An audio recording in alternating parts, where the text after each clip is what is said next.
Minute था मतलब मला आवाज भी नहीं आता मैंने पोस्टर्स हो गया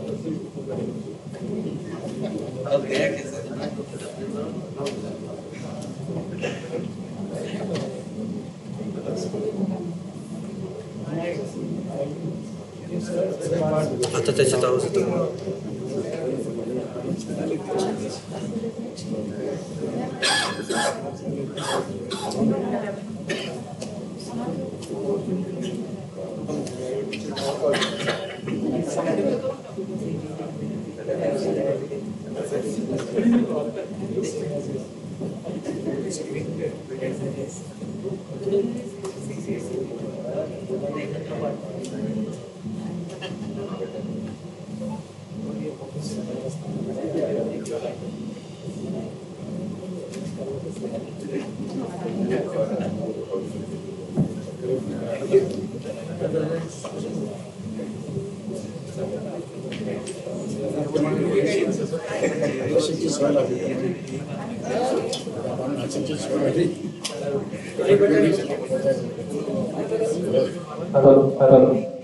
Hello, my testing, hello.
प्लास्टिकच्या कॅरीबॅगमध्ये बॉटल आहे. Hello hello.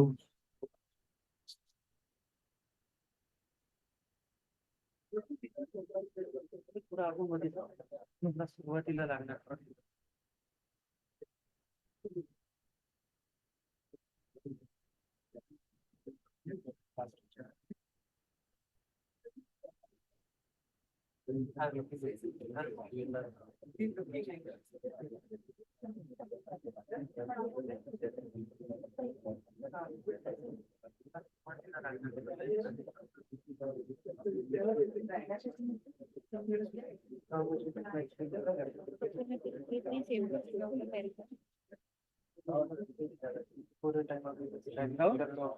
कसं स्विचिंग करणार आहे?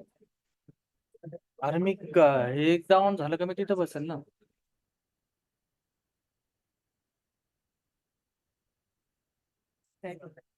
हो आहे मेसेज 5 मिनिटं आहेत ना प्रोग्राम साठी. हा म्हणजे ते 2:50 बोलत होते, 2:55 झाले.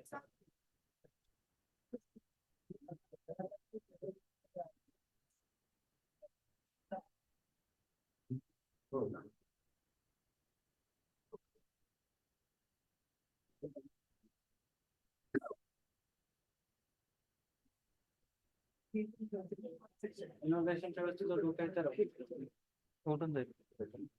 सरतो जाईल.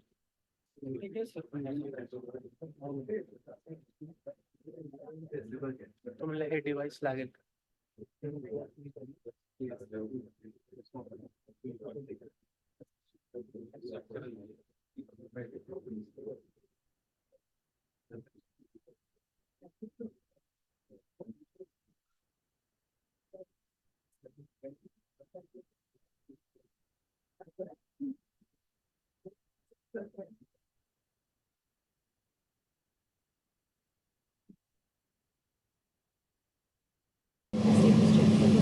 हॅलो.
लाईव्ह स्टार्ट करून द्या YouTube.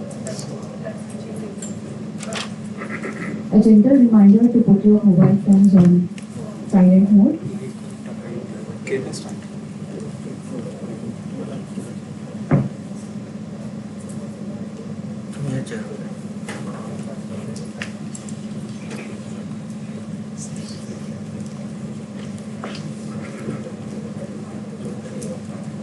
रघुवंशी मंदिरे जुनी बोधेच्या काठावरती रामकुंड स्पर्शण्यासाठी जमते गती घाटावरती.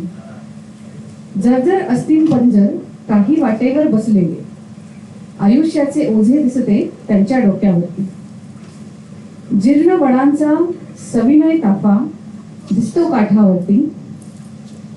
फुलवाल्यांची सदैव झुंबड पिंपळ पारावरती.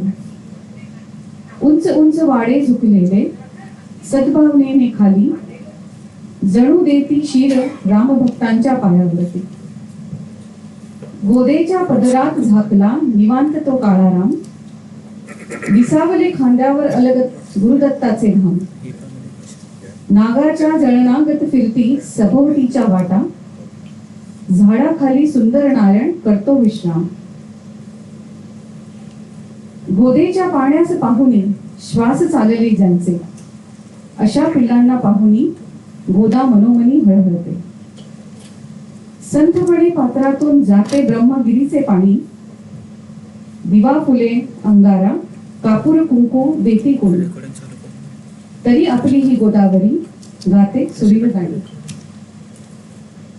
समीर रहाणे यांच्या या सुरेख रचना आणि त्यातून उभे राहणारे गोदा काठचे हे नाशिक. नाशिक प्रोजेक्ट याची ओळख करून देण्यासाठी मी मंचावर आमंत्रित करते architect planner Swapnil Joshi.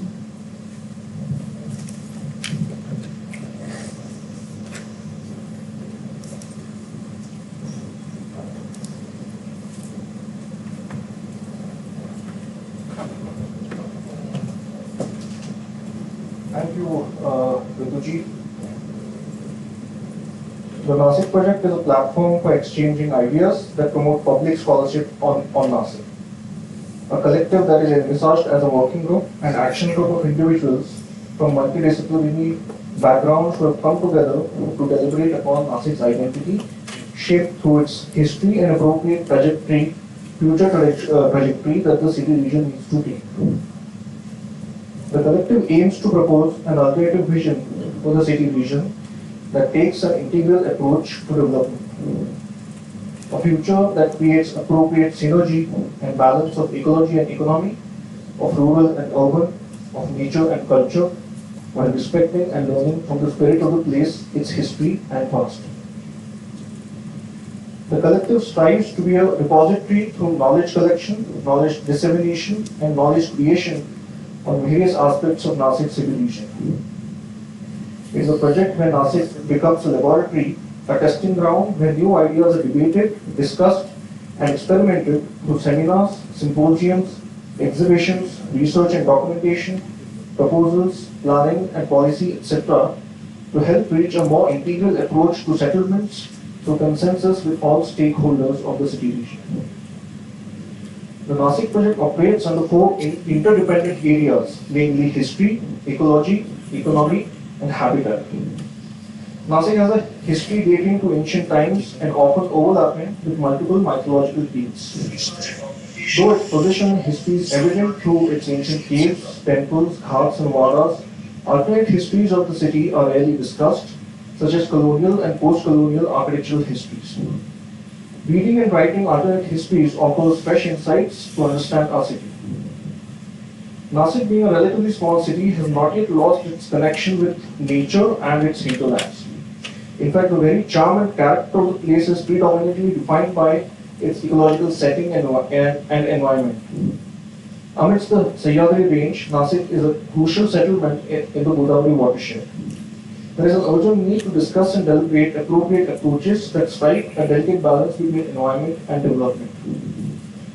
Studying the trends of development of metro cities, a linear economic model seems to have defined their trajectory where a city shifts from agro-based industries to service-based economy. Can a circular economic model of development be envisaged for Nasik where each sector of the economy feeds into the other? Especially when Nasik is known for being the kitchen of Maharashtra, such discussions are crucial for the city region going forward. Nasik's habitat has a relatively healthy relationship between the urban and rural, between natural and built. Going forward, understanding ways to create and maintain this symbiotic relationship would decide the quality of living in our city region. To achieve a holistic and comprehensive development of Nasik city region, above four heads and their interrelations, must be understood and analyzed to achieve a sustainable future development of the city region. I request Yakin to please introduce the intentions of the symposium.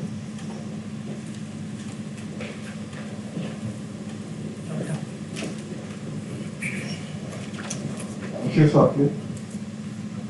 Am I audible? Firstly, a warm welcome to everyone who is here and joining us for the symposium today. This being the first day, I welcome you to all the sessions today and also tomorrow. I'll just briefly introduce the intention of the symposium to one amount. When we started thinking about Nasik, our own city, by extension we also started thinking about other cities which are of a comparable scale to ours. These also have some or the other unique characteristics like our very own city. These are neither comparable to the huge metros of Mumbai or Delhi, nor are they comparable to smaller villages. And that is why these possess a unique character which needs to be inquired. Over the past few decades, India's small cities have experienced remarkable growth. Yet, many often remain marginalized in discourse and discussions. They occupy an ambiguous place, a position of in-betweenness. The symposium seeks to delve into these questions of what constitutes a second tier or a small city, beyond merely quantitative metrics like population, density, economics, or such indicators. It poses questions about the various dimensions of smallness in cities and explores factors such as historical, cultural, economic, and political influences that have shaped these cities. We have divided the symposium into 3 themes. The first one is histories of small cities. The histories of small cities are often unknown or unheard, but they can highlight key aspects of how these cities have transformed in the past. Various factors have underpinned their development across time, and their history informs and influences the making of the city. The histories of small cities can shed light on the agents of change, processes, and their impact on the city. The second theme is city as an entity. This theme looks at cities as entities formed due to multiple factors. Cities have their identities that are an aggregate of different aspects like culture, economy, architecture, and planning. How are these identities formed and how do these factors shape the growth of the cities? This theme also looks at present challenges and potentials that these cities offer. The third theme is about practicing in small cities. We have invited practitioners or agents contributing to the making of these cities who are involved with architecture, urban planning, policy making, among other disciplines. These agents contribute to the formation of these urban landscapes. We look to how these agents view the city from varied perspectives and what does such engagement entail for the city. We are very thankful to all our speakers and moderators for agreeing to present their work. We would also like to thank IIA Nasik Center for their support, without which this event would not have been possible. We are also grateful to ArchitectureLive for being our media partner. I also extend our thanks to our collaborators, Intact Nasik Chapter, Credai Nasik Metro, Triple ID Nasik Regional Chapter. I would like to acknowledge the contribution of our advisors, Sanjay Patil, Bakir Zafar, Nitin Patel, Ajay Sonar, Chandrakant Dhamne. The event has been curated by Swapnil Joshi, Krushna Rathi, and I. Thank you. To formally inaugurate the symposium, may I now request the dignitaries to come forward for the writing of name. Architect Bakir sir, Dhamne sir, Karkhade sir, Kavre sir, Tavre sir, Kute sir, and IIA Nasik Center Chairperson, Architect Rohan Zada.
कल एक और खेत पक्की सड़क में निकल गया, एक और गांव शहर की वसूहत में खो गया। एक से घर सभी, एक से बाशिंदे हैं, एक से है दर्द सभी, एक से ही रिश्ते हैं. Several such concerns at the core has Yakin introduced the idea and intent of the symposium. Coming from the Latin origin, it through several connotations such as civilization, citizenship, civics. The word city correspond to the urban setup in a physical sense. On a comparative note, city is an inhabitation place for greater size, population, importance than town or village. With reference to the mentions from ancient Greece, it's called polis. Thus, metropolis considered as a capital or a chief city for a country or a region. Typically, the working definition of a small city is oriented around the population, which starts more than 1 lakh. City, the term comes from several notions and multiple dimensions. To me, it's a human settlement at a particular geographical location with a distinct characteristics. That brings us to discuss our theme 1 of the symposium, Decoding Our Small Cities, for which we have our first guest speaker with us, Shreyank Khemalapure. He is an architect who is engaged in teaching, learning and a studio room for architecture. He is currently engaged with research projects, primarily dealing with the urbanization and housing in India. His work is focused on relationship between architecture and the city, with an interest in ontological underpinnings of architectural theories. He is an associate professor in the Faculty of Architecture, Sept University in Gujarat. He is also engaged in research and co-authored the book Decoding Mumbai, which was published by Sept University. Over to you, Shreyank.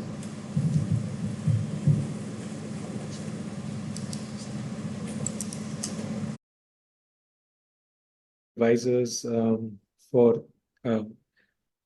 kind of strangely interesting me to give this introductory lecture. I hope I'm audible. Am I audible? Yeah, sure.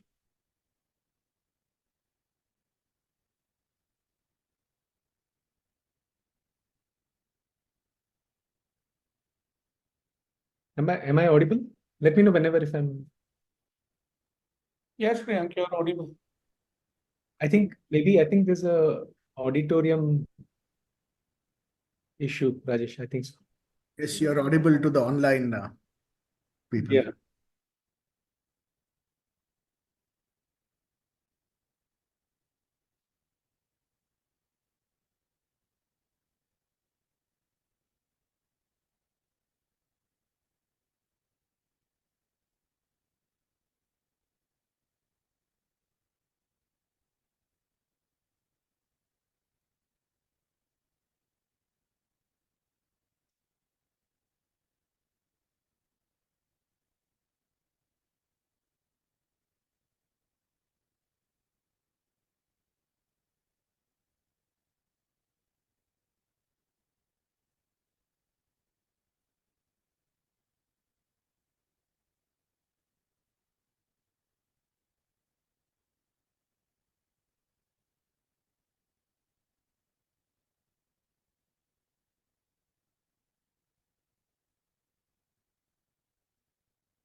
Yeah, let me know if you can hear me.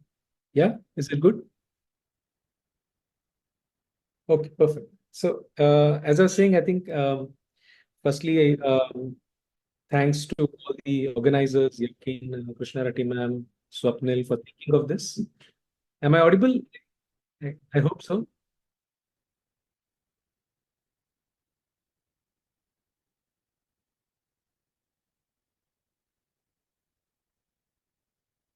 All right, perfect. Thanks.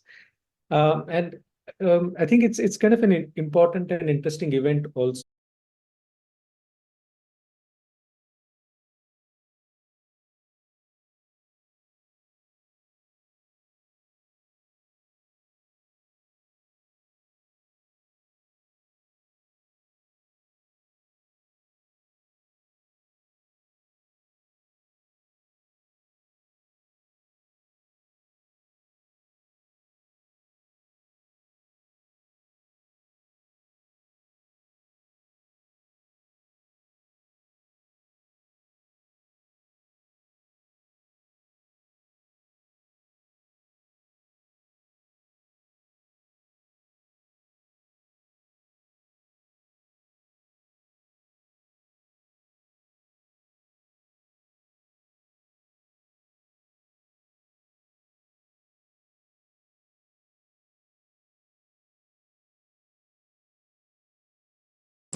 Produced in terms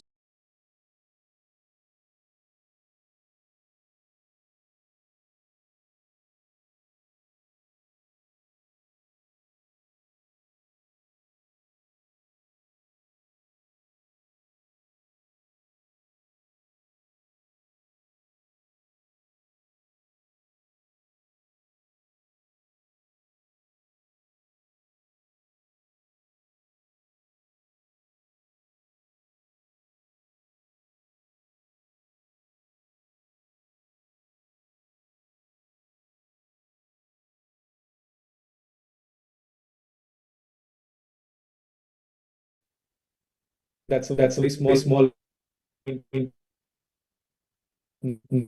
can be done, and that's of course the last question would not be a more perhaps one needs to kind of keep in mind what makes these small cities truly interesting in the first place, to become a place of change and become a place of I still think there is a feedback. I don't know from where, but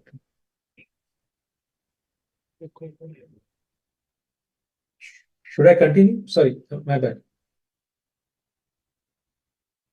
Somebody can put it in the chat also.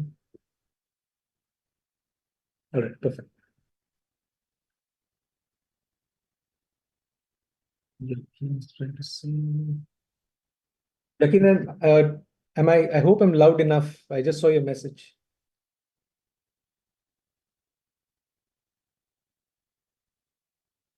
Okay, no problem. So let's address the first question, which is what are small cities or the problems of classification.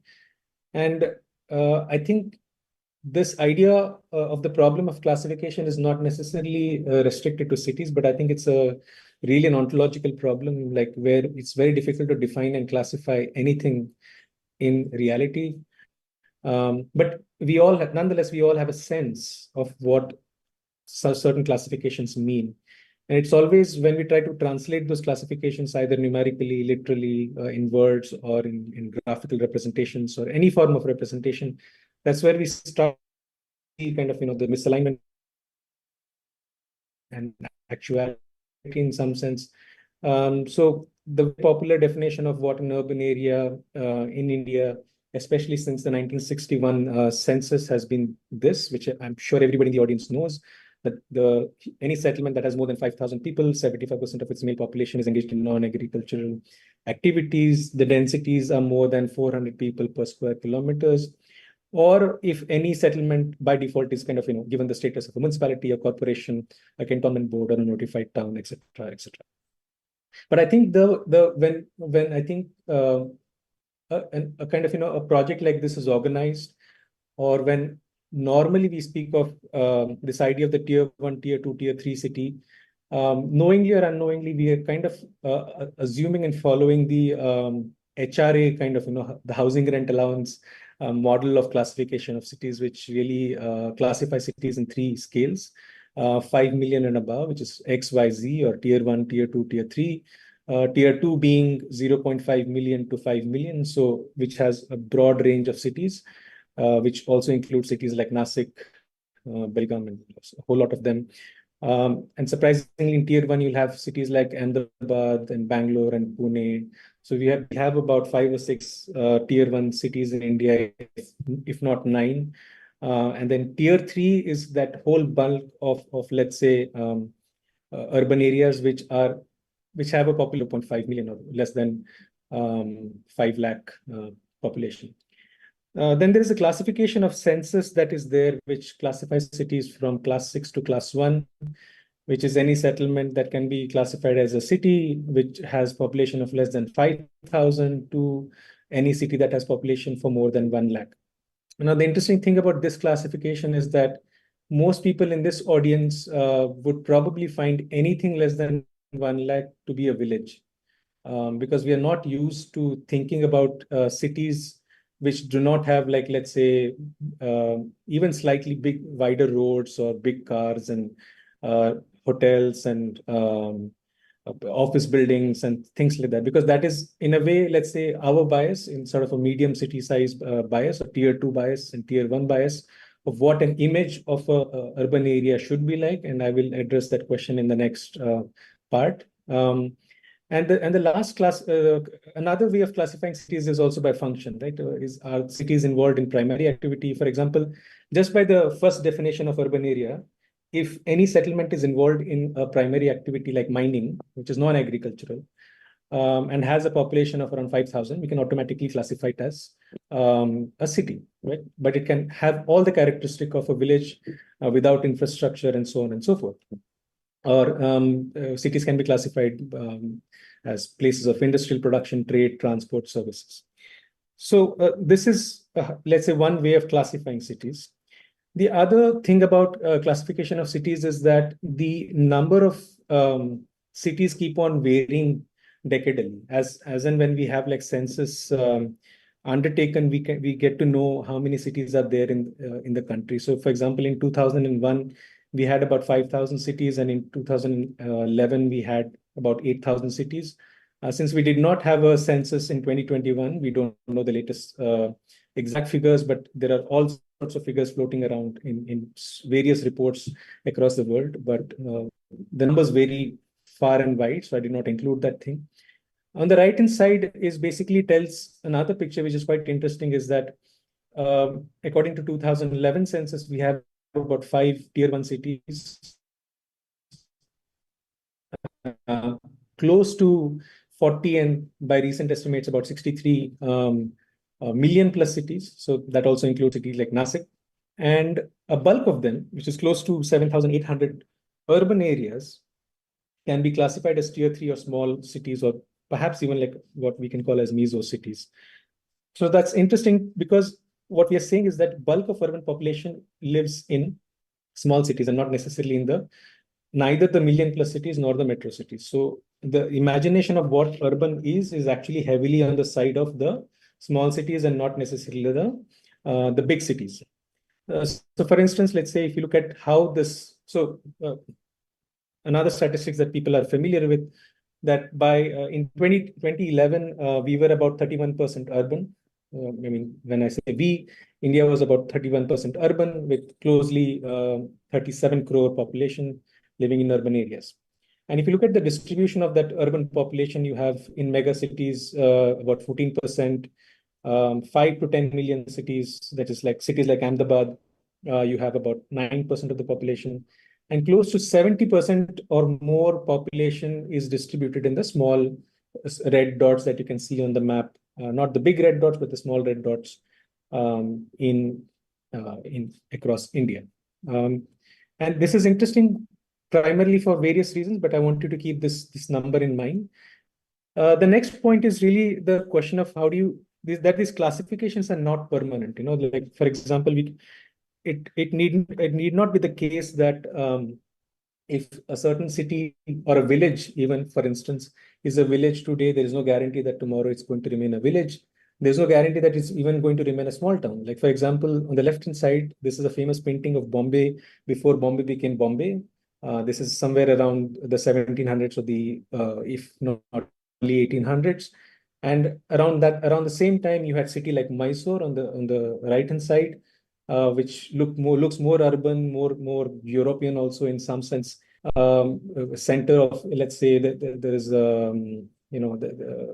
of course, this image particularly does not represent that particular time, but I'm just using it as a placeholder to compare how it was the capital of a kingdom, of a princely state, and so on and so forth. But today, if you see that 7 islands of Bombay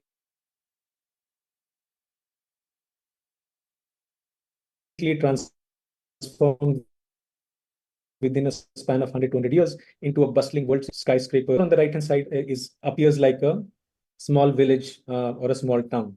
Not only that, even within the geographical setting of, let's say, a state like Karnataka, or once the erstwhile Mysore kingdom, we no longer think of Karnataka and Mysore. We actually think of Karnataka and Bangalore, because the popular imagination of big cities shifted from Mysore to Bangalore with all its big infrastructures and big opportunities and so on and so forth.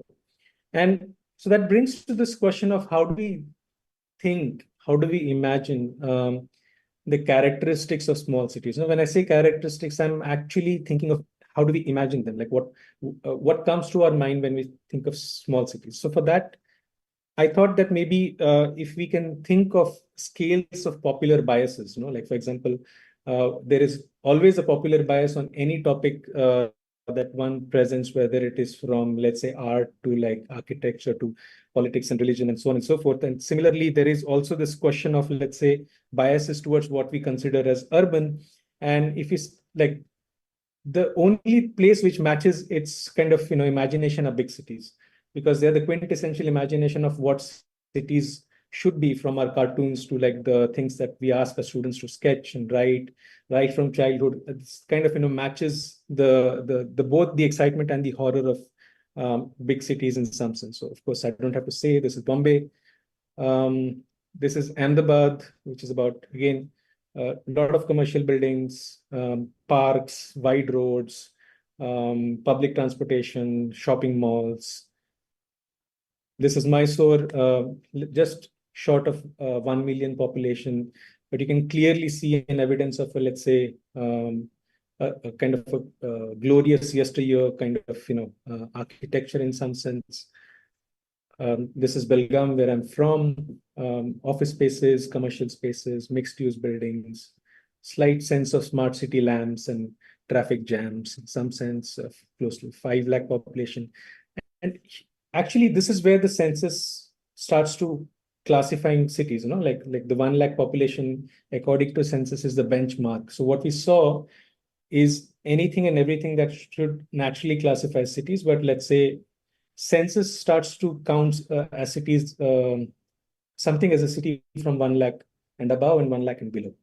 And this is Mahat from Maharashtra. I'm sure many people in this audience are familiar with this. And so let me clarify one more thing, that we have moved through these kind of settlements, but I think in our imaginations, we don't often set them as, urban areas, because they don't have the classical imaginations or imageries of big cities. But let's say if you take a city like Mahad, which has a population of nearly 2 lakh things, clearly it used to be a religiously important center, the water body, older style architecture. This is Ozhar. Everybody's familiar with this in Nasik, because everybody from Nasik goes to catch a flight to Ozhar. And it has a population of 50,000, right? And I'm sure people in Nasik must not look at Ozhar and say it's a city, but by classification, it is a city. But also, interestingly, the proximity of the airport makes Ozhar a much interesting urban setting than Nasik itself, because of the proximity. So anybody can Ozhar is more connected to rest of India than Nasik, technically speaking. But that's the kind of interesting schism that is there in the imagery, popular imagery, and the actuality of things. Of course, Sawantwadi, again, I'm sure people from Maharashtra are very familiar with this. Again, I want you to pay attention. Again, Swapnil mentioned this point, that how small cities are really blessed with, actually, a lot of them, I should not generalize it, but let's say many of the small cities are really blessed with natural settings, mountains, foothills, large forested areas. This is Mount Abu, which has a population of 20,000. Bhimtal in Uttarakhand, beautiful settings. Of course, there is the internet and the mobile towers at the background, which ensure connectivity. Let's say the Geo has enabled pan-India connectivity, and it has impacts on how urbanization would kind of shape in the future. This is perhaps one of my favorite images, because this is a small city next to Mangalore called Adyar. It's not the Adyar from Chennai, but it's a small village, a small town next to Mangalore called Adyar. And if you look at this image, lush green setting with like a highway cutting through, and perhaps an institution or a small, office building right at the background, and the river and mountains and so on and so forth. So what we understand with this is that there is a gap between what we imagine to be, or let's say when I say we, the popular imagination of what cities are and what cities actually are. It's right. So I hope that point becomes clear. That brings us to the question of why should we really speak about small cities today?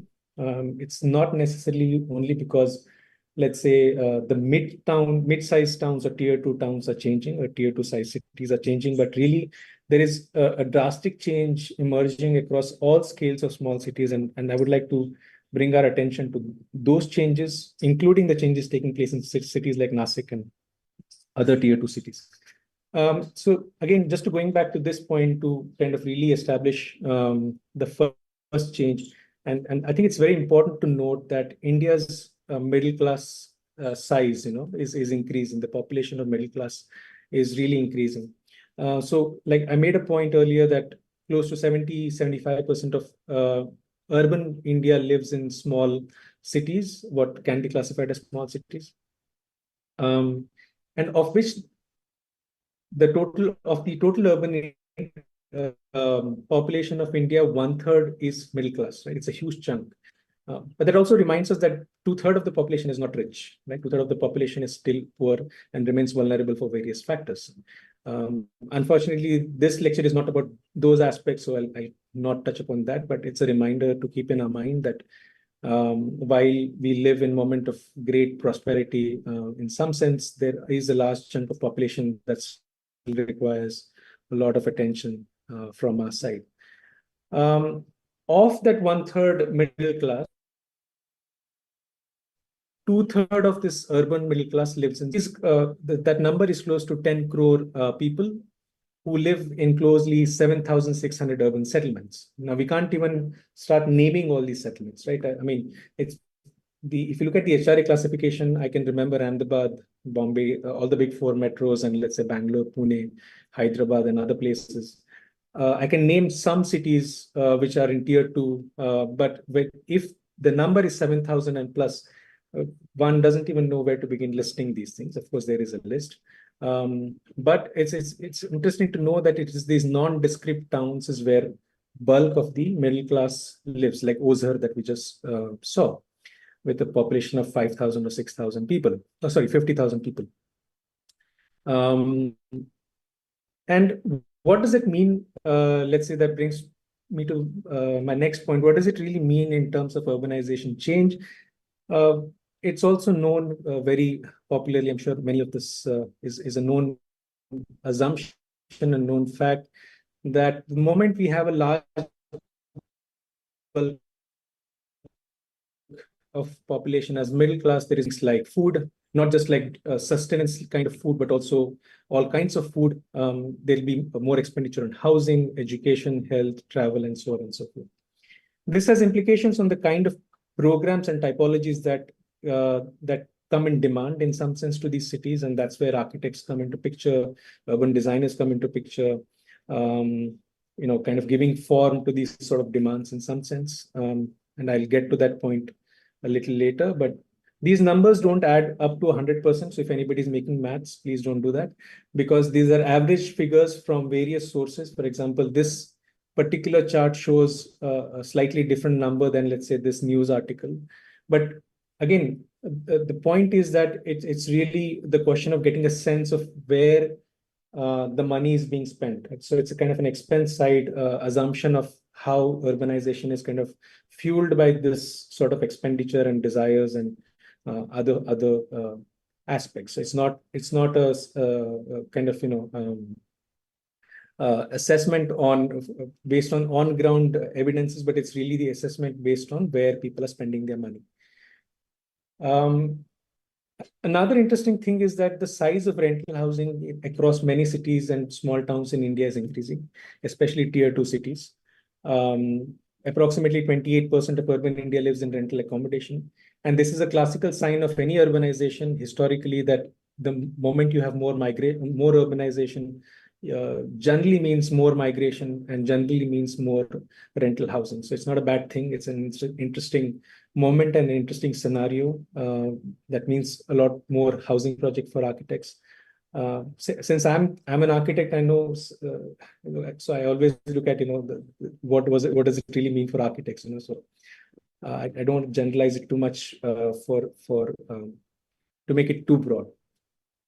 Another interesting shift is, for me, this is fascinating, that unlike earlier times, small cities are becoming, let's say, hubs and centers for specialized education. So, for example, or even large-scale universities. This is a photograph of IIM Trichy. This is a campus, and Trichy has a population of 8 lakh people, which is interesting because it was unfathomable that how would you kind of have a kind of institute of eminence in a small city. Classically, these belong to tier 1 cities, right? So this idea of distributing large universities and making place for large universities in small towns is already an interesting thing. Perhaps the best case that I can think of is this Sandeep University in Nasik.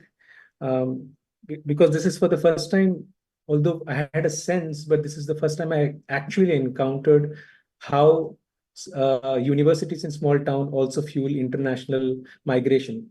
So if I can just spend a few seconds to kind of, illustrate this by example.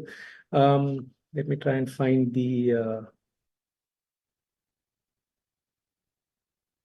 point, but I don't. Can you see the cursor by any chance? Yeah. So this is the Sandeep University here on the bottom right of the Google image. Diagonally opposite to it is this village called Mahiravni. And Ajay would know this because we had gone there together with a real estate broker, not a land broker. And his last name was Khanbade.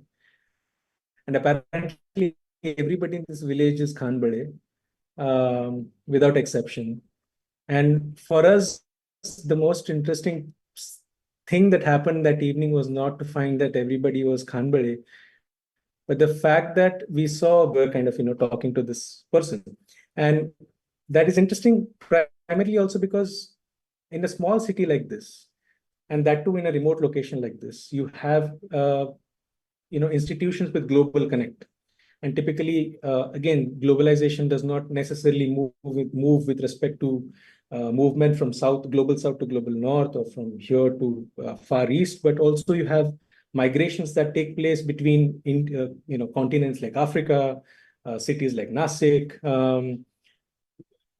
Mangalore, Ahmedabad, Surat, you name it, right? So there's a whole network of migration that take place between the South Asian countries and smaller universities like this. So I just wanted to kind of bring that out, that like small cities are not necessarily, or rather universities in small cities are not only becoming, let's say, places for regional migration or national migration, but they're also becoming hubs for international migration. I did not take a photograph in that moment, but if anybody is interested in doing this study, please feel free to do that. Another episode brought my attention to this city of Morbi, where, let's say, on the left-hand side of the river is the settlement. And on the right-hand side, the white patch that you see, all of this is basically a bunch of factories covering all that field, which manufacture most of the ceramic that gets produced in India, right? Also for exports, from tiles to sanitary waste to everything. So what it also says is that small towns are becoming centers for specialized production in many ways. At the same time, again, just to recall this idea of this sense of natural setting and suitable or favorable climate, which kind of has become part of many, or rather has become a unique characteristic of many second cities. What we realize is that this setting itself is becoming sort of a actor in some sense, or even activator of various kinds of things like tourism, retirement, and specialty agro. People in Nasik are, of course, familiar with this. I don't have to tell you what this is. But there is also, so far it might seem like, it's just some sort of economical shift and stuff like that. But there is also religious and spiritual and heritage factors that are fueling urbanization.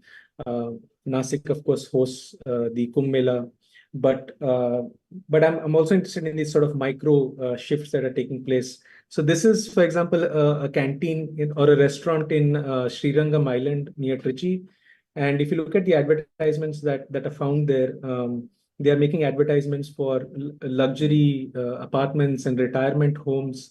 At the same time, they're also making, there are advertisements for serviced apartments. And if you ever go to Trichy, that's not the first sense that you will get, that there is a demand for serviced apartments, or there would be a demand for retirement homes. What is actually interesting is that when we were doing the study, many of the people who are living in the retirement homes told us that they are, basically people who kind of did their engineering in the 90s and moved to the West to kind of, join the IT kind of boom in some sense, with IT related migration that took place.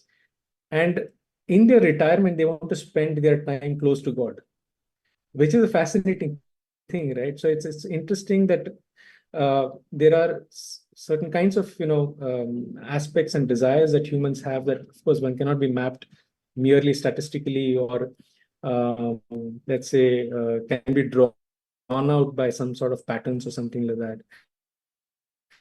But it's really the question of like various these changes taking place. Vishakhapatnam is also an interesting place.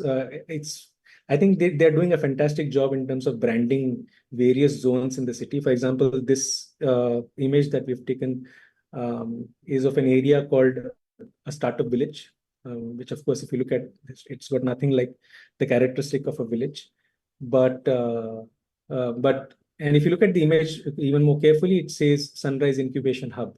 So basically, there are many companies which set up these incubation centers or startup office spaces or commercial buildings for startups to come and occupy and kind of start their whatever you want to call it, enterprise in some sense. And there's another case that I'll show in a bit, but Vishakhapatnam is doing some interesting stuff in terms of how do they brand these things. Now, once again, how much does all of this really contribute back to the city? Or how much of the economy is really coming back to the city and how much of that money is actually going out? That's a question that I'm not an expert on, so I won't really, dwell on those aspects. But really, I'm focusing on, let's say, like I said in the beginning, summary format or snapshot formats of the changes that one should expect to see in these small cities. This is another of my favorite example. This is in Trichy. It's called the Elcott IT Park. At the moment, I think even now it still has one building. It's a very tiny building. And it's positioned in a site back of the beyond. There is no road connectivity or anything, no public transport. So a shuttle service takes employees back and forth to this campus. But even more interesting is what is next to it. Next to that campus is this, right? So it's sort of a semi-rural condition with like goats and sheep and cows. Which interestingly are also where some of the employees who have graduated from colleges around rent when they start internship or jobs in the building that I just showed. So again, it's not the classical imagination of big city, big building kind of thing. There are that also, but there is this sort of another kind of underlying reality of what it means for even to have like an IT SEZ. Actually, that's this building is apparently part of an SEZ, but there are plans of building not more than 2 or 3 buildings eventually. Moving on, again, Vishakhapatnam is crazily interesting that way that this is an image of a neighborhood called Health City. And a Health City, of course, should kind of tell what it is by itself. This is a Google Earth photograph. I did not find a photograph from my collection, but let's say, this should give you an idea. This entire street is lined up with nothing but hospitals, all kinds of hospitals, unique hospital on the left. Actually, it says that. And on the right-hand side, also there's a hospital. There are multiple hotels also. And the reasons for existence of hotels and service departments in this street is also because a lot of medical tourism, both nationally and internationally, takes place in Vizag. And it's on that sort of boom that a lot of the specialized zoning is taking place in Vishakhapatnam. Of course, Vishakhapatnam is still comparatively a larger city, but these are some of the things that one should expect if you go there. This is the last point in terms of the changing characteristics of small cities. Like we are all familiar with this fact that more and more airports are being connected across India, especially under the Udan scheme. Now, for instance, let's say I am from Belgaum, which is in Karnataka, but I'm working in Ahmedabad. If it was like 10 years ago, the only option to reach there would have been by train or by bus, if not 2 stops. Then that would mean a 2-day journey, stay in my home for like 2 days and then take another 2-day train back to Ahmedabad. But see, I've moved to Ahmedabad like 2 years back, but not even once have I taken a train because it doesn't make sense. My job does not give me so many leaves that I can actually go by train, spend 4 days in commute, and just 1 or 2 days in my hometown, right? So, and we all are witness to this change. Of course, if you've traveled in the last 5 or 10 years in domestic flights, you'll notice the changing demography. I mean, it's not the classical imagination of who can and cannot take a flight. That's also another interesting shift. So the affordability of the people who can even take flights has changed. This one can link it back to the increasing size of middle class in some sense. So yeah, I think again coming back to my core subject, which is architecture, I think I'll try to spend a few minutes to understand or try to rather respond to this question of what about architecture in small cities. Firstly, it's important to notice that a lot of discourse, you'll find a lot of discourse today, which is no longer speaking of, let's say, in the classical way of 1980s and up until 1990s. Of course, there would be a discussion on margins, but I'm just making a point that margins up until 1990s, the rural India, or the margins of the big cities like the slums and other things, which of course we still talk about. But what was missed in these discussions was largely the pink zone, where, let's say, the rest of India was doing architecture of some kind. Nobody spoke about it. One of project of India, and there's a whole a bunch of architecture that has been done because we all live in buildings, and a lot of those senior architects are in the audience who have done fantastic jobs. And I want to kind of put forward that, and I want to show what some of the architects did in small cities in let me start with the 20th century. And I think this is quite interesting because most of the generation which practiced architecture in small cities up until the 90s, or I would even stretch it to say early 2000s, were all trained in cities like Bombay, for instance, or Delhi. JJ was like the hub where, of course, if you're trained in JJ at that time, you would be a sort of a modernist, not just by the style of architecture, but also by personality, right? So I would like to maybe read this small obituary that Praveen Bowdekar had written for architect called BK Joshi, a fantastic person, a wonderful architect, extremely skilled, and like he also taught some of the senior batches in Belgaum. And I'm sure not many of you know about Mr. BK Joshi. I don't know much about him, but I know his buildings, and I love all of his buildings. But let me read this small excerpt from the obituary that Praveen wrote for Mr. BK Joshi. Praveen had to say, like a missionary spreading the word of God to the deepest and remotest wilderness, BK Joshi made it his life's work to usher in a modernity of thinking and living to the small part of Mufassil India that many of us call home, Belgaum. This missionary zeal defined his relation to architecture throughout his life. Nehru and his choice of Le Corbusier for the new city of Chandigarh defined what modern India's architecture would be.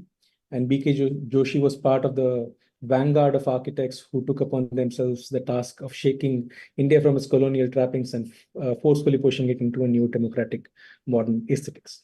Like I said, small cities were filled with many BK Joshis whose entire personality was nothing less than modern, extremely sharp, stylish, well-mannered, witty, and equally beautifully skilled, right? So that's really, so it's not that nice architecture did not take place in small cities. So for instance, if you look at, I'm sure many of us have gone to single screen cinemas like these, from extremely simple modernist to Art Deco looking buildings.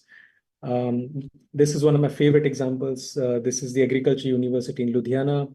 Because of its close proximity to Chandigarh at that moment, you found architects who were directly being shaped and trained under Corbusier, doing this beautiful university campus. I'm sure many architects in the audience have designed these modernist office buildings and commercial buildings, institutional buildings, also perhaps even work in many of these offices.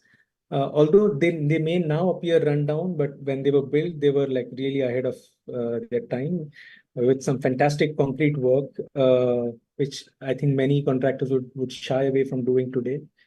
And so these two buildings are by BK Joshi. This is the Milan Hotel in Belgaum, if anybody ever visits, and this one is the Sanman Hotel in Belgaum. Both of them have amazing concrete work, and this one is a hotel in Trichy, I think very close to the bus station. Again, if you notice the quality of, let's say, concrete is mind blowing in some sense, right? And of course, the formal gesture itself is beautiful. It has got all the tropes of what a tropical modernism might look like in some sense. Of course, we've all lived in houses like this, designed nondescript. We don't know the architects often, but let's say they were always there doing their job. So this brings me to last but one segment of the question of my presentation: what are architects doing today in the 21st century in small cities? And as we saw in the third part of the presentation, that the middle class is really kind of swollen in India. That also means that the rich class is swollen. That's just one person, so I didn't include them too much in the presentation. But you see the categories in which they are spending, and at the same time, we also saw what are changing in those cities, whether it is rental housing, production, education, the questions related to natural setting, religion, and spirituality or heritage values, IT, specialized health facilities, and so on and so forth. All of this directly, somehow, to kind of simplify, translates into different new building types and programs. And I think what I will do very, very briefly and maybe very quickly show some of the projects that have emerged in small cities in the last 10, 15 years. So, for instance, of course, I'm sure most of us would have gone to a specialty cafe or a restaurant designed by architects. I can think of the restaurant in Sula designed by Sanjay Patil, which is not there in this image. But let's say I'm sure the audience is familiar with the Viveda Resort or the Pavilion Villa by Ajay. The one on the bottom left is a resort in Ludhiana.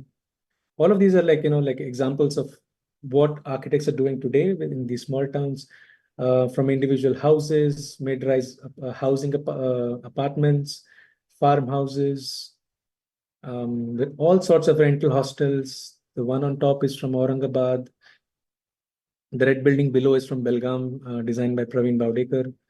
On top is a fantastic project by a foreign architect, I'm forgetting the names, in Patiala. And they've also done the university building, which I will show next, which shows that there is scope for some amazingly interesting architecture.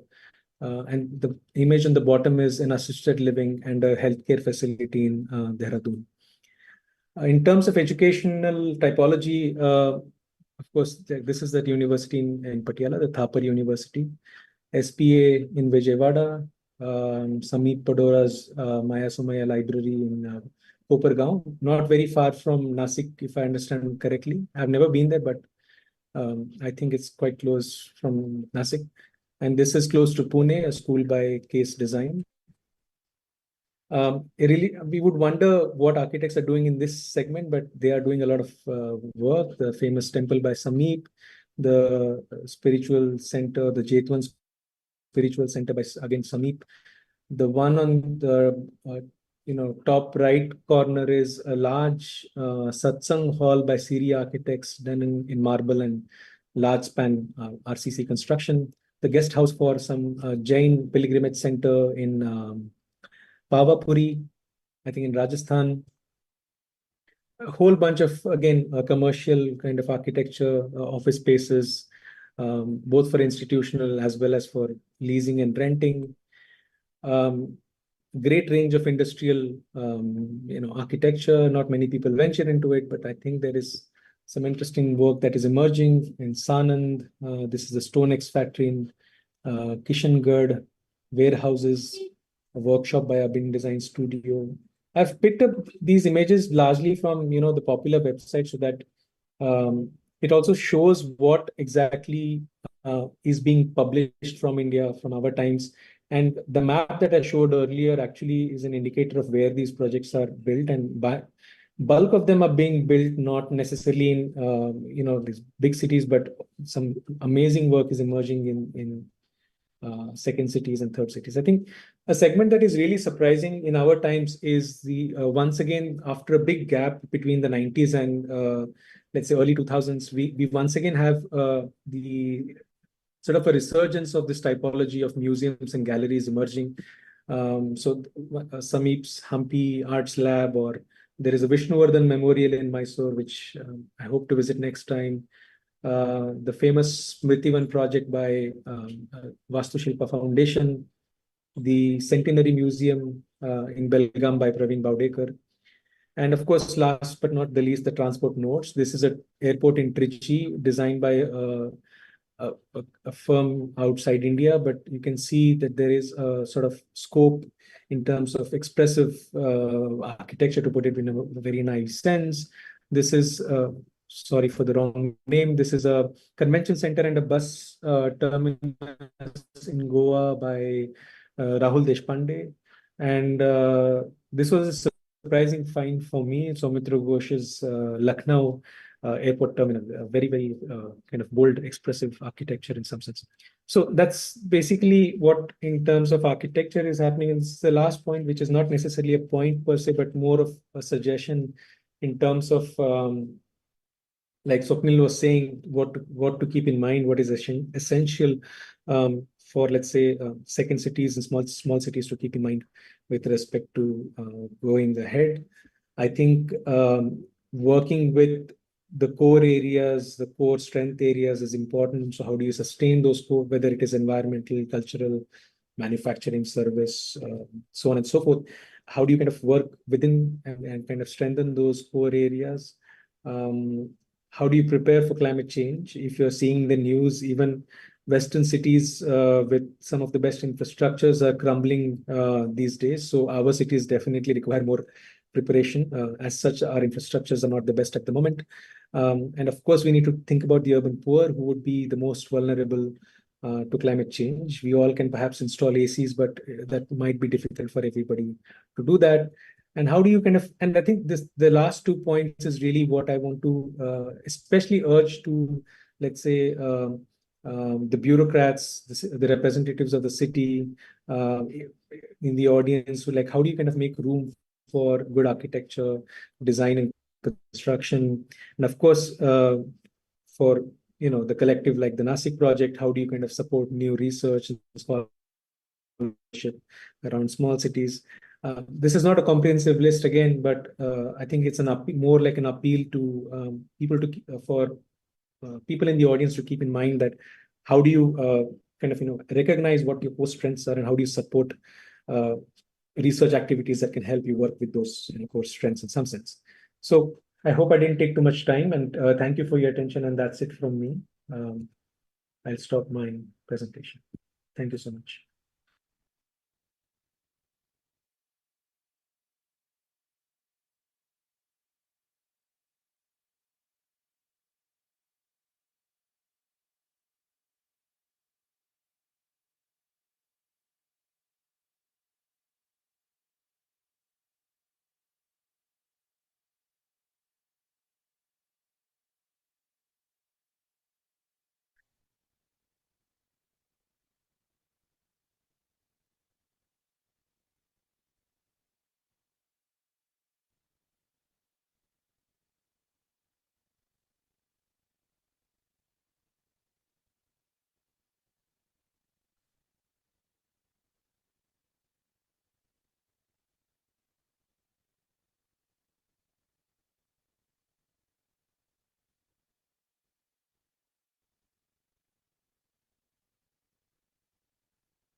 Am I audible?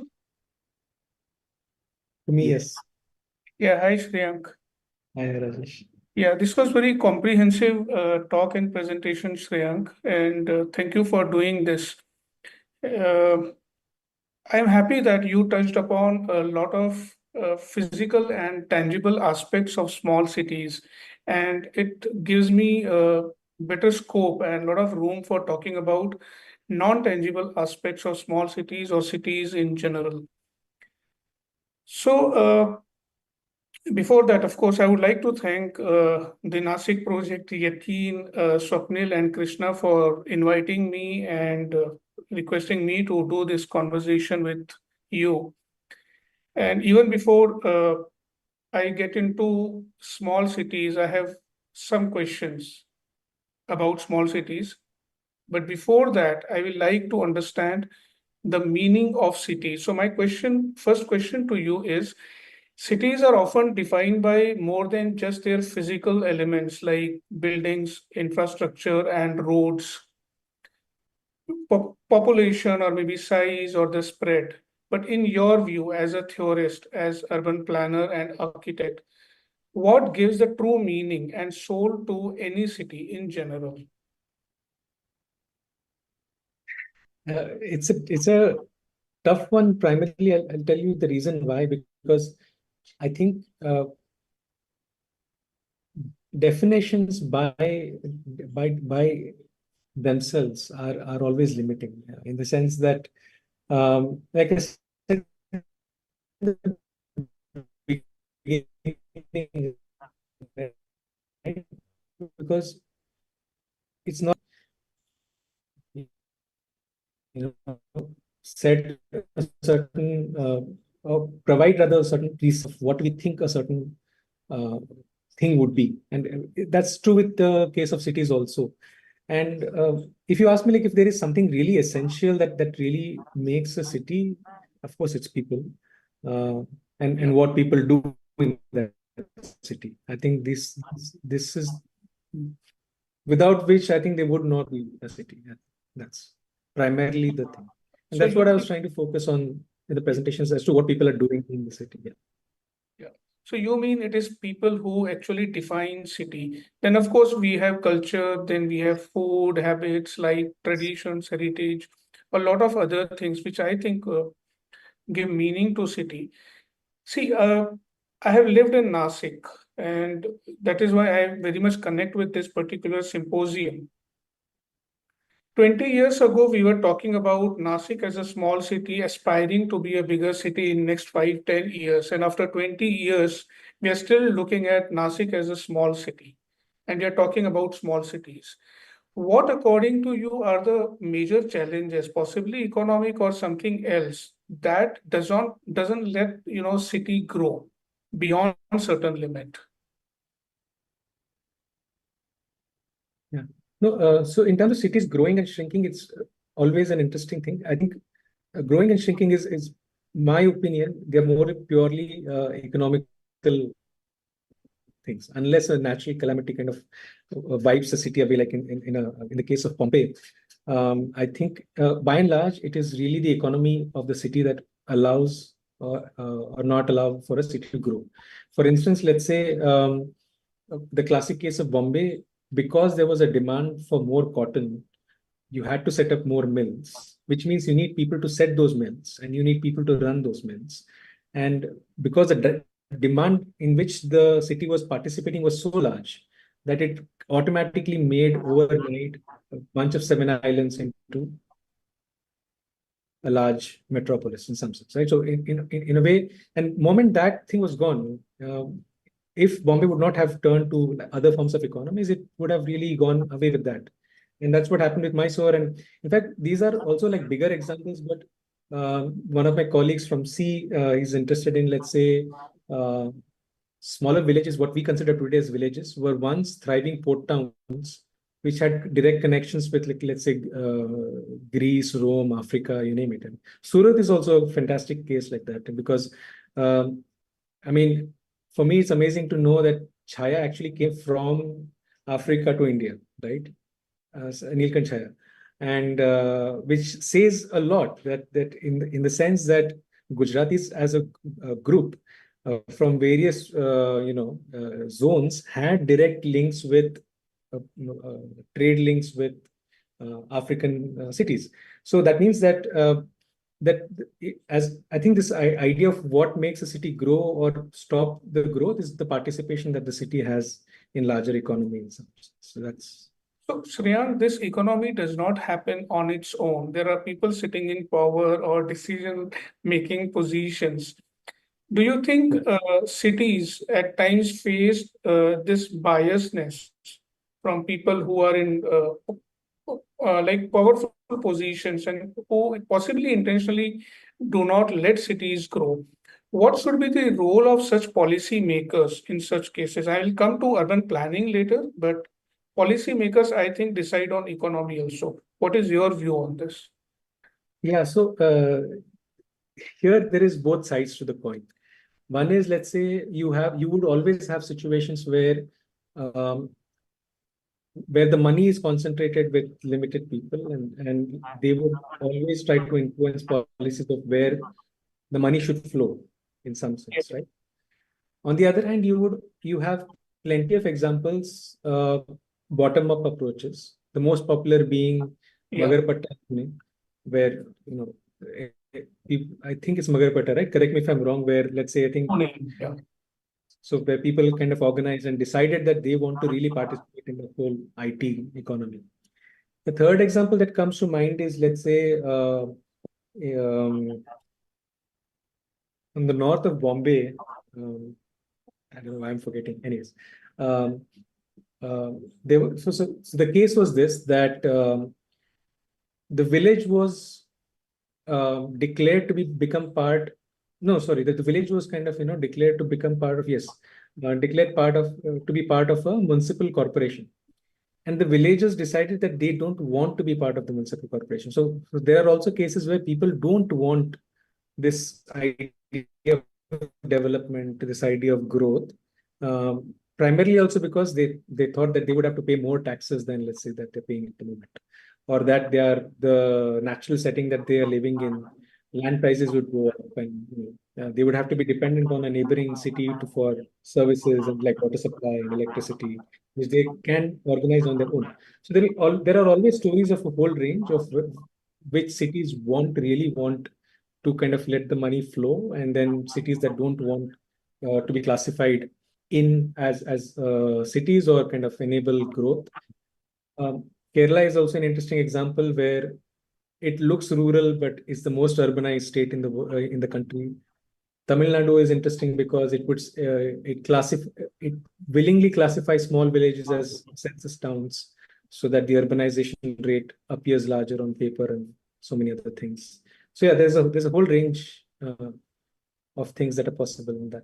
Now, coming to one definitely was policymakers and economy. I'm coming to the role of planners, urban designers, architects in giving city and possibly a physical identity. Of course, they also focus on non-tangible aspects like people. What role do you think urban planners generally play with policymakers in giving identity to the city? Am I audible? I think Shreyank's screen is stuck. Yeah. People. Rajesh, I heard your question. Yeah, I think your screen was stuck. I'm not sure whether it was problem at my end or yours. Yes, maybe at my end, I guess. So primarily also given the fact that we don't have the like couple of things. We don't have, let's say, a lot of decision making directly at the city level, right? We don't have power structures or, let's say, organization structures that kind of allow a lot of decision making at the city level. So town planner, whose real job is to actually think of plan per se, I don't think that is the classical role in most Indian cities. For example, in most European cities have a city architect. good, bad, ugly, I don't know, but the structure enables kind of, taking a call as to what kind of architecture, urban design, uh, planning can happen in the city, should happen in the city. And often these are good architects, some really popular ones also. The third thing is that I think not many Indian cities really think about planning per se. Like urban planners have to really make a case of why a certain city requires, beyond the DP making, why a city really requires a plan is a big struggle. It's both good and bad in a way, because a lot of synergies are already at work, and a lot of the times plans can disrupt those synergies if they're not mindful. But if I were to kind of, I think here again, there's a problem, not the problem, but the potential of thinking about essences of what makes those cities what they are, not to keep them locked in that essential aspect. But let's say, for example, what Copenhagen did, right? It realized that it needed the green zone to be as kind of the most important aspect of how their city should grow. It's as broad as that. If you're able to even take decisions like that, to where to plan, where not to plan, for instance, as broadly as that, it has a lot of potential for ecologically speaking, for agricultural activities, sustaining, let's say, environmental characteristics that really make those cities. Like I can't imagine somebody just putting a bunch of building on the Vishakhapatnam mountains. It's a beautiful set of mountains that within the valleys of which the city is really defined today. So in that sense, if we can identify where not to do things, I think probably it would be a much more. So, do you think, Shreyank, that when we are talking about growth and development of cities, every city, of course, wants to grow. All the cities across India, I'm not sure what is happening outside India, but all the cities across India have started looking the same. They started losing on its their unique character. And how does one stop this? I don't know if it has to be stopped, honestly. These are aspirational questions. So, like, for instance, and I think this is where the question of people becomes important. Like, how do they aspire? What do they aspire? Like, if it is a cafeteria that, which serves an Arabica is what they aspire, then they would look at cities which have, like one strange anecdote, for example, there's one uh, young developer who uh, made this thing that, how can I expect my scene, let's say, these five-star hotels and not travel to Paris or to London and Singapore and Bali and other things. So, which means that already in the way the programs are set, there is an aspirational dimension of what people want. And speaking of genericness, bulk of built environment that was built before concrete has great amount of genericness. You would have similar timber posts, you would have similar uh, timber beams and mud construction, um, more or less similar tiles, roof tiles in some sense. So there is some charm to genericness, but I think it requires a different investigation as to how do we appreciate uh, and make maybe something interesting out of the genericness. I think so. I don't know. Yeah. So I'm going back to one previous question. The first question we talked about the intangible aspect of it. You talked about people giving meaning to the city. You have migrated from Belgaum to Ahmedabad. You have lived, I think, more in Ahmedabad now. I have migrated from Nasik to Delhi, Jaipur, Goa, and so many cities now. I think people are floating, people are changing now. It also changes the character of the city. But city has its own aspiration, what it wants to become after 5 years. Do you think this migration also affects the growth of the city or the character of the city?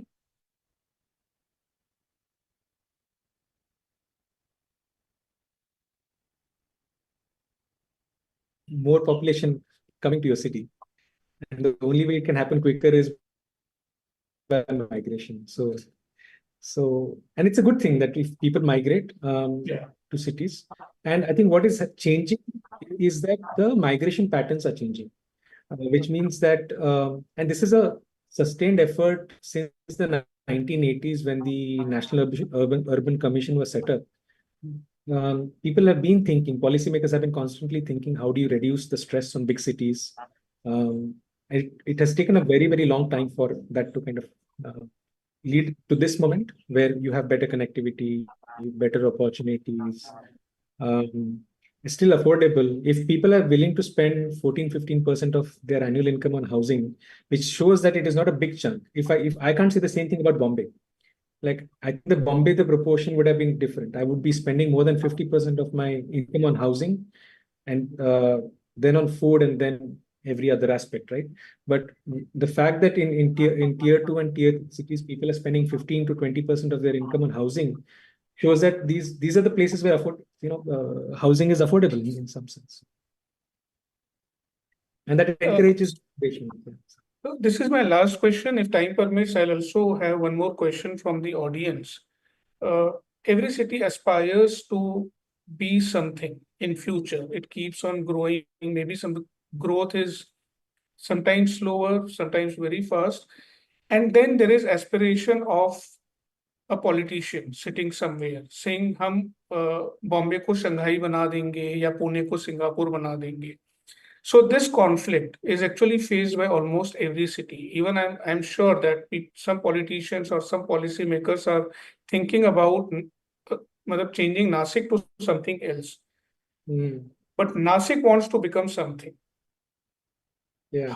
How do we solve this? No, I think so. Here's where once again the format of what the urban local bodies, right? Whether it is municipality or the urban development authority, keeps a tab of that aspirational quotient. In the sense that Bombay, for example, had invited conservation architects to tell what should be, what should come under the conservation aspect of Bombay, for instance. Yeah. So, Avanarin Lamba, Rahul Mehrotra, a whole bunch of them said that, the fort area is where really we should start with, make all the conservation projects there. And that's the image that we want in some sense. They did a similar thing for studies of the ecological zones of Bombay and so on and so forth. So I think here the local authorities should also, that's that last point really was, is how do you kind of make room for scholars and researchers and urban designers and planners to really understand what the city wants to become and where it wants to go. And so I think in that sense, there's a big role that is being played by, and of course architects do it independently, right? I'm sure like this conference that is organized by Yakin, Swapnil, and Krushna Rathi ma'am, it's basically a self-initiation, right? Which is good, but at the same time it is training. It's training in the sense that it requires a lot of effort to kind of get support to do these activities. And classically, it's been, now we have NGOs who are interested in very specific questions of whether it is sanitation or climate change or gender and things. But I think it's also the responsibility of municipal bodies and urban development authorities to really invite these people and kind of say, okay, tell us what you want to, what do you think? I think that externality is required in some sense. May or may not manifest, but I think that feedback loop is important in terms of research and study. Yeah, but do you think this kind of feedback is happening in most of the cities, or it is just limited to Mumbai? Is a different case where urban planners have actively got into it. So like one friend of mine, she's from Chandigarh,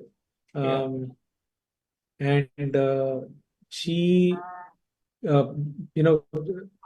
there's a small town called Abohar near Chandigarh. I don't know, maybe in Punjab, I think.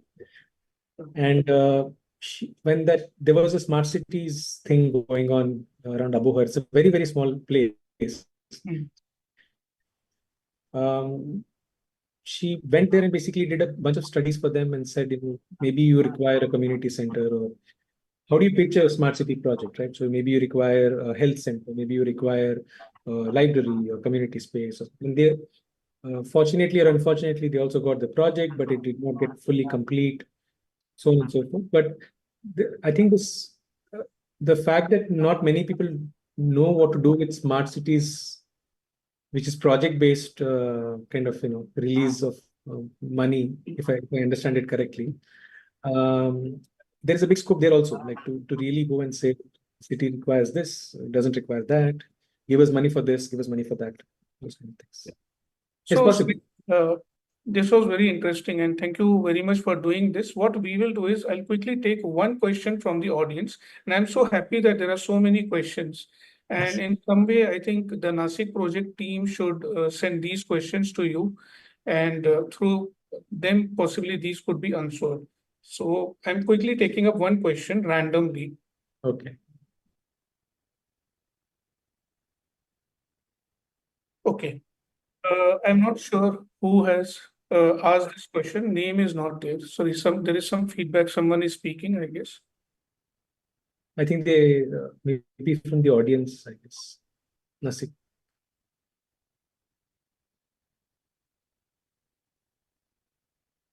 Should I continue?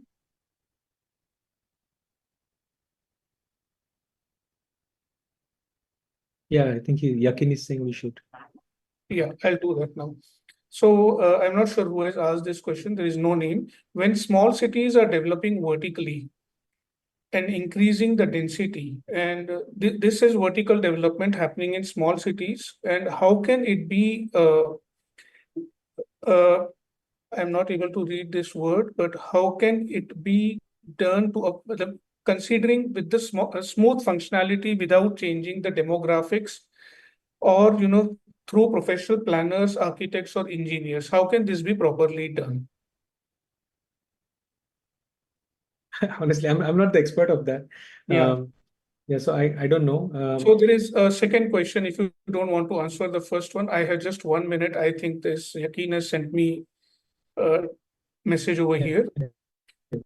Are we working on net zero cities in India?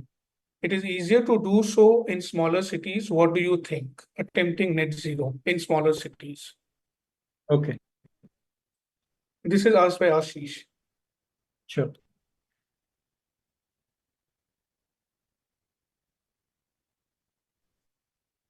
Yeah, it's very tough to do net zero cities um, uh, for various factors. But really, and again, I think the recent news on climate, what kind of disasters do climate change bring? It's not energy crisis. It's really dysfunctional, straightforward, submerged roads, no electricity. Imagine Toronto having no electricity, right? I mean, or like flooding taking place in Italy, for instance. Like these are unheard things, landslides, um, flooding, shortage of electric, like really like disruption of infrastructure will be our biggest challenge. Hmm. In my opinion, not necessarily energy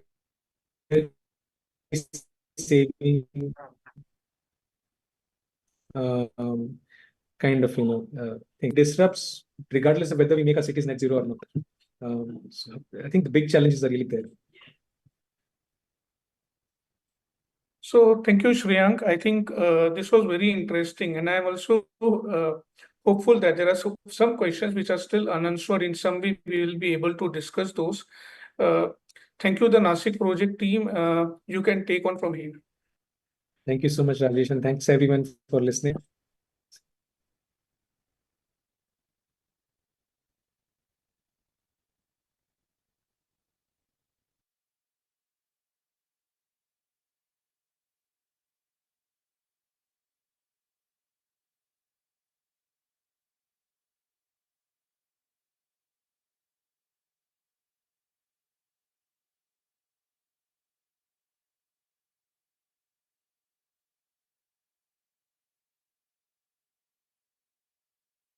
Thank you. Thank you.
Thank you.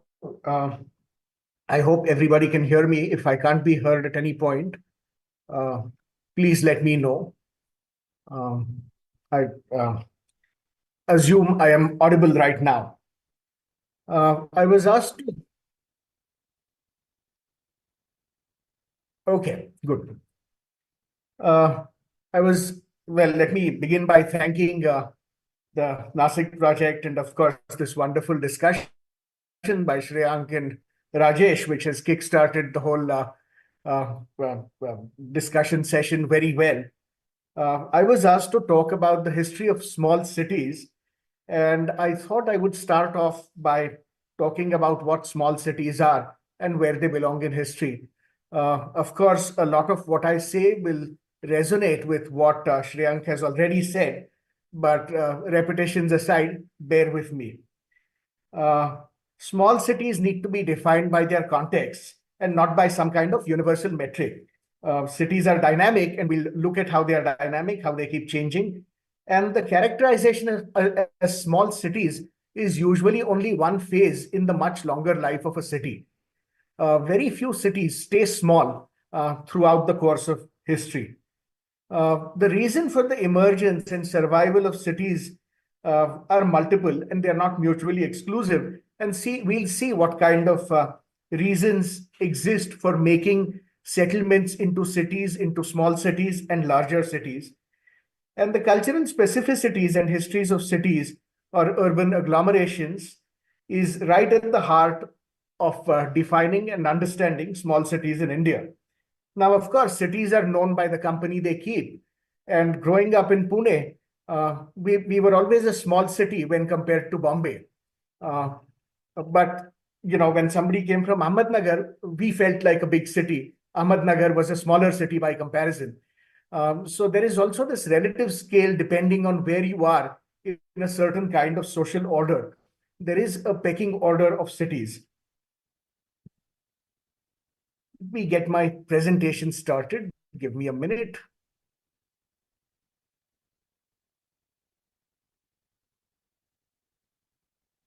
And share screen. Okay.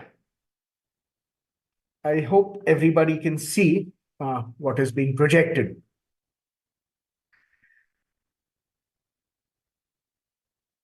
This is a small city or a large town in Ahmednagar district.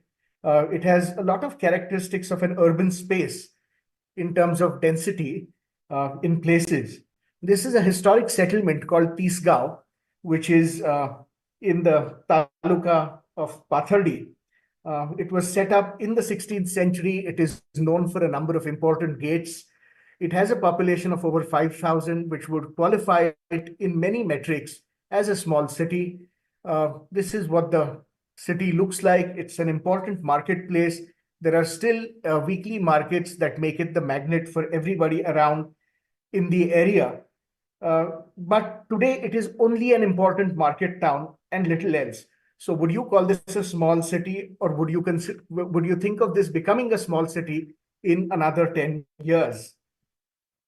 Definitions of small cities in most places are settlements with populations of over 2,000, up to 10,000, depending on what part of the world you're in. In India, of course, we've chosen, and already Shreyank has spoken about this, there are many mechanisms by which you can classify cities into small or large. On the right-hand side, you have the HRA tabulation, which talks of how cities can be classified. Cities that are category Y might be thought of as small cities.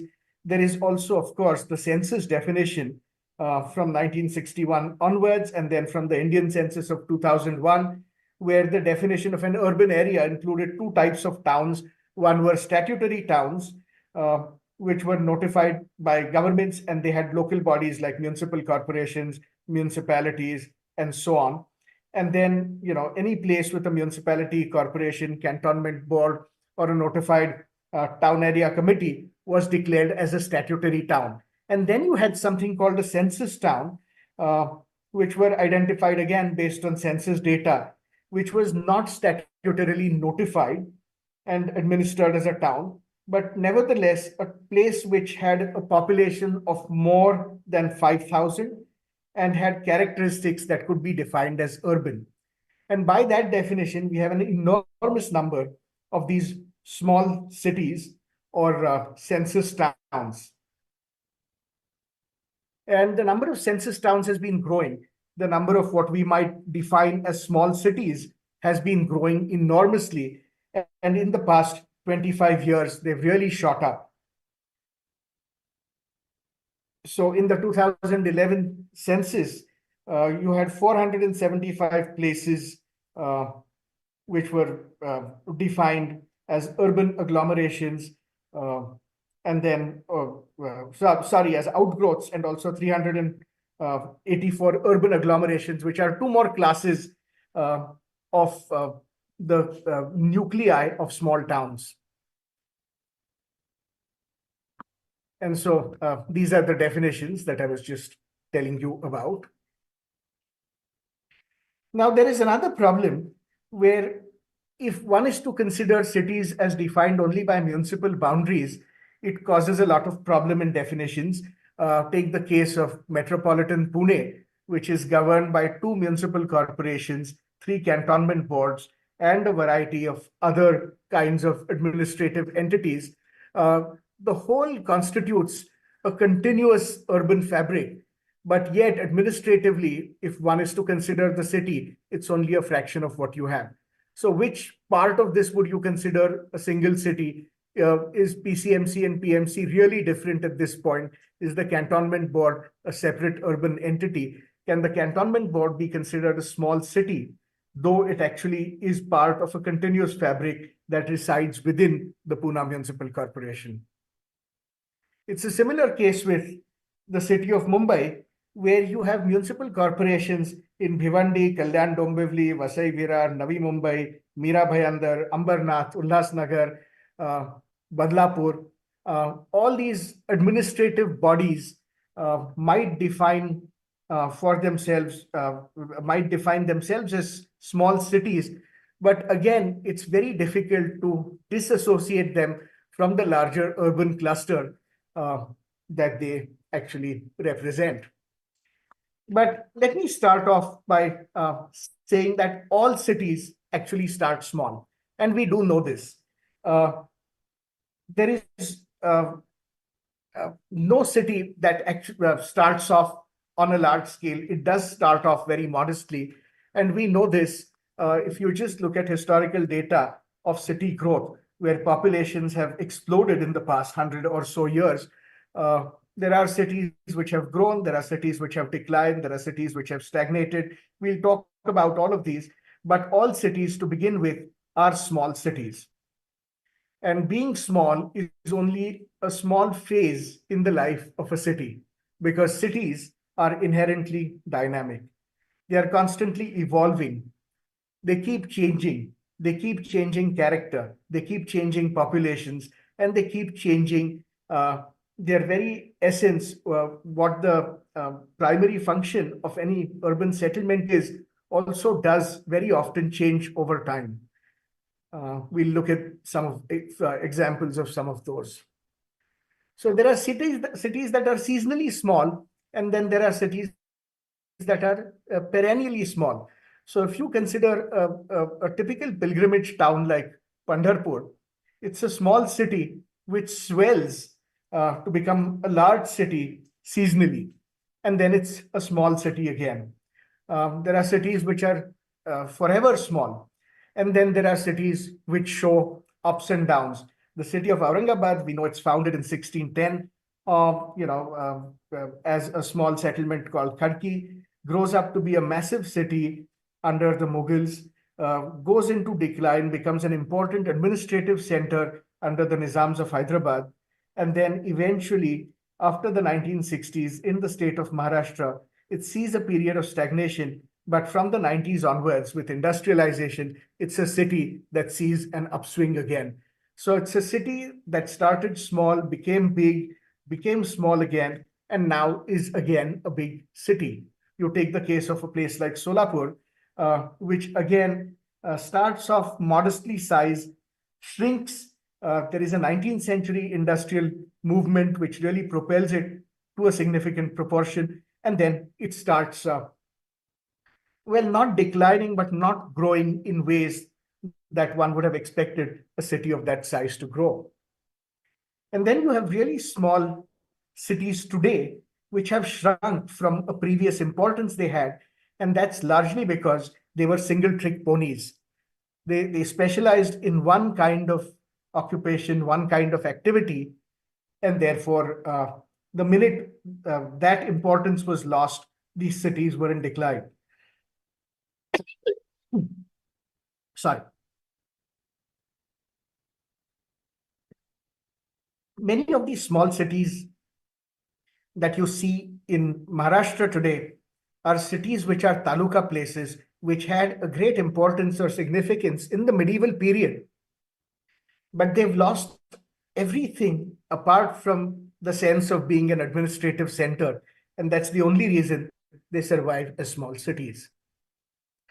We also imagine that all cities will always grow, and that's not entirely true. There are cities which do shrink, but of course, the examples for us are always cities that grow in population, therefore in size, and very soon outgrow their status as small cities. A small point that needs to be made is that the size of a city is not really just its scale. There are other things that make cities small or large. And so there are intangibles like if a city is intensely homogeneous, we don't think of it as a large city. We think of it as parochial, and therefore we think of it as a small city. Whereas a small scaled urban settlement that is incredibly cosmopolitan, we might think of as a larger city than it actually is. And there are several examples of how size is in the imagination and not always in terms of a physical footprint. There are several things of small size that have a large impact. They capture your imagination in ways that are much bigger than the space they occupy. Now, the reasons for the existence of a city, the raison d'etre, really is something we look at, because we have cities that start off as small cities because they fulfill one or two or three major functions. And many of these cities are set up specifically for those functions. And I'll give you examples of the kinds of cities we see in Maharashtra, which are small cities, and they were set up as small cities because they had a primary function and then one or two others. And so the first that comes to mind is a small city whose primary function really is pilgrimage or the service of some kind of religion. This is a photograph of Jezuri, which you know is a town that is primarily settled because it has a very important temple of Khandoba in there. Other examples of this kind of settlement include Shirdi, Tulzapur, Pandharpur, and countless others. There are railway towns in Maharashtra, something that really emerges from the 19th century onwards. Small cities, they have a lot of urban characteristics. They probably will not grow much beyond their current size. But the reason that they were set up was because of the railways. Another city like that is Jalgaon, which is a new city. It's not a very old city. Its importance really derives from being an entrepot for shipping cotton out on a railway line. Railway towns, again, as long as the railways are in vogue, will survive as small cities. But unless they pick up other kinds of functions, it's unlikely that they will survive. There are cities which are administrative centers. Again, cities that were medievally important. They lost a lot of what they had to offer in the medieval period, but remained administrative centers and therefore retained their importance. Amravati and Amalner are two cities that immediately come to mind because almost everybody who's grown up in Maharashtra has had some relative who was posted in one of these two towns at some point. Again, these are not cities one visits unless one has relatives or familial ties, but they retain their importance as small cities because of their administrative functions. There are military towns which were set up, cantonment towns, Devlali being very close to Nasik, of course. Other towns like Kamti or Kampti outside of Nagpur, Khadki, which used to be outside of Pune, but now has been swallowed up in the urban juggernaut. There are cities, small cities, which really grew as educational centers. Panchgani, with its density of boarding schools, Talegaon Dabhane, which had a very important school, well, two of them, Pune, which had a number of institutions of higher education, all really were expanding in the late 19th and early 20th century because of these institutions. Of course, there were other factors, but this was one of the major drives. Cities like Pimpri Chinchwad, small cities where MIDCs are at the heart of the city, are really industrial settlements. The twin city of Pimpri Chinchwad is most certainly nothing more than an industrial city when it starts, and then slowly, of course, it's picked up other functions as well. I think Nasik has a number of these industrial agglomerations around it as well. There are cities that are mercantile cities. So, for example, Ahmednagar, which was once an administrative city, then a military city, it's changed roles throughout. But what it's retained its importance for today is really as a mercantile city. This is the famous Kapad Bazaar in there. The whole of Marathwada used to come and buy wedding bastas from Ahmednagar.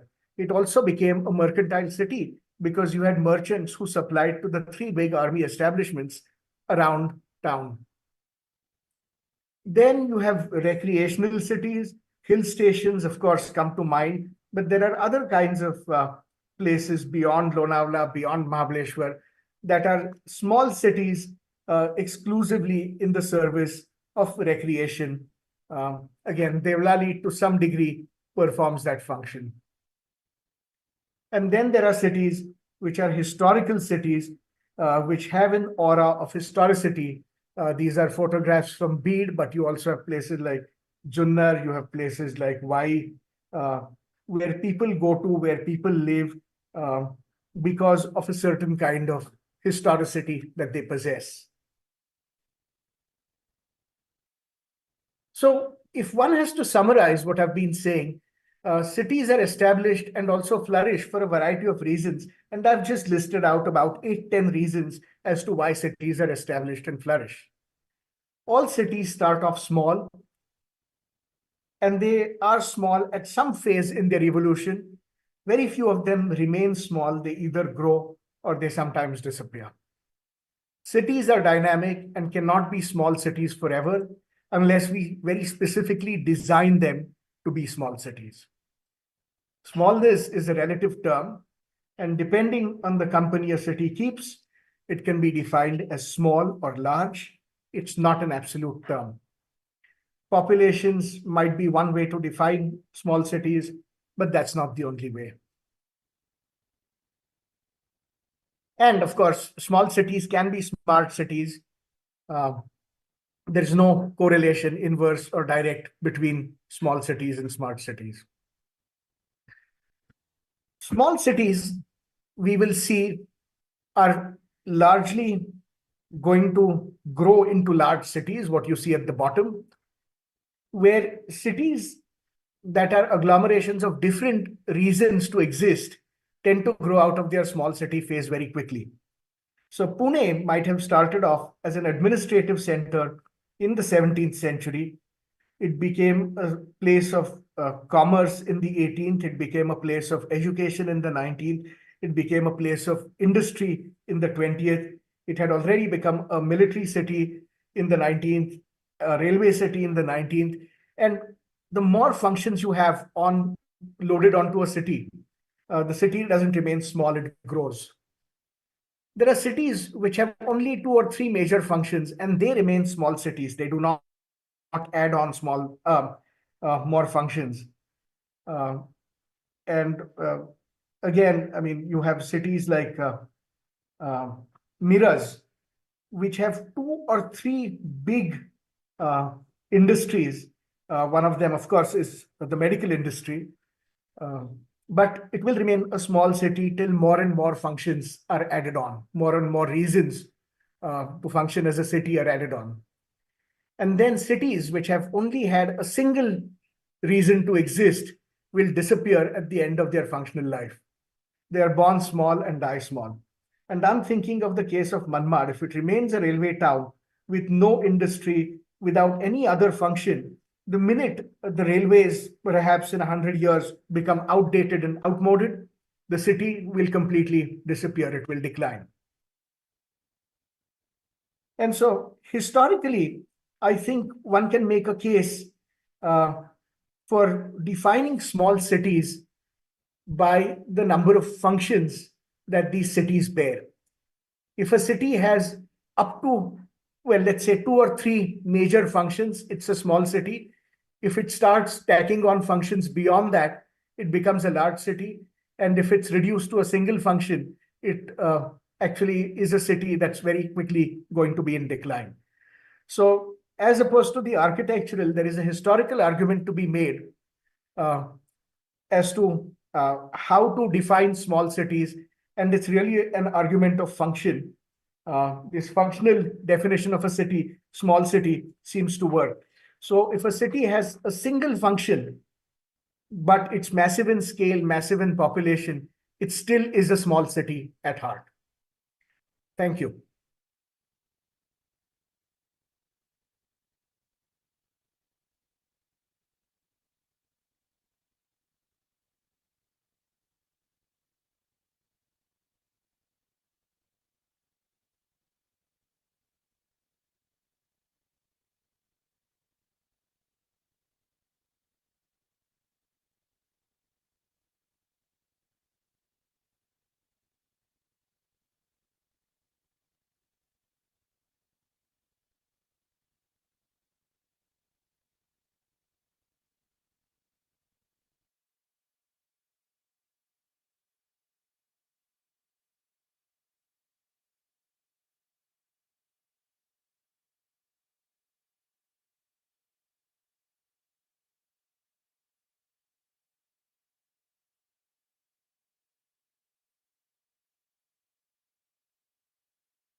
Thank you so much. Can you all hear me?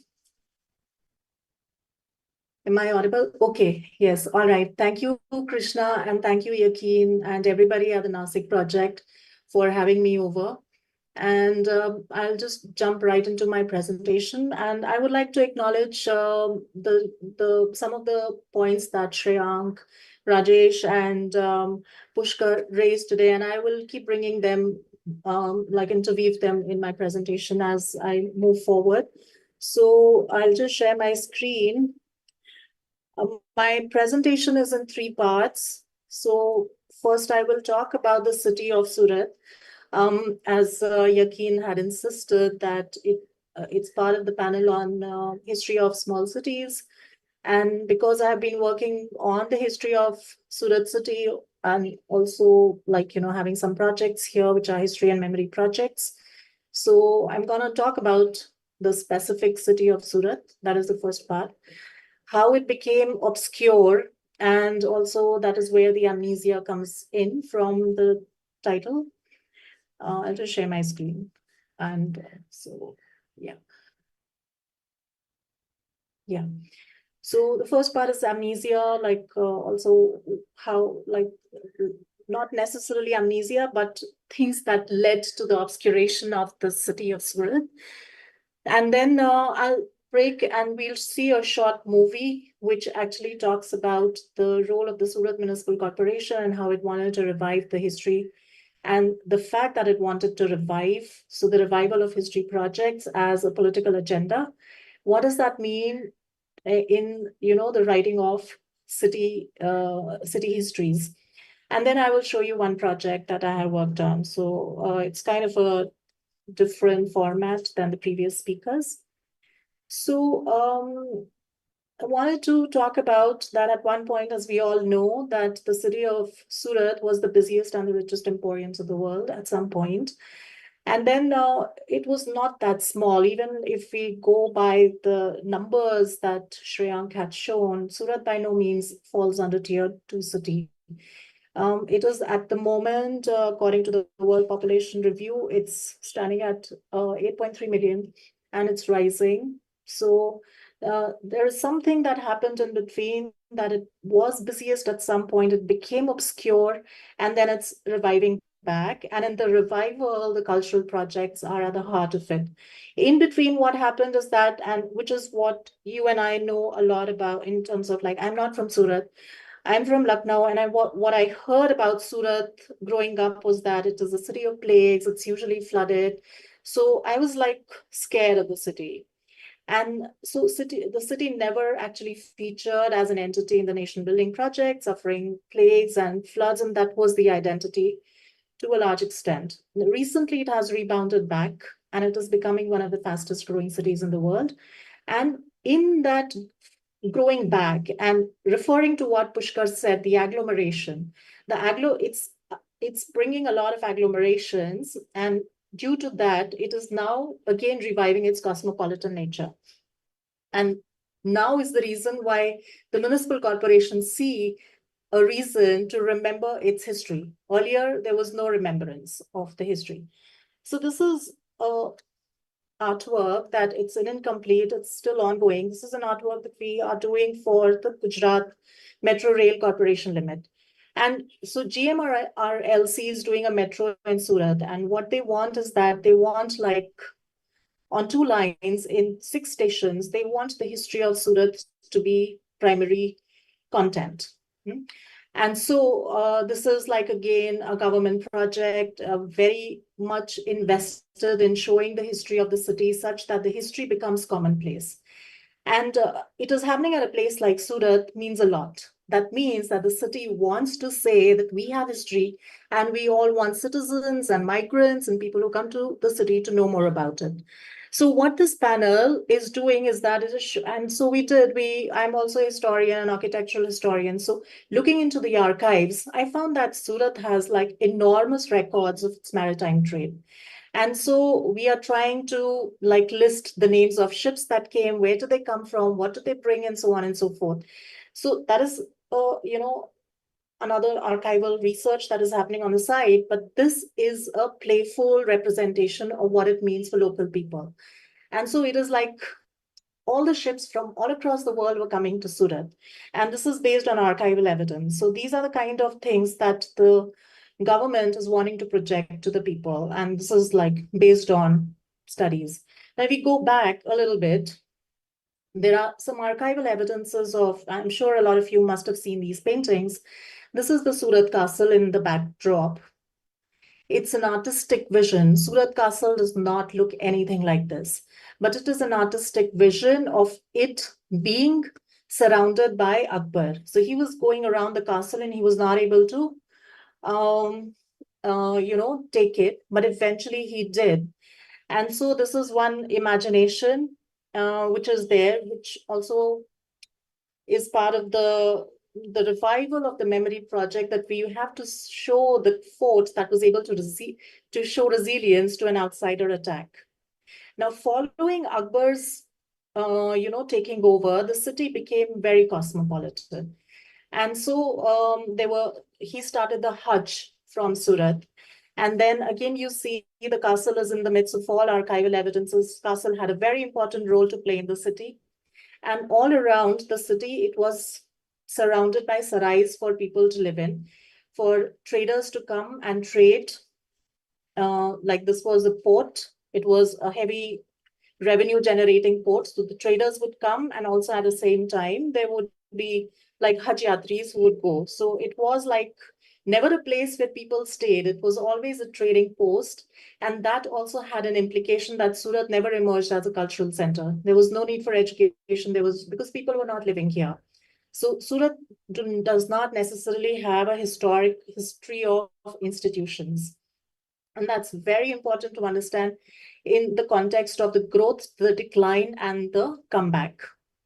So this is another evidence, similar kind of map. So why I'm showing you all these maps is that also the politics of history writing about cities.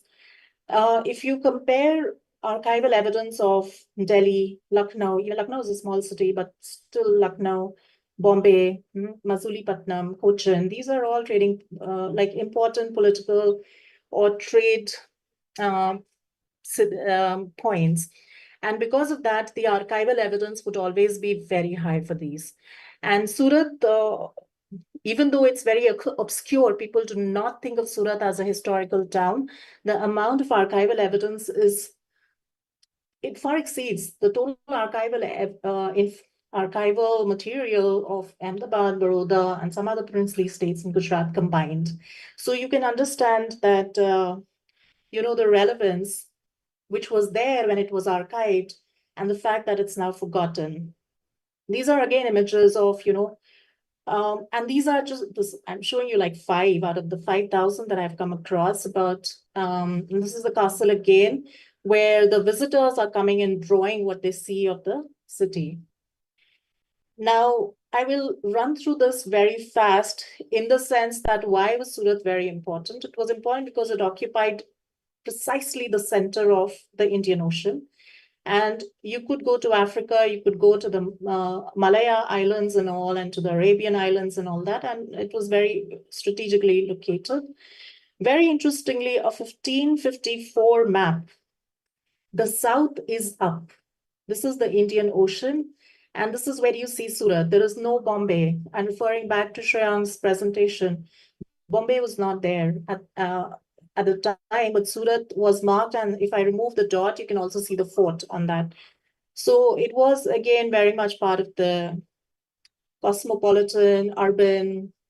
It was very much present there, that important enough to be located on the map by Giovanni Battista. And similarly, so what made Surat grow is, I argue, it is also very geographical in the sense it's hydrological. So these are some of the maps that you see, which are oceanic maps. And there are these numbers that are marked. And these numbers, they say what is the depth at which you can anchor the ships. So earlier, Cambay and Bharuch used to be the ports, but they started silting, and the silting kept on, growing. So the ships kept on moving south, and they started to anchor at Surat. Surat suffered the same fate because it started silting, and that is where the ships started to dock southward, and hence the growth of Bombay. So these are some of the maps that show that silting led to the ships being docked near Surat. Another very important map, this is one of the first Arabic maps of the world in which Surat is mentioned. And so it speaks about the presence of Surat in the mercantile history with the Arabian nations and also all the way up to Armenia. The other reason what Surat offered was a very robust currency exchange.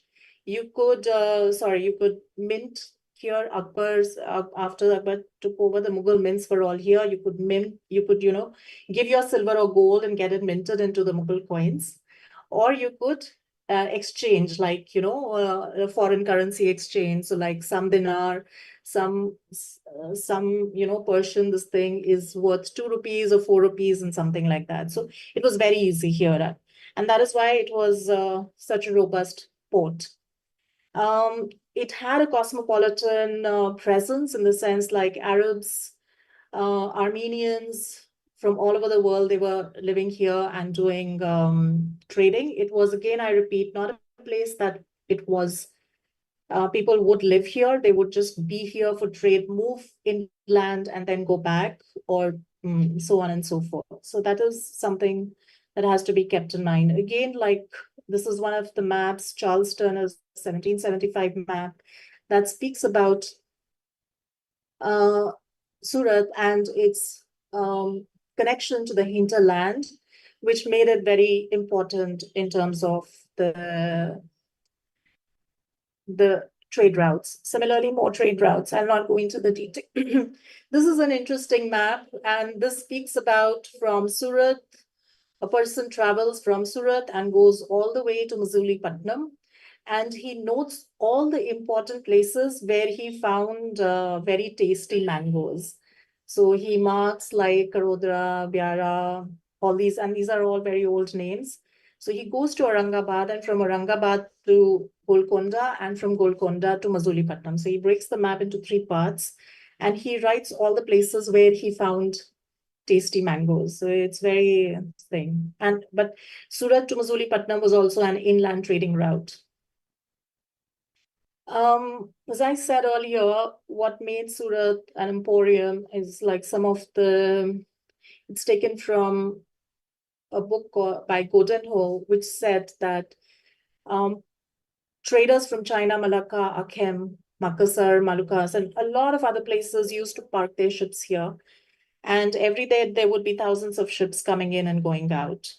Now, so this is what I was talking to you about, the rates of exchange and all that in terms of, so if it is Toman, which is silver for Persian, would be like 29 rupees, and so on and so forth. So Italian ducat would be 4 rupees. So basically, this is not important. What is important is that it was very easy to convert at Surat, like, which is how we see it. Like I'll go to, today we travel and we are like, is visa easy to procure? Can we get like good currency exchange and so on and so forth? And that was how the port was operating here.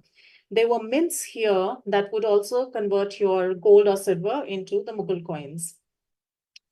Now, Pushkar was talking about bastas and like Ahmednagar and that. So Surat was not a place that would manufacture anything, but it would collect from a lot of places and sell it. And so this is just an evidence of the number of pieces that were ordered in the year 1667. And these like 152,000 pieces of bastas were ordered, and they kept on increasing, which just talks about the busyness of the port here. So this is again another, I'll just like change of mood and all that. This is another illustration we did recently. It's also a work in progress. So this shows that how they were transferring the material like spices, cloth, and so on. So the lower part of the ship would have these stacks of what they would call martabans. Now, martabans we know are like small bottles in which we pickle, but martabans were actually big, gigantic wares in which you would pack all these and then you would fill it with sand such that it doesn't move. And the top floor would be then where people would have their cabins and their, clothing and all that. And this is what something we compare to how the ships are now going in and out of Surat with the containers. And you can see the lines, like robust connections with Arabia, all the way to Amsterdam, London, via Africa, then even in Malaysia, Thailand, Bhutan, all these places, very robust.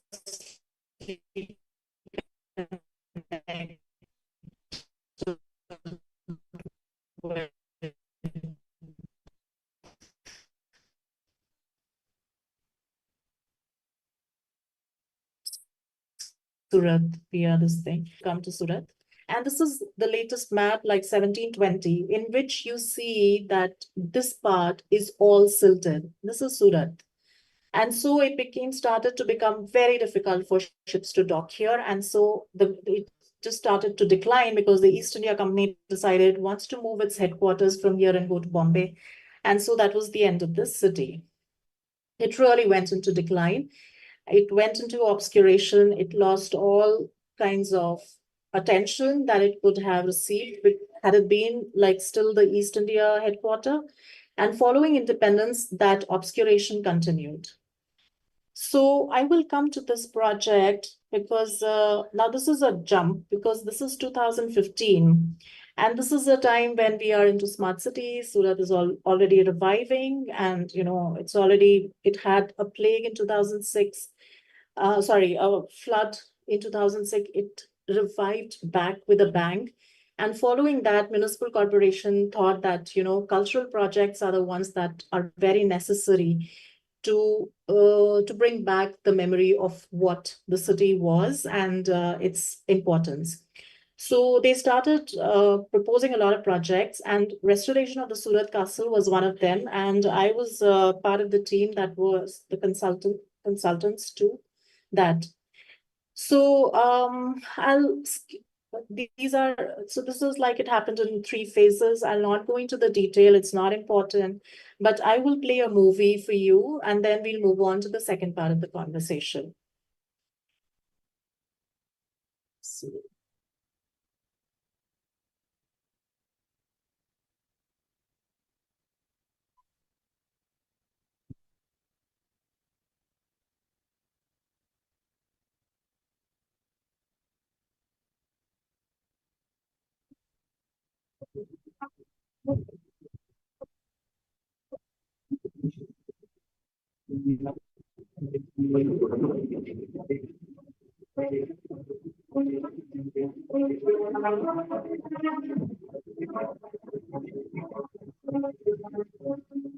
वक्त की लहरों के साथ तमाम अफसाने बह गए और वक्त की लहरें उन सभी ने sorry, you can hear the sound, right?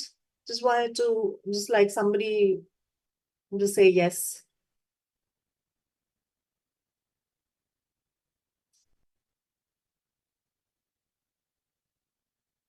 Is the sound of the video audible? Yeah, okay, thanks.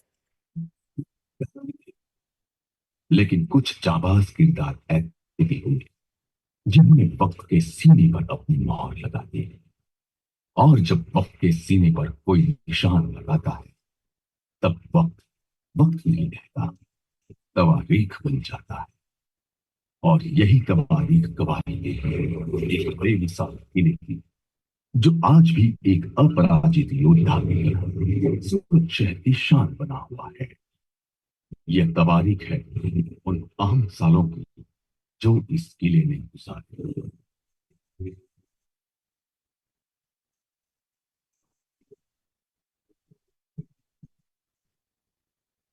अपने सीने पर कई बंदूकें और तोपों के वार सहने वाला यह किला, जो अपनी असली पहचान खो बैठा था, उसके रिस्टोरेशन की जिम्मेदारी सन 2015 में गुजरात सरकार द्वारा सूरत म्युनिसिपल कॉर्पोरेशन को दी गई।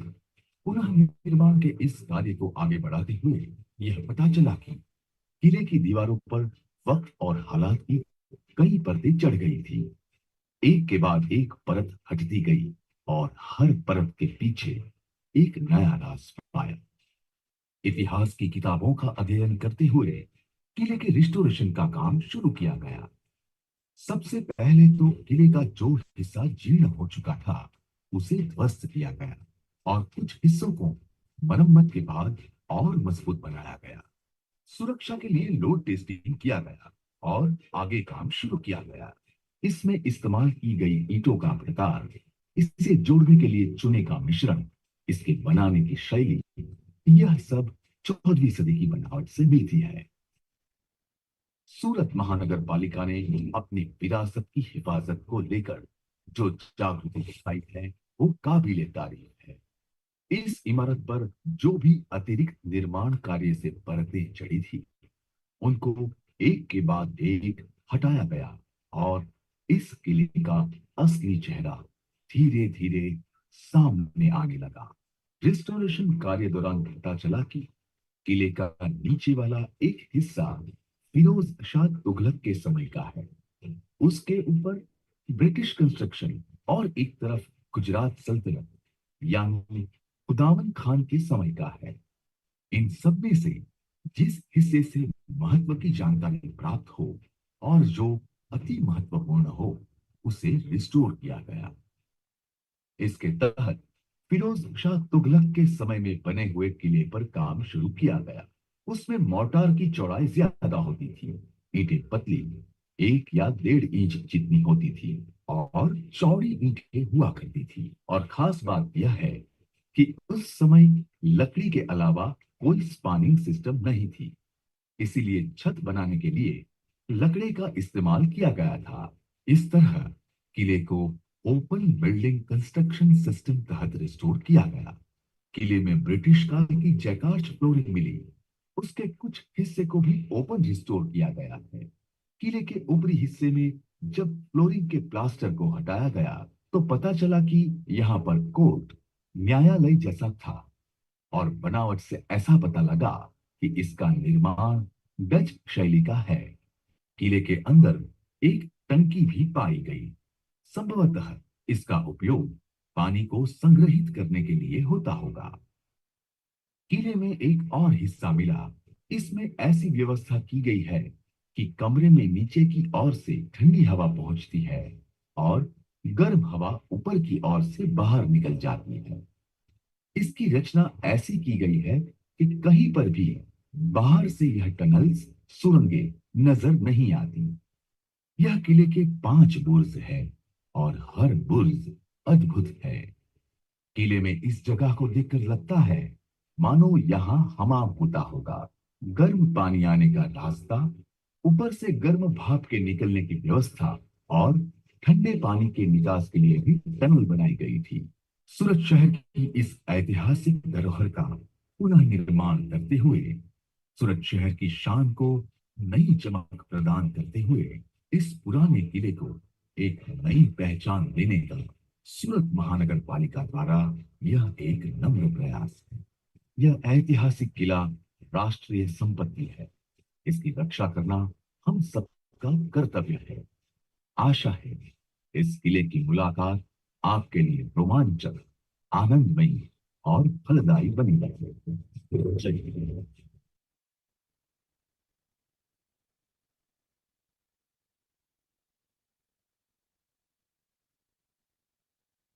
Okay, so before we start the third part of the presentation, I just wanted to highlight the fact that, this movie is made for general people, for visitors, and I wanted you to pay attention. I wanted to apologize when it's in Hindi, and I hope that we don't have the captions one, and so I hope some of you were able to understand. The point in the movie was that because it's meant for common citizens, it's not very, technical. But the fact is the content is very technical. And so what they wanted to bring attention of the people is to the fact that, this is the process of restoration that has happened. And it's more like in the line of like inviting interest of common people in this something which is very technical, using very simple language. I showed you a 5-minute thing. It's almost like 30-minute long. So it goes into a lot of other details about restoration and so on and so forth. And I wanted to bring your attention to the last part where SMC talks about 2 words. One is Rashtriya Dharohar, and the second is Pehchan. So Pehchan is identity, and Rashtriya Dharohar is national property. Now, Surat, this building is not a national property. But the fact is that they want to make it into a national property as a form of identity. And this is, I think, is an example of a very proactive way in which municipal corporations of small cities want to, project their identity through history. And these projects are tangible aspects which then put them on the national map. And it's definitely aspirational, but more than aspirational, it's very ambitious. And I think so they want to participate. Even when left out in the nation building project, they want to participate in it. And so they also send these projects into smart city, this thing, and so on and so forth. So these are the ways in which, municipal corporations have the need and, have the capacity and the ambition to participate in nation building. And I think that is where I would like to recall what Rajesh was asking Shreyank about, the role of local bodies in this, in how do they project the Indian cities, their small cities. So anyway, I'll not go into the details. It's like the government of India did an MOU with Surat Municipal Corporation. It was a change of hands. SMC does not own the building, but it took on the responsibility of getting it done. This, I think, according to the movie, this is how we found the castle in a very, very bad shape. It was like almost beyond disrepair. So we did a lot of structural, non-destructive tests to understand what things can stay and what can go. We also did a lot of archival study, and we were very fortunate to get 1:50 scale drawings of building, because the building had been repaired several times by the British. So we looked into a lot of these drawings. You can look at this drawing. It's a first floor and a second floor drawing of the castle, and also sections at the bottom, which helped us understand how what decisions can we take in terms of restoration. We also found day-to-day records of the amount of material that they were procuring to repair the building, which means how many nails they were buying, how much lime mortar, how much bricks, so on and so forth. So these kind of evidences were very useful for us.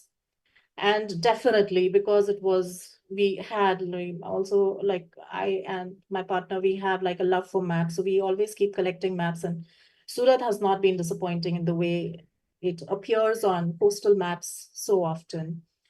So these are day-to-day ledgers of warehouse keepers, ledgers at Surat Castle, incredible amount of day-to-day information. This is again another repair map of Surat Castle, which has the dark red, the light red, and yellow and black, which shows which ones are kept, which ones were repaired, which ones have to be built later, and so on. So again, a very, very interesting historical map that we found, more archival evidence, which led us to decide how we have to restore.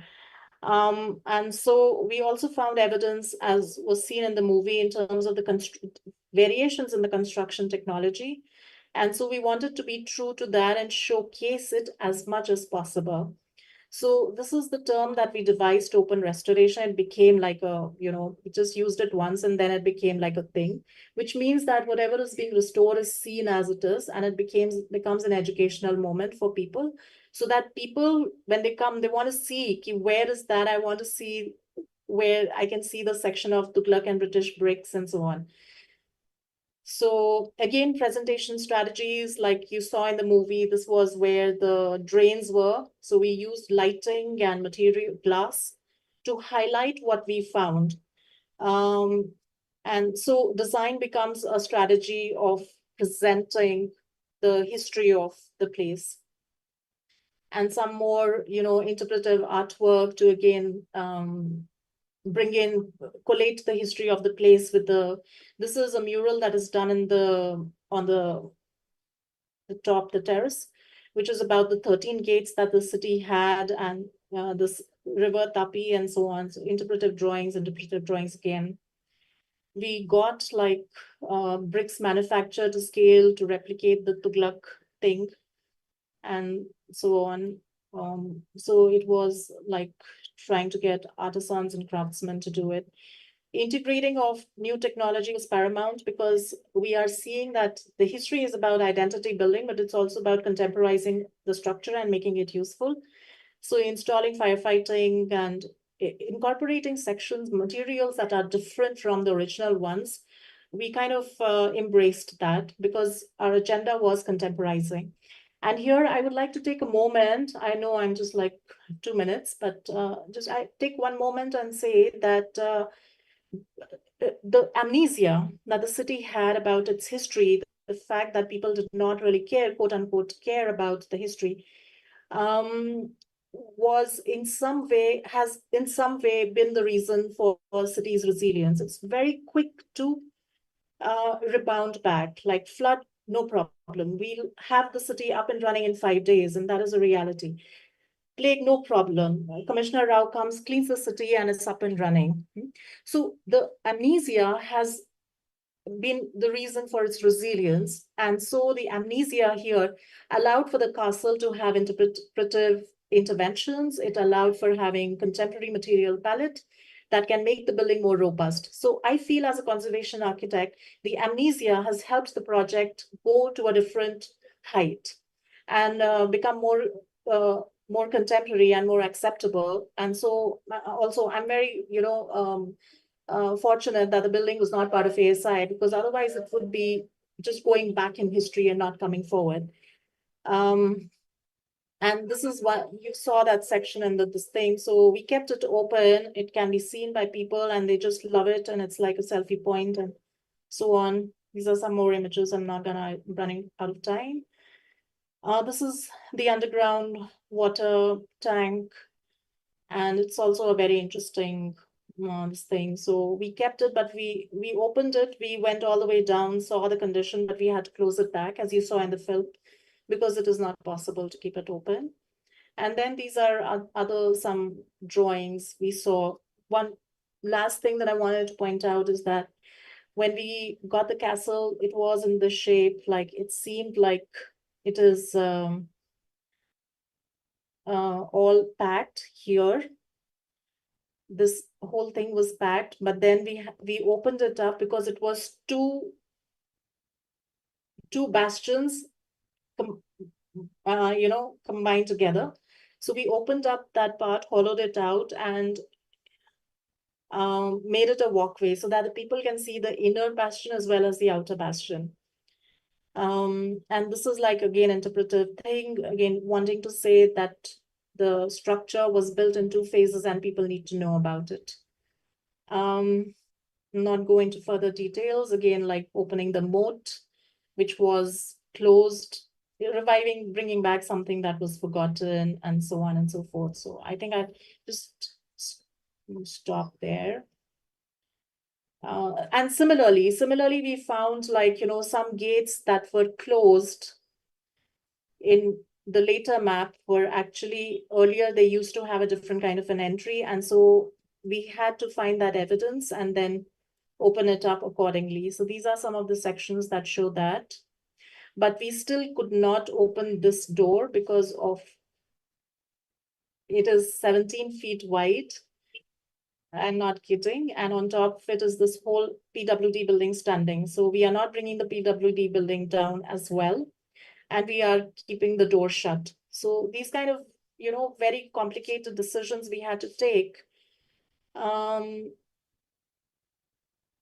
again, more drawings which show the complicatedness of the construction system and the evidences that this was built by somebody else, this was built by somebody else, this was built by somebody else, and we try to keep all the layers intact.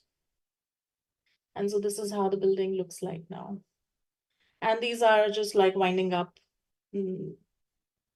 before and after pictures. I'm done.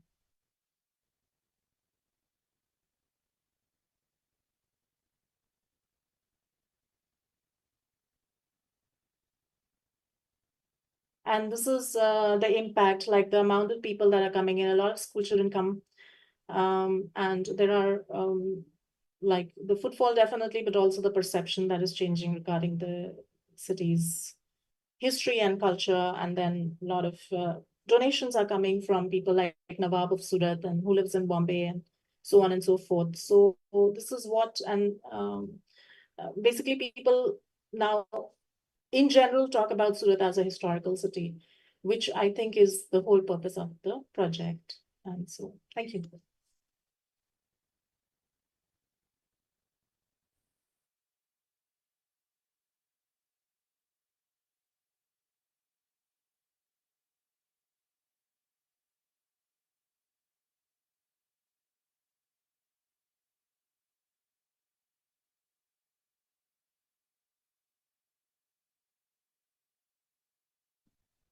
Thank you very much. And thank you to Yakin and Swapnil all at the Nashik project for inviting me to give some comments on the presentations. And thank you to Sonal and to Pushkar for these presentations. They were really fascinating. I think Purva and I are going to take turns asking questions. I've got a lot of questions to ask you. So as you've been presenting, I've been thinking about which one I'm going to start at, mindful that I may not get back to a second if the discussion takes off. We'll also take questions from the audience in the last 10 minutes.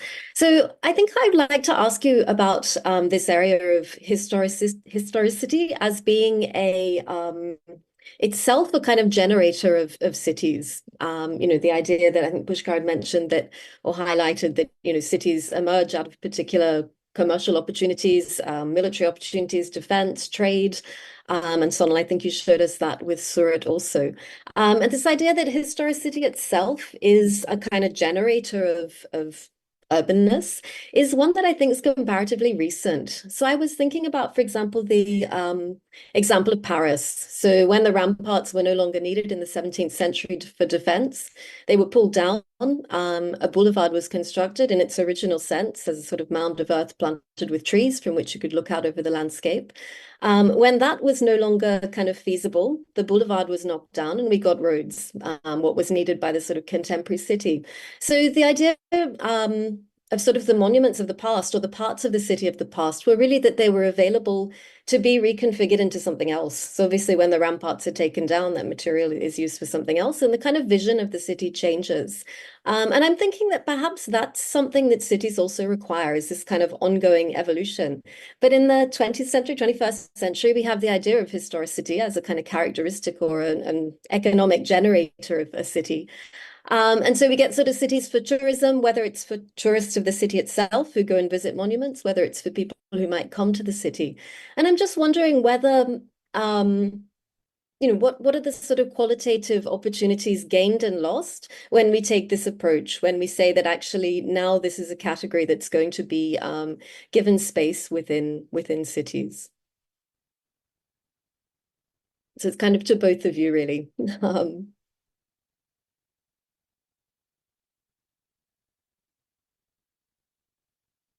Pushkar, if you want to start. Yes, it is a new category, this historic city, because this self-reflexive appreciation of historicity is a very modern and postmodern condition.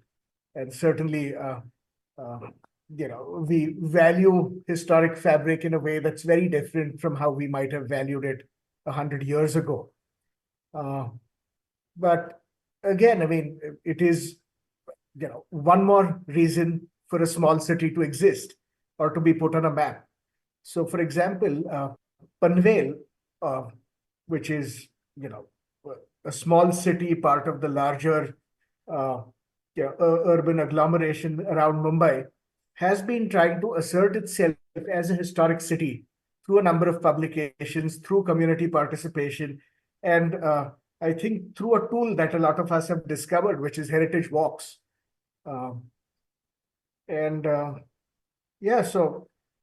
adding to the railway town, the military town, the industrial town, and so on, the historic town, of course, becomes one more raison d'etre for the existence of small cities. But the minute you have more things added on to this, identity of a historic town, it's not going to be a small city anymore. It's going to very quickly morph into something else with a historic center.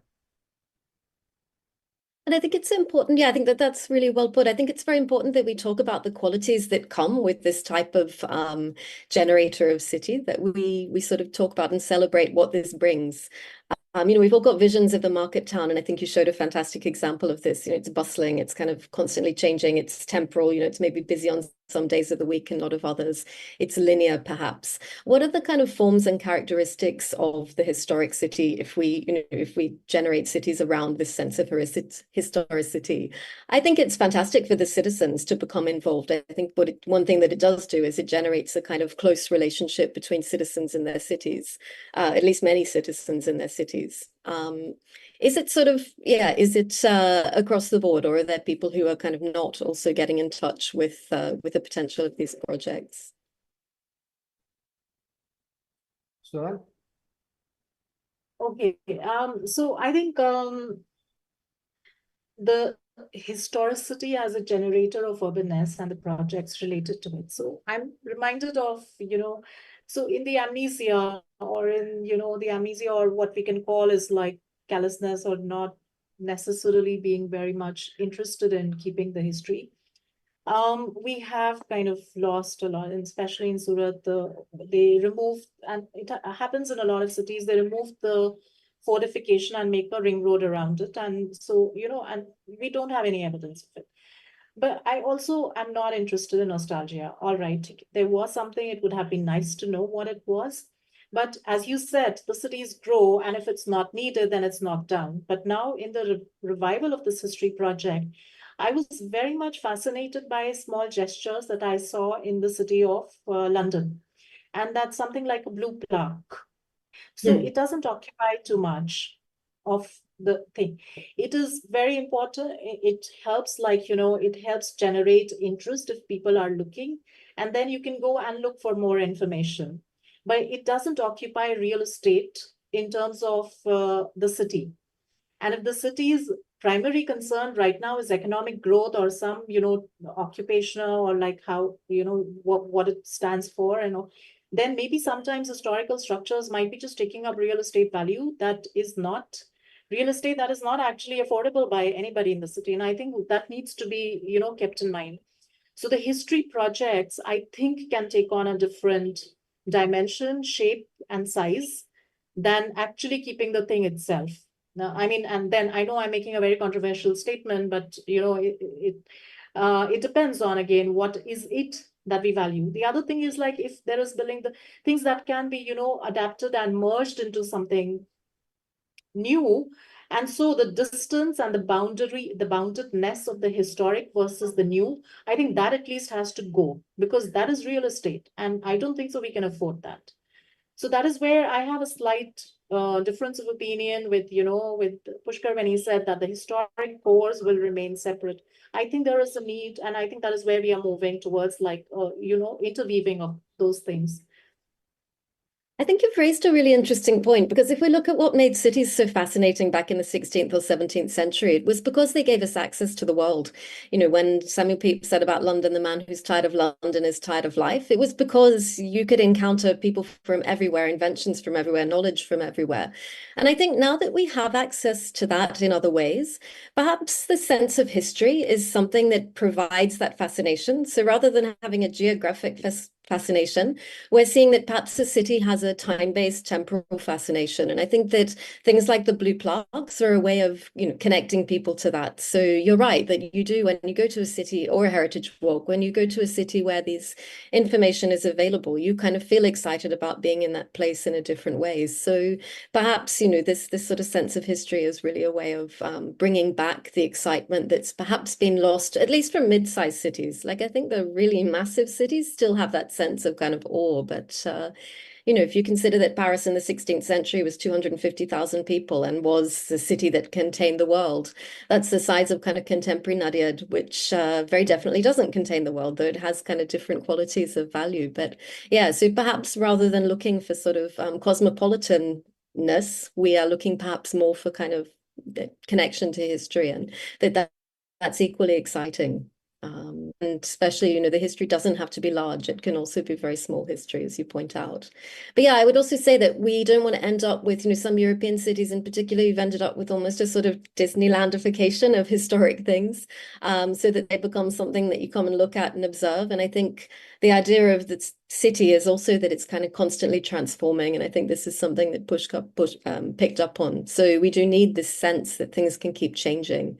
And it would be kind of interesting to see if little bits of the project could be taken down after some time to make way for something else. If it was purely practical basis, if you needed a road through there, you would sort of cut a little bit of space for one, certainly if you went back to the 1960s. And I know that we don't look at cities in this way anymore. We value heritage in a different way, but perhaps it would be interesting to sort of speculate, even through some drawings, what would happen if we took some of these kind of sort of challenging positions, I suppose. Would we also open up a kind of evolution in the city that perhaps we're losing in some places?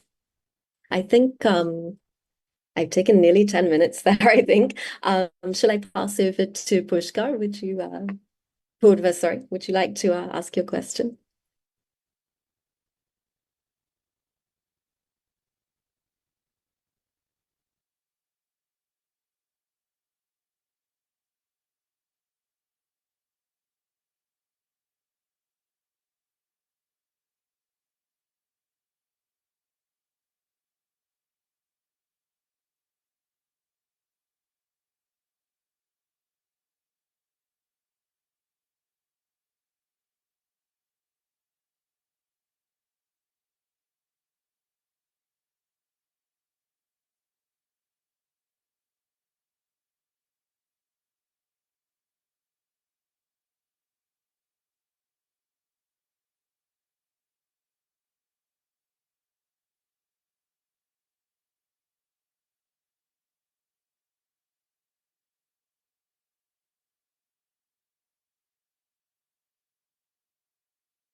All right, thank you. I think it's a fantastic question. I actually also think about such questions a lot. And so you do talk about two things. One is nostalgia, memory, and then the scales, the monumental versus the people. Now, I would tweak that a little bit, because in my mind, it's not monumental. It's a shared memory, and then there is a personal memory. So we, as professionals, when we are invited to do these projects, which are public projects, we are necessarily talking about public memory, and which is a shared memory. And it's always constructed. And this is where I would like to invoke a very seminal piece by Pere Nora, who writes about sites of memory, Lu de Mémoire. And so he says that memory is always constructed, and you can use memory as an exploitative device. Well, he was writing for the right-wing French government to see how nationalism can be, imbued in the people. But what is very interesting about his argument is that because people can remember, and they will always remember in pieces. So we have to, tap into their capacity to remember. That memory will never be perfect. It will never be complete.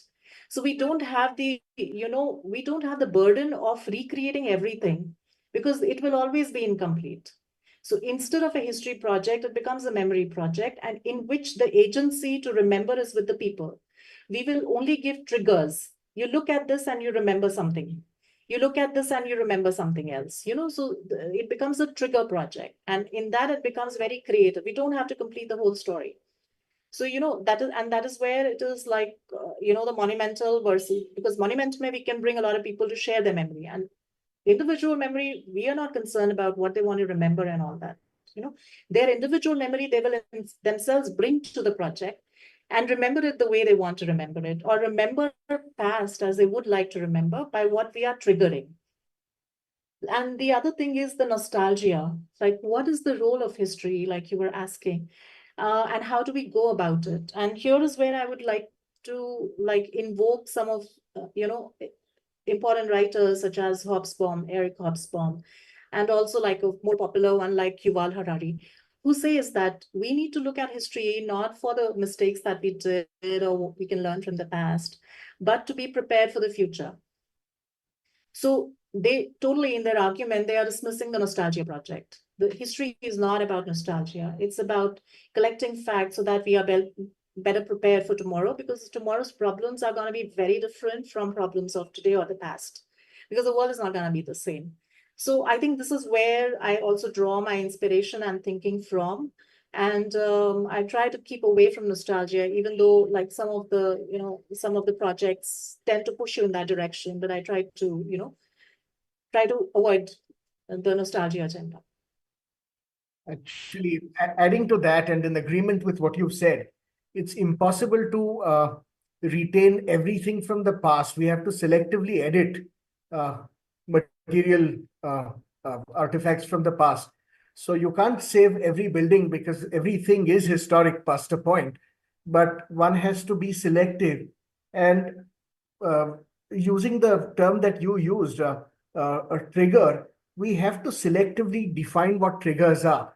And so, for example, the National Park Service in the United States has a set of criteria, four criteria that they use. One is it has to be an exemplary example of a certain arts or crafts movement. It might be a building, it has to represent something that really defines a period.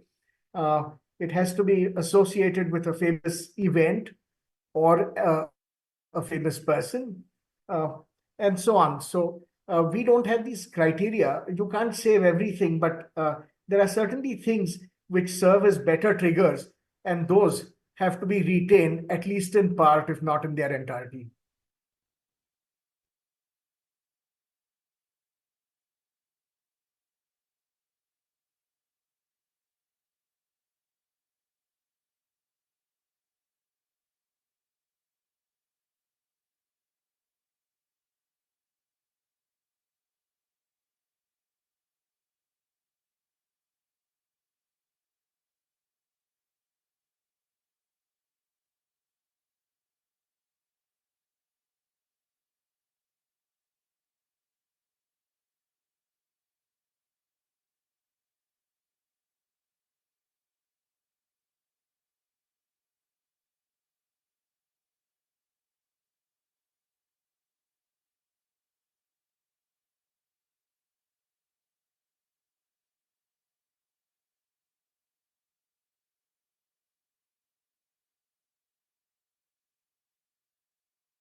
I think we've managed to erase geographies in certain places as well.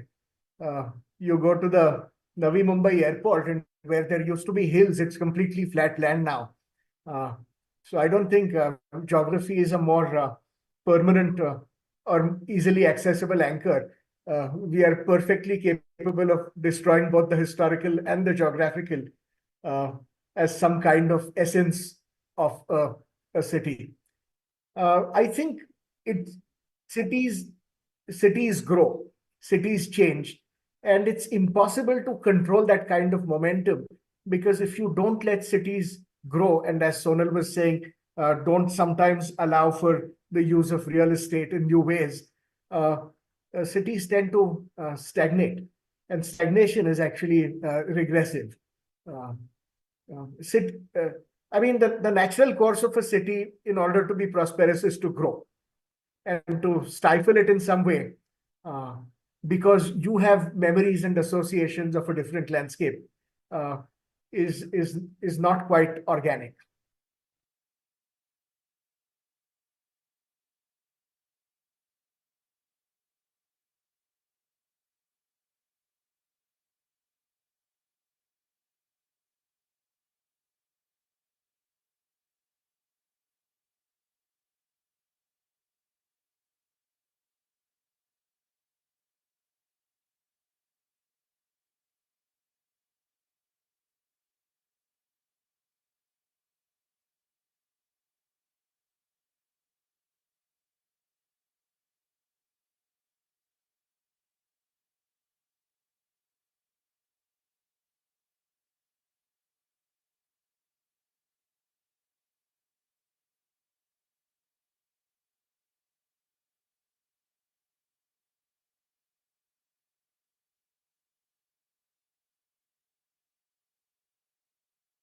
The rules and regulations do demarcate the heritage zone and everything. But if we somehow protect by some regulation the maintaining the geography part, can we then still say that it is still Shimla and Nasik is different and Banaras is different? Can we do that?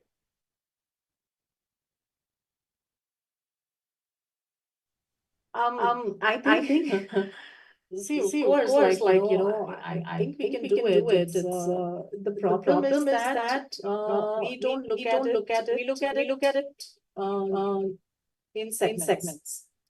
And so geography is a segment, history is a segment, culture is a segment, development is a segment. But the thing is, what is at the core of any city, and I was like borrowing from what Pushkar was saying, is that we don't want cities to stagnate. We have to let them grow. And cities are always aspirational. They will grow because people are resilient and they have to, survive and grow, and, they will always like, move upward and onward. Now, when development is key, I'm using development in the way that, the city is going to sustain its growth, then we don't have to see development as a villain. The thing is, if we are already foreseeing that development is going to happen, then geographical parameters or ecological parameters have to be integrated. And the fact that it cannot be a 1950s document, because our geographies are changing, our ecological parameters and the parameters to design and plan have to keep updating themselves, and which we are not doing, and we don't talk to each other and so on. So that is a problem, and the lack of transparency and how decisions are taken at, the town planning level and is what is causing all this. But I don't think so development is a problem. But the thing is, development is in the hands of somebody else, and ecologists and somebody, they have to come and consult and give like some kind of last minute input. Historians have to come and give a last minute input and so on, and that is where it's causing issues. Now, I just had a conversation with Janki Nair a few weeks ago, and now Kerala is doing it in a beautiful way, like at least what I heard from her. So they have a series of panels, and they are rewriting how the development, so they are already embracing the development. And now within the development, the ecologists, the historians, political scientists, economists, they are all part of the panel right from the beginning. So when they are writing the policies, it's from that perspective. And I think those kind of collaborative, transparent practices are going to help us. And I think Pushkar was talking about Kerala. I forget, or Shreyank, Kerala is all green, but it's one of the most urban areas in the country. And so they are taking on this challenge of, having these kind of plans with a multidisciplinary team collaborating right from the beginning. And I feel if we are able to do more of that, it will be good for our cities. Yeah, I don't think development is a villain. I think it just has to be shepherded responsibly. But I think. Yeah, go ahead. Sorry. Oh, no, sorry, please. I was saying we've relied for too long on boutique approaches, design a bus stop here and a township there. We really need systems approaches where you have a number of agencies coming in together. And I think these systems approaches that do consider things like ecology as well as economic sustainability will inevitably give the rise to new urban forms. If we look at the idea that military towns were primarily gridded, market towns, at least in the European context, were straight crossroads and squares. The idea that you might have a historic city that incorporates its fragments into something else, based around a framework of perhaps ecology and commercial development, will give rise to a new form. And it would be very interesting to see what that form is, particularly as you suggested, Sonal, if the city is allowed to grow into the historic fragments, and not be held back from them. I think, Purva, you have some questions from the audience, right? I think we have a few minutes left.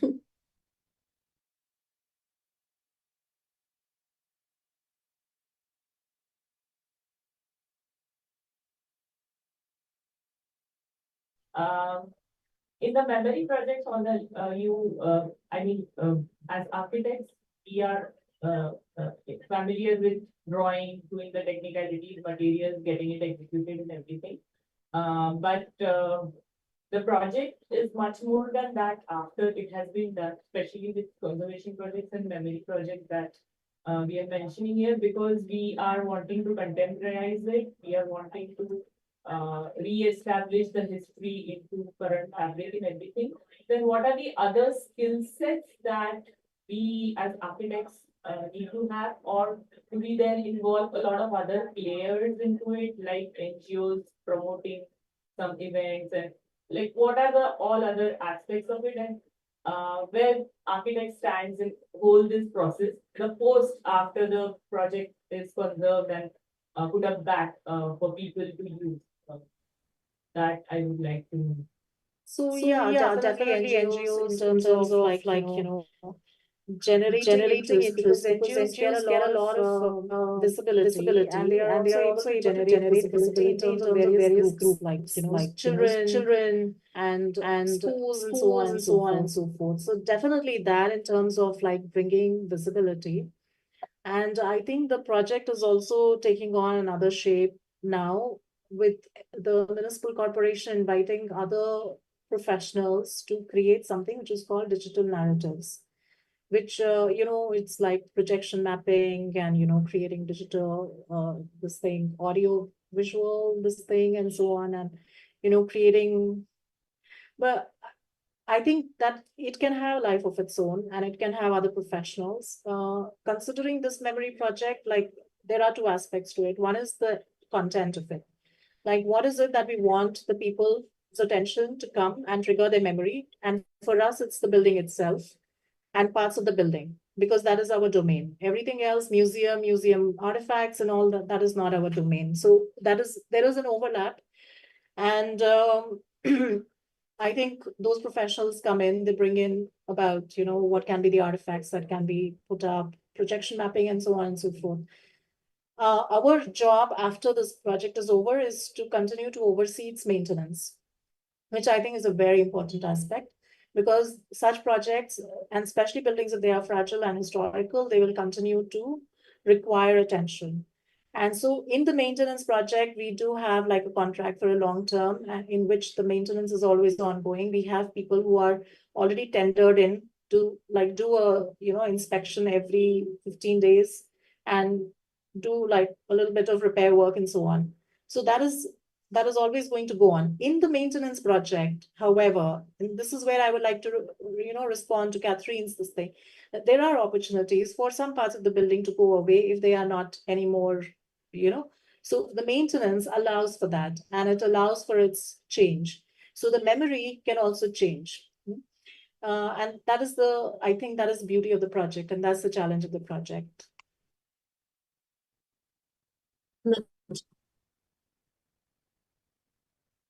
I was just going to say, and the challenge for small cities with historic artifacts, right? Yeah, and the opportunity.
And why I thought of this question is because a lot of restoration when we see in Europe, or if you go to Rome, for example, and every decade you go, you understand that the Colosseum is built more from the last time. And even after that, as a visitor, if you keep your architectural analysis aside, you feel that you're exactly in that time and you're almost reliving that memory of being in history. But somehow, in a lot of restoration projects which are done in our part of the world or in our country, I think there's somewhere a gap where, for example, the set of materials which are used. So I just wanted to understand that beyond architects, are archaeologists also part of this process when we are rebuilding it, who looked at the kind of materials which are used, are a reference to that spatial memory of being in history. For example, I was seeing some of the things, for example, the air conditioners in the space, which is a plastic element. It's surely going to dilute my experience of being in that historical setting. And a lot of things like this. And I feel that I just wanted to understand, is there someone other than the architects also who's trying to continuously refer and say that, okay, we cannot have this or we can only have this, to keep the spatial experience of being in the space as pure as possible. Otherwise, suddenly I'm in a 15th century building, but looking at something which comes from 21st century, which might surely dilute my experience. For example, looking at Colosseum, and suddenly I see a Lamborghini coming in the scene, might dilute my experience of looking at Colosseum in that sense. So I just from an architectural sense, when I was looking at the building, I thought that it would be nice to understand who all are there to ensure that this experience is as pure as possible. So thank you for that question. And we get this question a lot actually. And the thing is, and thanks for it so that I can explain. The thing is we did have a very strong checkpoints within the panel. Like every Friday to review whatever is happening. Every Friday for the past 5 years, we have been meeting and showing proposals, and there's a ton of people who are saying this is something you can do, this is something you cannot do. And ACs were highly controversial. Actually, it came from us. We wanted to install ACs, and everybody on the panel said no. For precisely the same reason as you are saying, well, it's a historical building, it doesn't need it. But the thing is, that is untrue. You go to British Library, and just like taking names of, or you go to museums. The artifact itself requires some kind of a very controlled environment. That is one aspect. The other is to be able to engage with it. Your body needs to be comfortable. And this is something we don't realize. Now you are engaging with it. It's anyways, we have to understand at the basis of it, memory is always manufactured. You come to the castle or you go to any of the, your historical places, you have a memory, you come back with it. And as you said, you go back and it will never appear the same because your memory is not 100%. The memory is like, the memory works. It's the same cells that are with the smell and the taste and the memory glands. They are all connected. So to be able to revive that memory, you will have to have exactly the same smell. You will have to have exactly the same taste in the mouth. You might as well have to wear exactly the same, shirt, and, you might have to have exactly the same food that day, and so, which is not possible. And I think that is where we have to let go. And this is why I call it a memory project and not a history project, because a history project can be documented and it can be, be as it is.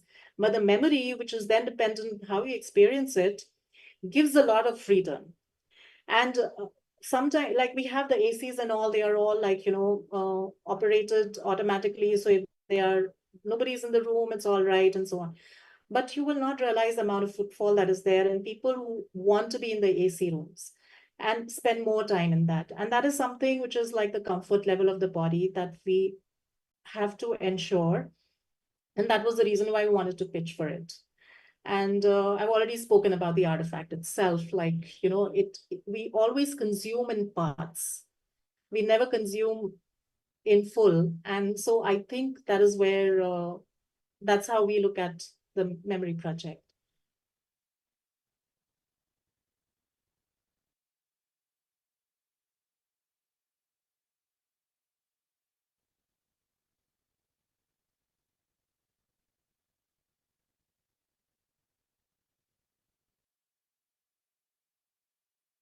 That was a great conversation. And I'm sure history even needs evolution as we were discussing changing paradigms and upcoming thoughts. So great to have you around. Thank you so much, Sonal, Pushkar, and Catherine and Purva. So we conclude the session 2 for the day. Thank you. Thank you. Thank you.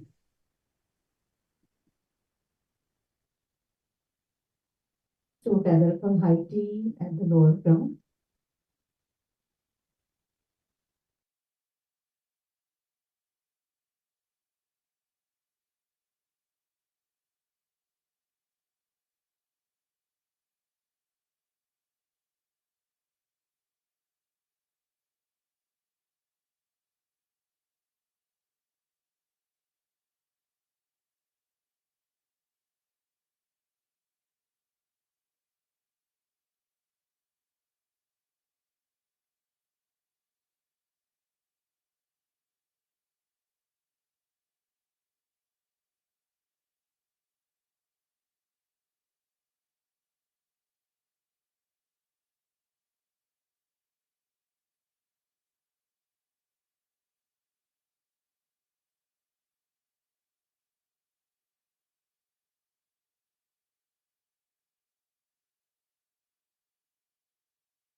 चालू त्याला तो camera टाकली का battery check केला का चालू झाला ना कॅमेरा इकडे इनपुट नाही आला त्याचा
आता इथून जाताना बोलले का हो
केलंय सगळं चालू केलं. इथे दिसत नाही. हा व्हिडिओ बंद केला.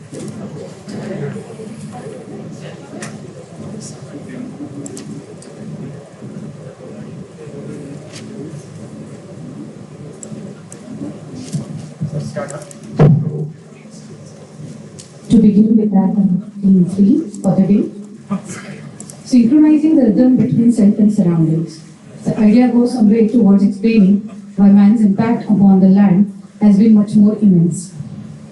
While dealing with the natural environment, the order gets redefined, reflecting the changing aspirations of man-nature relationships. At this premise, the architectural ideologies and the practice in small cities derives a symphony of character, expression, and lifestyle as an artistic response. Looking at the evolution of the contemporary architectural practices emerging in the past 3 odd decades, one can observe a peculiar character with an essence of sensitivity rendered with artistic touch. This seemingly redefines the representative architecture of the region. With a closer look at some of the notable work, one can wonder about the composition of the people who crafted these trends, the architects practicing in these cities. Theme 3, practicing in small cities, and our speaker is here to discuss the theme. Bakir Desai is an architect with over 25 years of international design experience. He has taught at various institutes, including the master's program at the Royal College of Art in London, the AA, the Bartlett University of Westminster in London, RMIT in Australia, and JJ School of Art, KRVI and CEPT in India. He has been nominated for both bronze and silver Royal Institute of British Architects, President's Medal for Excellence in Design. He holds a BA Honours in Architecture from Kingston University and a postgraduate diploma with honours from the Architectural Association in London. He will be discussing Sri Kashi Vishwanath Mandir Precinct Development Project. Over to you, Bobby.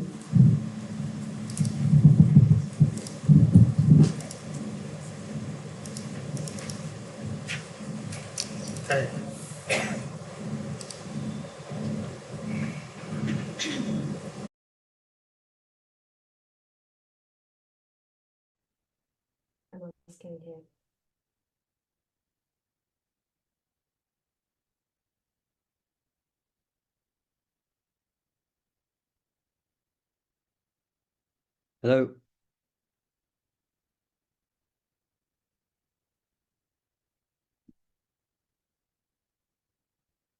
You can hear me, right? Excellent. Okay. Shall I make a start? You'll have to nod. Okay. Yes, stop. Okay. All right. Great. Well, thank you very much, Yakin, for inviting me to give this talk. I will make a start. I'm juggling 2 computers, so you'll have to bear with me if things go out of sync slightly. Using one that I don't know how to use, and I'm using another one, which is mine, which I know how to use. Right. Can you see the slide with small cities can have big problems on it? Okay, great. So we're working. Okay, so small cities can have big problems, just like big cities. They may face many of the same issues with their urbanity and the need for improvements in services and infrastructure. But working in small cities can yield huge benefits. But the problem to be solved must be well defined and strategically tackled through policy, planning, and ultimately design. And I would argue in that order. Before I go on to our project in Varanasi, here are 3 projects in small cities that we have worked on, which had very different needs.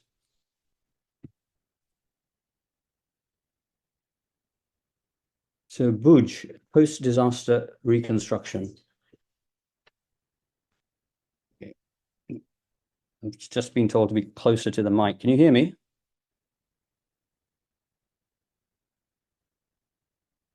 Yakin, you can hear me? No.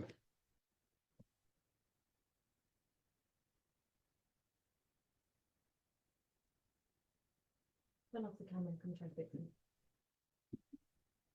I don't know how to do that.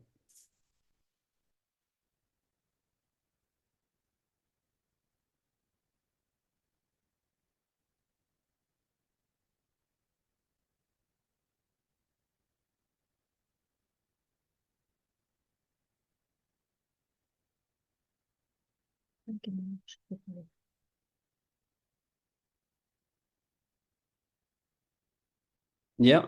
Now can you hear me?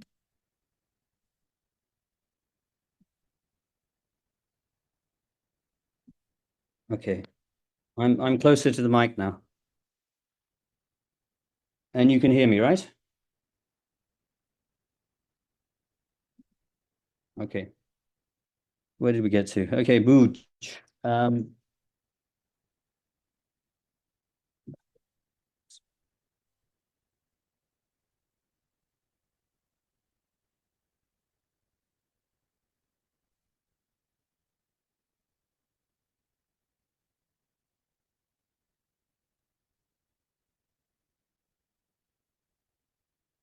Yakin, you can hear me. Is that correct? Okay. All right. So Booj, the capital of the Kutch region, has been an important trade and business center since 1549.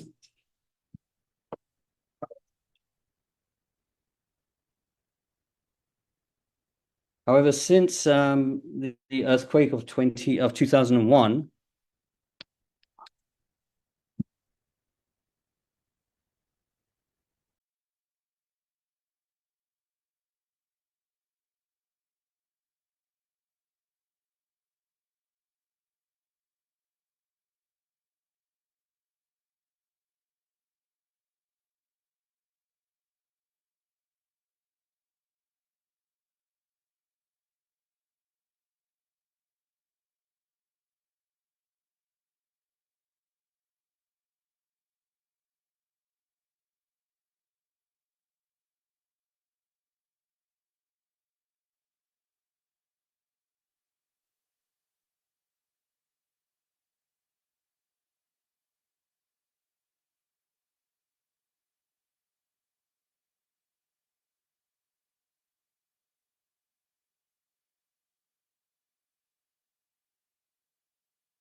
Recording stopped.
Okay, the slides are running. You can start.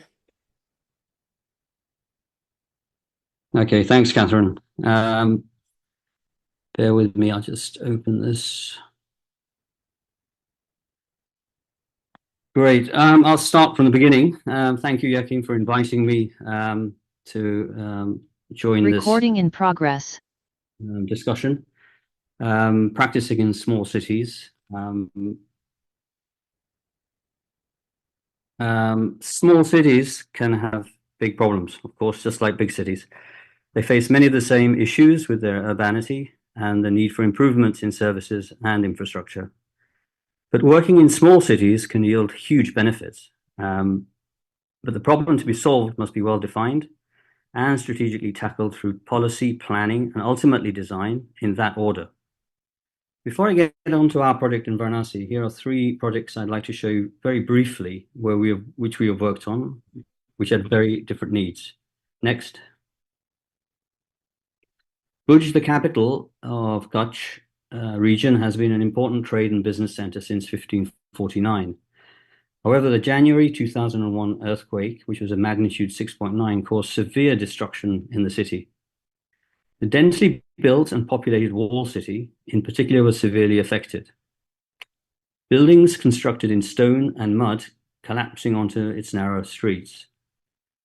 Most of the public infrastructure in the area, such as roads, sewers, and water supply networks, were also destroyed. The wall city saw the highest number of casualties with its narrow street network and limited entry and exit points. Next. EPC, which is now part of HCP, was commissioned by the Gujarat government to prepare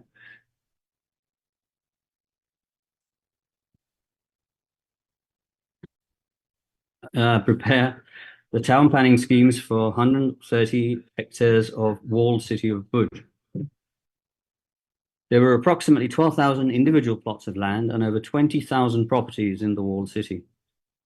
The project involved relaying of severely affected services and roads. The total number of individual properties was so high that the entire area was divided into 8 separate town planning schemes. Next. The town planning mechanism has been used extensively in Gujarat in varied contexts for land pooling, land readjustment, and land reconstitution. The reconstruction of the walled city of Bhuj is one such innovative application of this versatile and effective plan, implementation, and financing mechanism. The HCP team worked closely with local municipal authorities and maintained consistent stakeholder interaction throughout the entire process. The image you see is examples of some of those interactions. There were public speakings where the scheme was presented to residents and stakeholders. In other instances, our project team went to people's homes to explain how the scheme would affect them. And finally, even helping contractors marking out plots on ground. Next.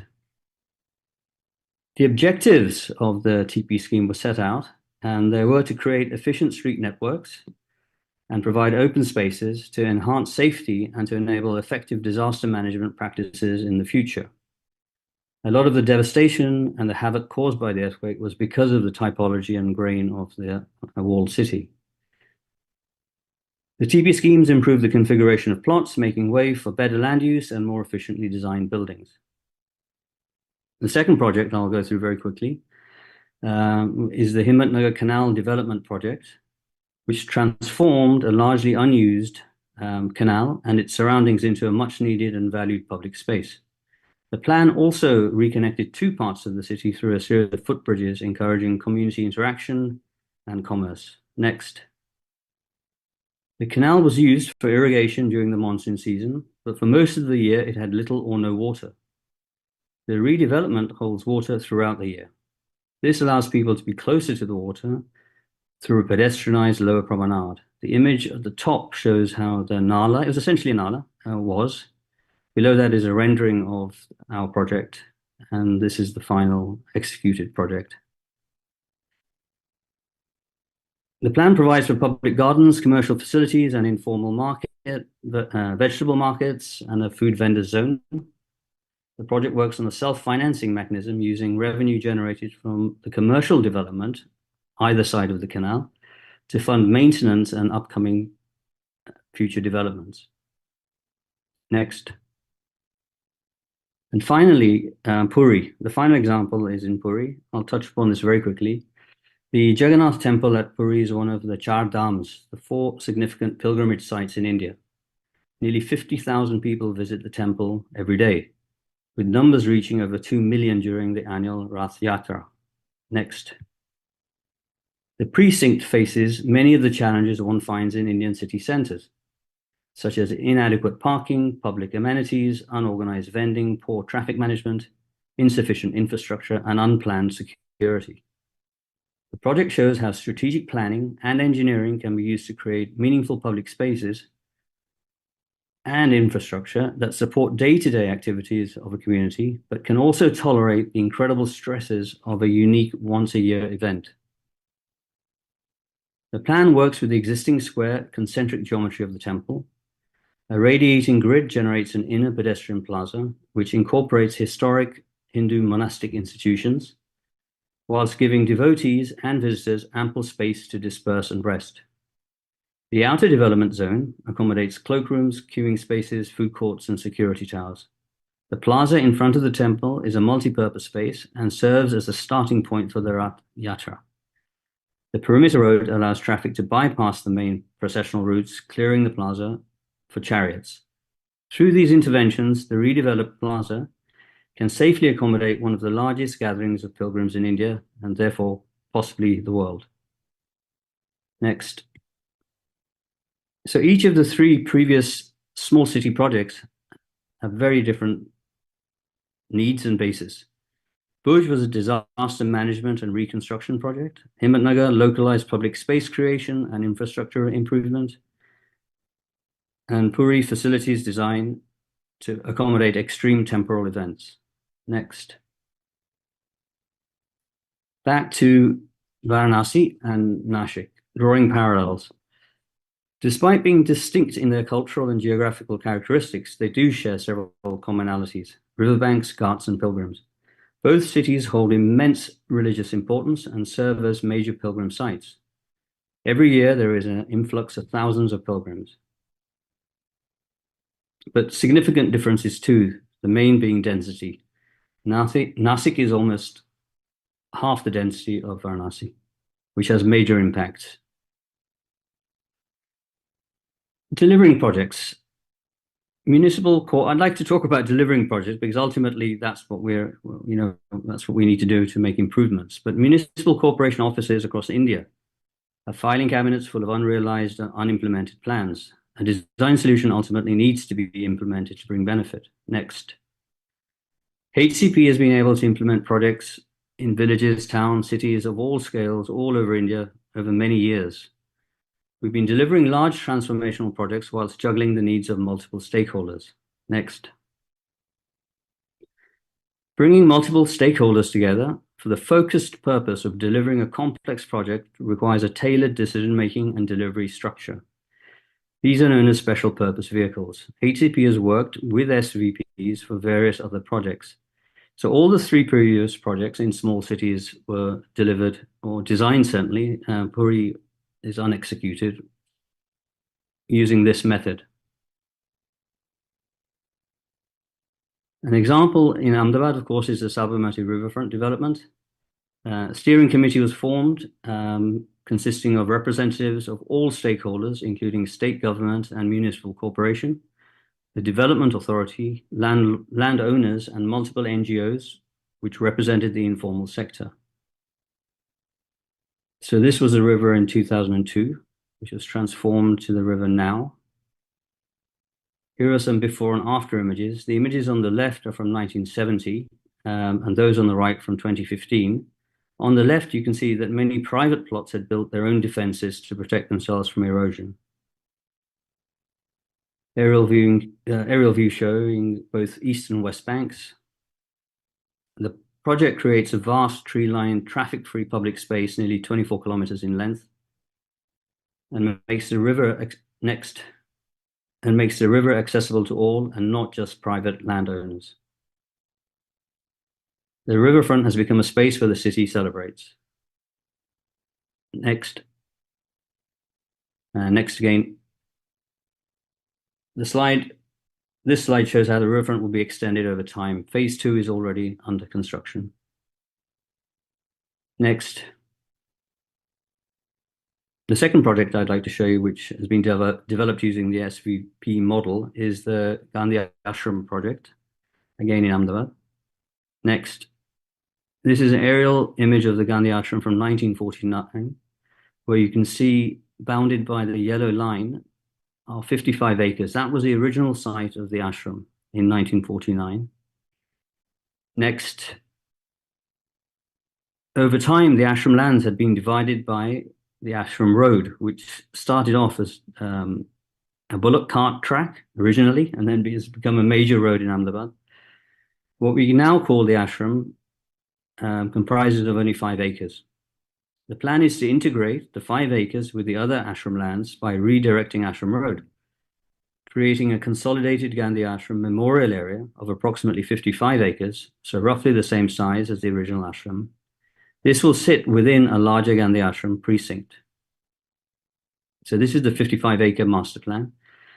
The red terracotta colored buildings, I'm not sure if my pointer is working, are the original buildings. Many of them, most of them in fact, are being painstakingly rehabilitated and given a new lease of life. New facilities are also being planned to support the anticipated increase in visitors to the ashram. Next.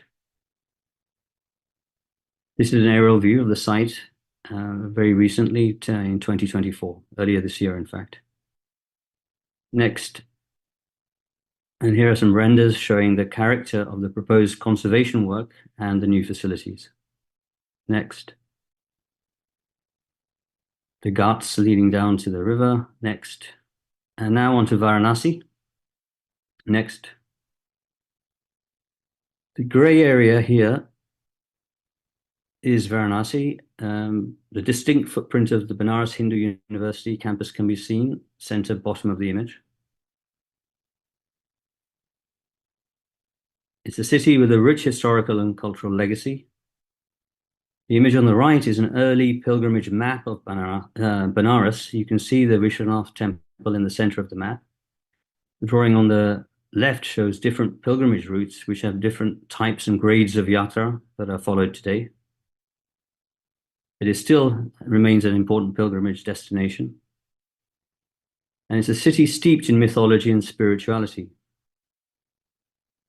I'll just read this. It's quite an extraordinary piece of text. Are there not many holy places on this earth? Yet which of them would equal in the balance one speck of Kashi's dust? Are there not many rivers running to the sea? Yet which of them is like the river of heaven in Kashi? Are there not many fields of liberation on earth? Yet not one equals the smallest part of the city never forsaken by Shiva. The Ganges, Shiva, and Kashi, where this trinity is watchful, no wonder here is found the grace that leads one onto perfect bliss. What a beautiful piece of writing. And that is part of the 4th Kanda in the Sakanda Purana, which has 11,000 verses in praise of Kashi. It also mentions the temple. Next. So it's an ancient sacred city. Next. It has seduced the hearts and minds for centuries. Next. Portrayed by many painters. Next. And written about by many writers. This is a quote from Mark Twain. Benares is older than tradition, older even than the legend, and twice as old as both of them put together. Next. And during our project development stages, we found a huge resource and lots of writing, contemporary and historic, on Benares. These are just a few examples of our research sources. One of the most extraordinary resources we found was this book, Benares Illustrated, by James Prinsep, Englishman, who was the first person to map Benares, and this illustration on the right was done by him. So the book is fully illustrated by drawings that he has made himself. Next. So it's layers of religious structures. Next. The Ghats as an intrinsic part of the city's identity and fabric. Next. Many original structures still prevail. Next. However, with several newer ad hoc additions and informal encroachments. Next. And it's continuously built over to serve domestic, commercial, social, and political agendas as time goes on. Next. These incessant interventions in the city have had a lasting impact on its fabric. Next. Today, it is a dense and severely stressed urban development. Next. With growing infrastructural issues like open sewage flowing into the river. Next. Has crowded lanes. Next. Often filthy. Next. Animals kept in poor conditions, but also blocking access way in those narrow lanes. Next. Open gutters. Next. But over the centuries, there have been many attempts to solve stress-related infrastructure issues in Varanasi, particularly and most recently as population numbers and demographic and economic aspirations rise. So since 1790, public toilets were introduced by the British administration. James Prinsep, as I said earlier, produced the first survey and map of the city of Benares. And then there was the urban sanitization scheme between 1823 and 1867. And so it continues. One instrumental and significant moment was in 1916 when Gandhiji made some observations on the sanitary conditions of the temple in his speech at the Banaras Hindu University, which I'll come on to a little later. Next. So this is James Prinsep's map of Benares in 1822. Next. And some of the earliest public improvement works, proposed works in Varanasi. These are again documented and illustrated by James Prinsep. The drawing on the left shows the first underground sewage, proposed sewage line. Next. So this is Gandhiji, and this is a quote from his lecture that he gave at the Banaras Hindu University on the February the 4th, 1916. And I'll just read this out as well. He says, "I visited the Vishwanath temple last evening, and as I was walking through those lanes, these were the thoughts that touched me. If a stranger dropped from above on this great temple, and he had to consider what we as Hindus were, would he not be justified in condemning us? Is not this great temple a reflection of our own character? I speak feelingly as a Hindu. Is it right that the lanes of our sacred temple should be as dirty as they are? The houses around them built anyhow? The lanes are tortuous and narrow. If even our temples are not models of roominess and cleanliness, what can our self-governance be?" And he gave this speech in the presence of the then Viceroy of India in the university. Next. So our project actually forms part of a continuous search to improve the city that many people have embarked upon, and as I said earlier, also is in response to a changing, modernizing economy and evolving cultural needs of the city. Next.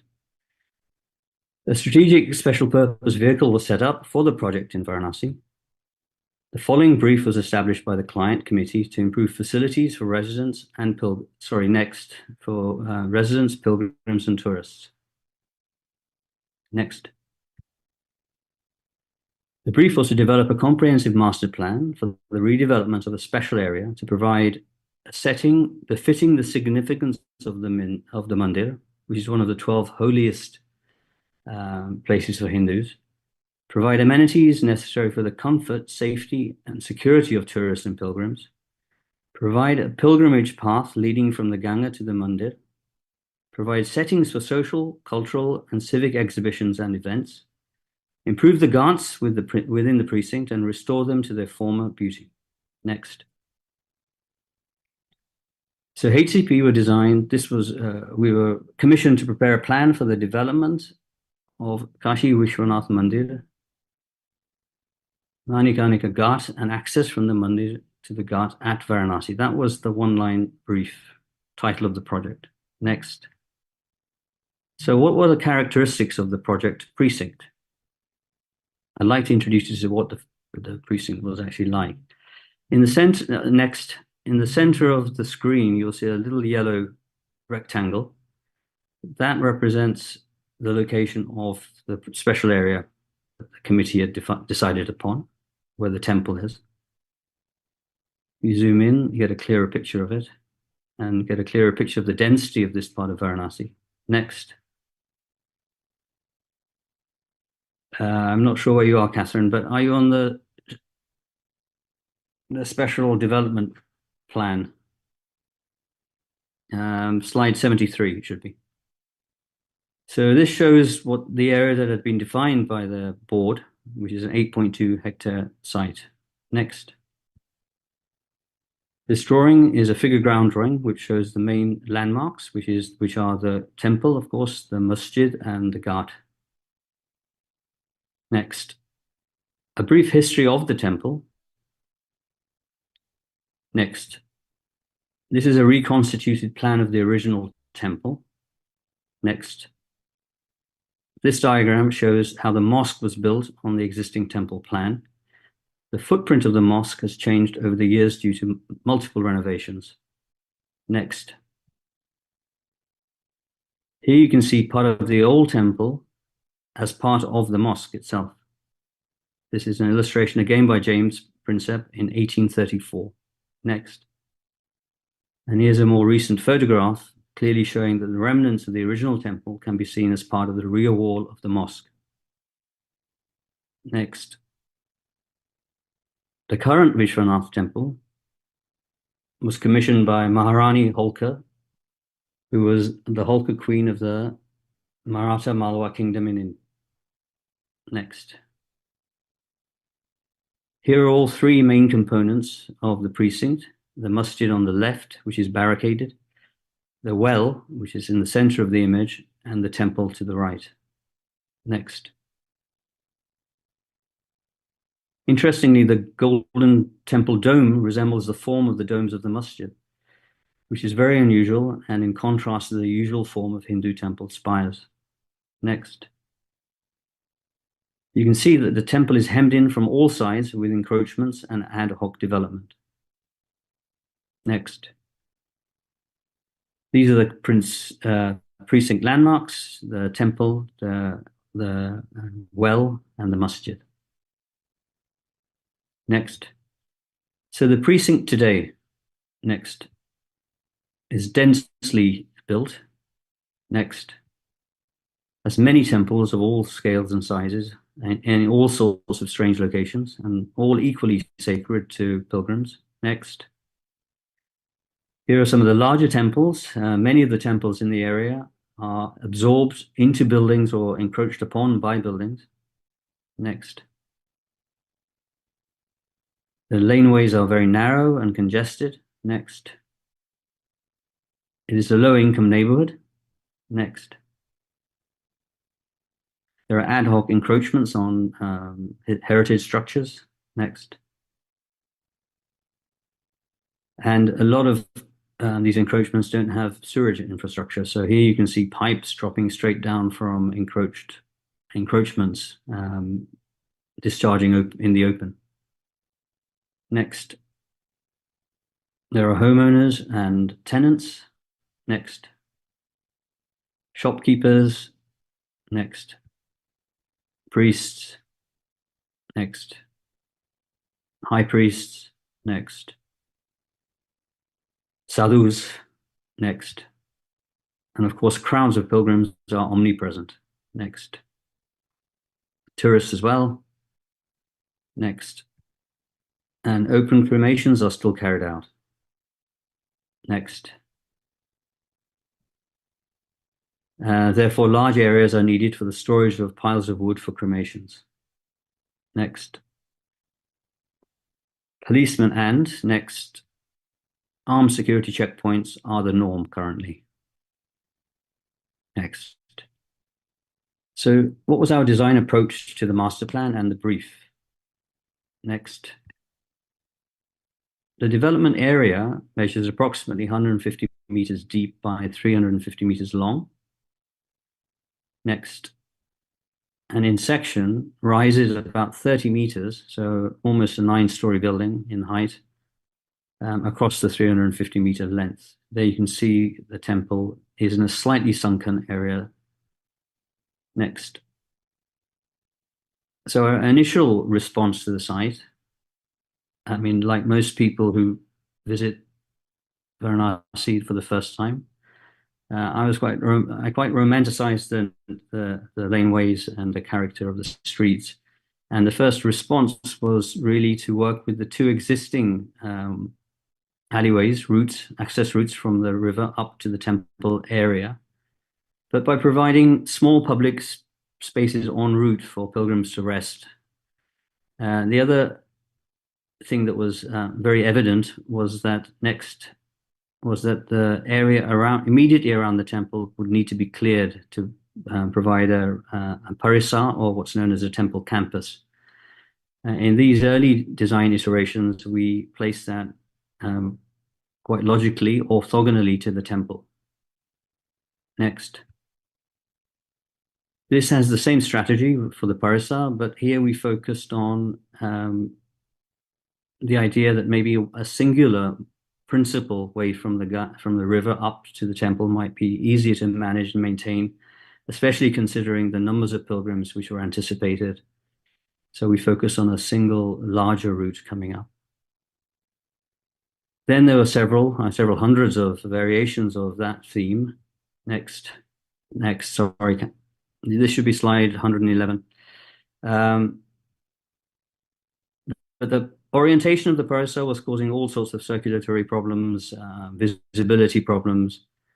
And eventually, next, we decided to leave to change the orientation of the parisar and the chalk to better integrate with the city grain and the contours of the land. Next. So that's how the master plan developed. Next. Next. So this is an iteration of the master plan. I'll go through these quite quickly. Next. Next. Next. Next. Next. Next. Next. Next. Next. So this was the final. This should be slide 124. This is the final master plan, and the very early concern about having a clear sight line from the top of the ghats to the temple spire was maintained. And this was the plan that was finalized. Next, this is a model showing how the precinct appeared before the intervention of the plan. Next, and how the plan affected the precinct. Next, so developing an architectural language. Next. We worked with conservation architects and studied in quite a great detail temple architecture. Obviously, the intention was not to mimic what was already there, because what was there had been adapted and changed over the years, so there was no context as such to follow. Next. But we did a whole series of studies, sketches like this, that were studies. This one, for example, is a study in form and materials for the entrance gate to the Mandir Chowk. Kashi Temple can be seen on axis. Studies for the Varanasi City Museum, which is part of the master plan. You should be on slide 131. The main entrance gate at the top of the ghats. Next. And a diagram showing careful consideration of the proportioning system for the main entrance gate to the precinct. This care was also extended to the design of the floodlighting masts on the ghat. Next. So I come to the master plan. And the first element is the Mandir Parisar, or the Mandir campus as it's known. Next. So it's the area that's shaded in orange. Next.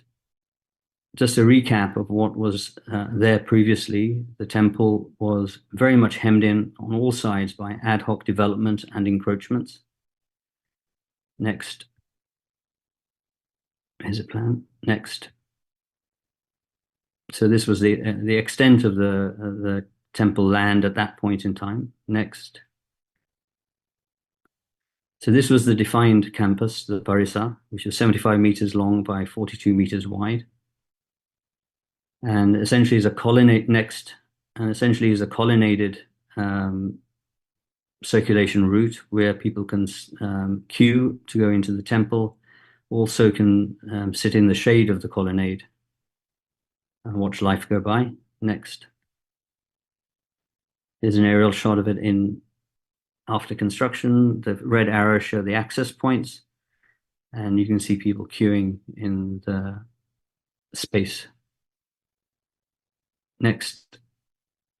And this is the same image, but with the public square highlighted also next to it.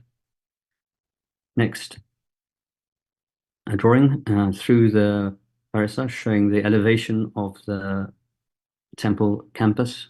Next. The temple architecture was, we were involved in the basic proportioning of the elevations, but the detailing was done by specialist temple architects. Next. And this is what the actual approach to the temple, the Mandir Parisar is like after construction. Next. A view from within the Parisar showing the temple in the foreground. Next. The colonnaded circulation route around, where, as I say, people can, this is a view of the evening, but people can take shade during the day. Next. Again, a view from the colonnade towards the temple. Next. So then we move on to the Mandir Chowk. Next, which is the big public gatherings, public square essentially in front of the temple campus. Next. Next. Yeah, so it's of a similar scale to the temple campus. Next. And on the ground floor, it has facilities for pilgrims, including washrooms, lockers, organized storage for shoes, and access to the first floor via lift and ramps. Next, the first floor has an arcade and space for shops and a temple gallery. It also has the main gateway into the Chowk from the access corridor from the river. Next, again, aerial shot showing both the square and the campus, temple campus. Next. Next. So this was the existing terrain in section. Next. And how it was modified to accommodate the new access route and the new buildings. Next. And this is a photograph, recent photograph. Actually, this was taken in 21, so not that recent, of the new public square as constructed. A view towards the entrance gate and the Ganges beyond. Next. So this is the view of the entrance gate and the Ganges beyond. Next. And the same view at night. And a view from the entrance gate as you enter the public square. Next. So now you should be on slide 162. The approaches to the compound, the precinct. Next. So there are 5 principal access points.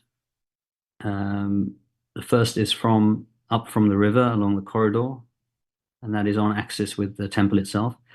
And then 2 and 3 are smaller access points, which are linked to the existing laneways. So it integrates with the surrounding urban fabric through access points 2 and 3. Access points 4 are from the main road, and access point 5 is again a connection to the existing terrain of the laneways. Next. This is I'll show you what the access from the main road is like. Next. So the existing access was virtually impossible to see. It's in there some way, it's hidden in there. And post the development, there's a formal organized way in with security and space to leave cameras, phones, leave your shoes. There's lockers for personal items as well. Next. The main entrance into the precinct from once you come up from the river is marked in red here. Next. And as I've mentioned, it is on axis with the central part of the temple. And that axis actually extends all the way to the principal entrance gate to the precinct. Next. A view from the corridor access towards the entrance gate to the Mandir Chowk. You can just see the temple in the background on axis. The temple you see in the foreground is one of the existing temples which was unearthed as part of this development. Many such temples were unearthed, and I'll come on to those a little bit later. So we look at the pilgrim's path now. Next.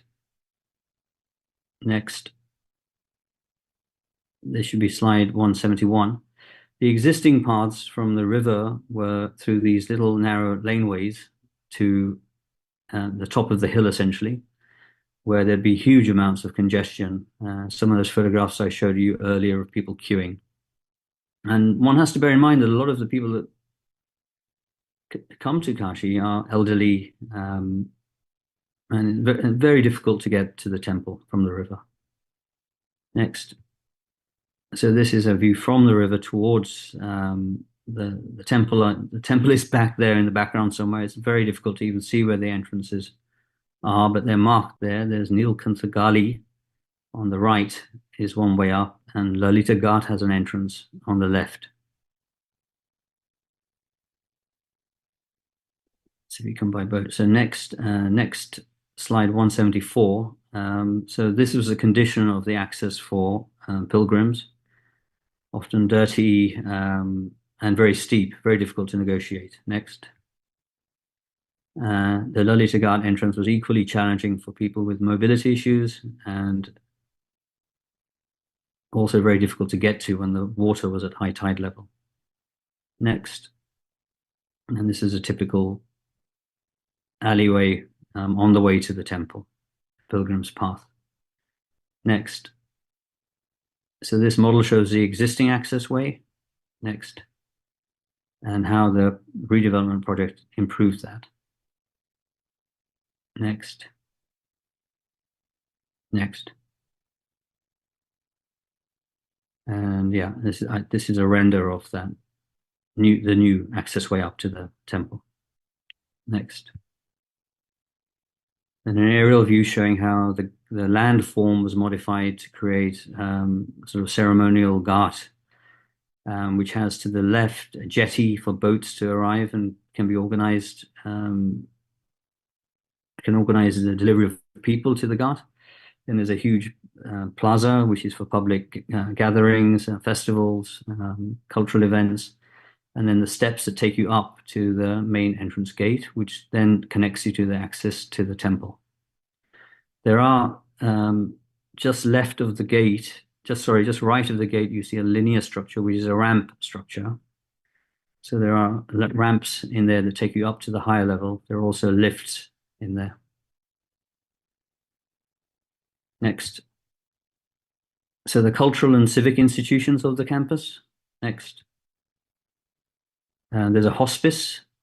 Tradition has it, or it's claimed that if you die in Varanasi, you go straight to heaven. So hospice was part of the brief given. There's the city museum. There's a Varanasi gallery, and there's a multi-purpose hall for instruction of yoga. All sorts of things, civic and cultural events happen there. Next. And here you can see those buildings in the context of the development. The hospice, the city museum, the gallery, the multipurpose hall, and the main gateway. Next. Then we move on to the Ghats. Next. There are 3 Ghats, Lalita Ghat, Jalasan Ghat, and Manikarnika Ghat. The latter is where live cremations still happen. Next. The proposal consolidated those Ghats because of access issues, so a large landing area was required. And the form of the edge of the river was recast in the way you see on this drawing. Next. So Lalita Ghat, the jetty, which I mentioned earlier, the Ghat steps up to the main gateway, and the cremation Ghat. Next. So this was Lalita Ghat historically. Next. And this is what had happened over time. A sewage treatment plant was constructed right in front of it. Next. And our vision was to clear that away and create this this new grand entrance to the temple precinct. Lalita Ghat underwent an extensive refurbishment, which I'll show you, which you can come on to a bit later. Next. And that's the constructed project. So you can see the Lalita Ghat has been freed of the sewage treatment plant in front, the big public stages in front, and the steps that take you up from the river up to the main entrance gate to the precinct. And the restoration of Lalita Ghat can be seen here, and this is with the water at high tide level. So the stage has been completely submerged here. Next. View of the same from a higher angle. Here you can see the full axis of the corridor from the gate to the temple. Next. Again, a model of what was there before. Next. And what is there now. Next. This is a rendering which was done quite early on. Next. And this is from the same viewpoint, the site under construction. Next. And again, similar viewpoint, but with the project completed. Next. So from very early on, it was perceived and was seen as quite a controversial project. So I'd like to touch upon some of those things briefly just now, and then perhaps I can answer some questions. I might be more comfortable doing that later. But economy and transparency, if we move on, next slide. This was the area that the development board had defined as the special area. Next. The occupants of the area were absentee homeowners, tenants, caretakers, long-time residents, some with joint families, shop owners. There were some small institutions and quite a lot of squatters. Next. These were the properties which were purchased by the board in red. Next. And the land acquisition process involved a value attribution to various existing structures based on a series of factors. And this actually is very interesting and is worth a discussion in detail later, perhaps. One of the factors that was considered was the location. So if the property was on a 4-road junction, I mean, there were no major transit junctions, but if there were 4 lanes that crossed, it had a higher value. The closer it was to the temple, it was given a higher value. If the property was used for commercial use, it had a higher value. And if it had temples or shrines within it, it had a higher value. And of course, the types of ownership had some bearing on what the person living there received in the end. So if the property was, if you had proof of ownership, you had higher value. If it was rented, you got some compensation, different level of compensation, etc. So it was quite, this is a summary of it, but it was quite a sophisticated way of doing it, and it was completely transparently done with posters put up on walls. So everybody knew what everyone else got. So it was very transparent. Next. And these were the properties then which were demolished as part of the redevelopment plans. Next. So the success in the project lay in its long-term economic benefits, which can already be seen for owners, tenants, as well as subtenants of properties. I mean, the thing that I was mentioned is that many occupants of the precinct were actually economically trapped. You know, the topography and density of the urban fabric was a literal stranglehold on the lives of people there. I mean, imagine, for example, being a shop owner who can only get customers who are within walking distance and can only stock items that can be carried down the narrow lanes. I mean, this, you know, the density and topography affected economic prospects of everyone that lived there. The values themselves had very little conventional market value, so they weren't able to be sold very easily. Next. I understand I've only got 5 minutes left, but the restoration of the ghats and temples, this was fascinating and very rewarding for us all. Next. As a result of the project, many stunning old shrines and temples have been unearthed. These structures were restored and conserved, giving rise to a complex of temples. Next. So all this, the structures you see in red, some directly within the development area and some just outside, but within the special area defined by the board, were unearthed, stripped of their encroachments and refurbished. Next. And you can see some of those examples here. In fact, the temple you see on the left, the pale blue, is the one that's right by the entrance of the temple complex. Next. Many such examples. The image on the left, you can see a whole roof had been built across the base of the temple. Next. Completely encroached upon and enclosed by residential, essentially informal encroachment. Next. Next. Of all scales. Next.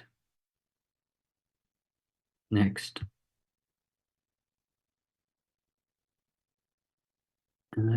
Finding hidden treasures. Next. Lalita Ghat restoration, as I mentioned before, it was blighted by the sewage treatment plant in the front of it. Next. But then a painstaking process of restoration using specialist restoration architects, local experts as well as experts in Delhi and Ahmedabad were brought to this project. Next. Local craftsmen also were deployed to make repair work. Next. And from this, the ghat was transformed. Next. To this. Next. So this is what was there before, just as construction had started, and this is what's there now. Next, sorry. So an aerial view of the entire development after completion. Next. And what it looks like at night time. Next. So in terms of the brief that we were given for the project, these are now all in green instead of being in red because they were all the objectives were achieved. We provided a setting befitting the significance of the mandir. We provided amenities necessary for comfort, safety, and security of the tourists and pilgrims.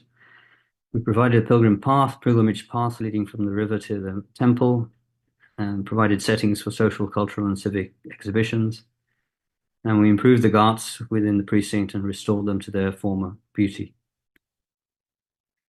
I'll go through these slides very quickly because I know we're short of time now, but it was the improvements were recognized in the press, particularly in terms of management of the temple complex. Next. You can see here now orderly queuing can happen. Next. The access up is now clear. There's an escalator to the right you can see marked, and there are ramps to the left for people with mobility issues. Next. Image of the ramp building. Next. Again, the ramp building for disabled and elderly people. Next. Pilgrimage facilities, hostels, dorms were provided, hospices were provided. Next. And all of these things were had a huge economic uplift for the area, for the temple trustees, the temple board, and again, lots of positive press. Next.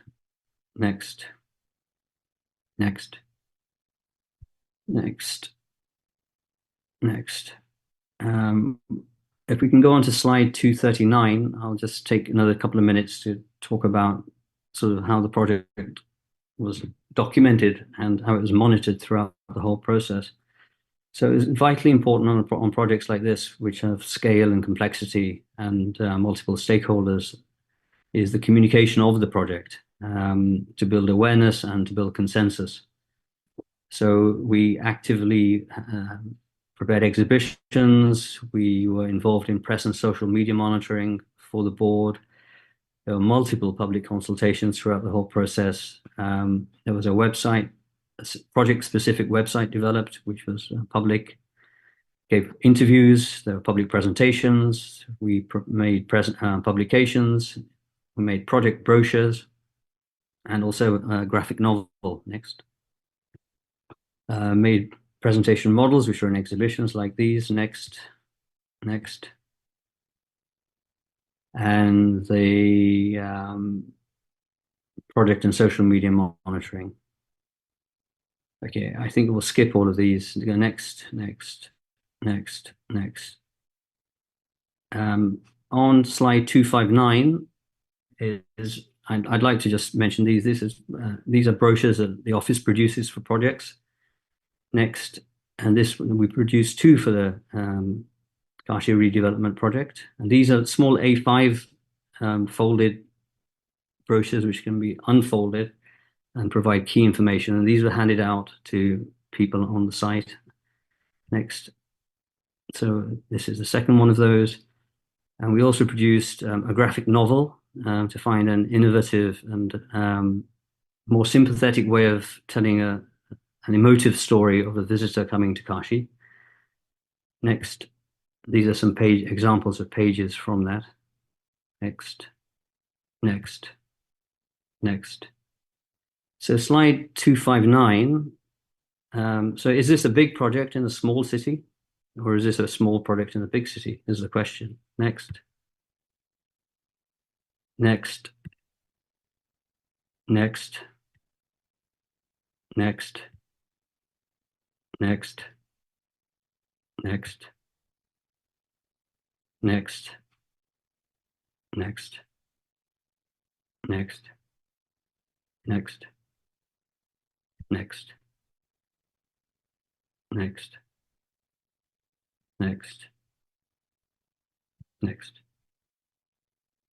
So thank you for that. I apologize for running over on time and for the technical glitches early on.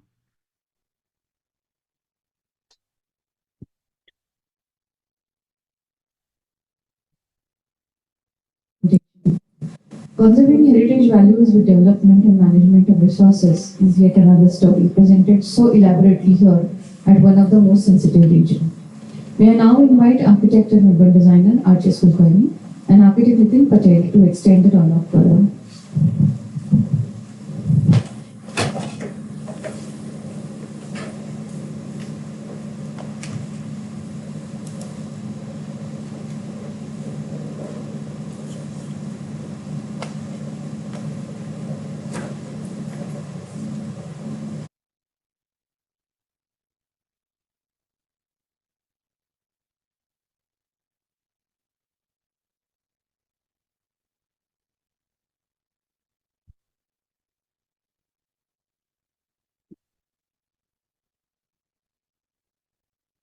Not really. Sorry, I could just about hear you.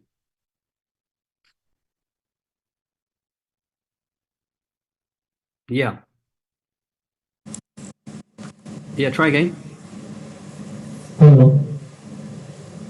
Yeah, I can hear you now.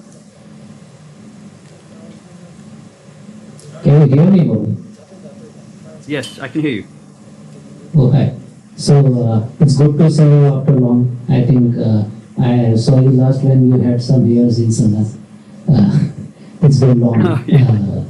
And it was a fantastic presentation by you and got behind the scenes of this whole corridor and print a part of it.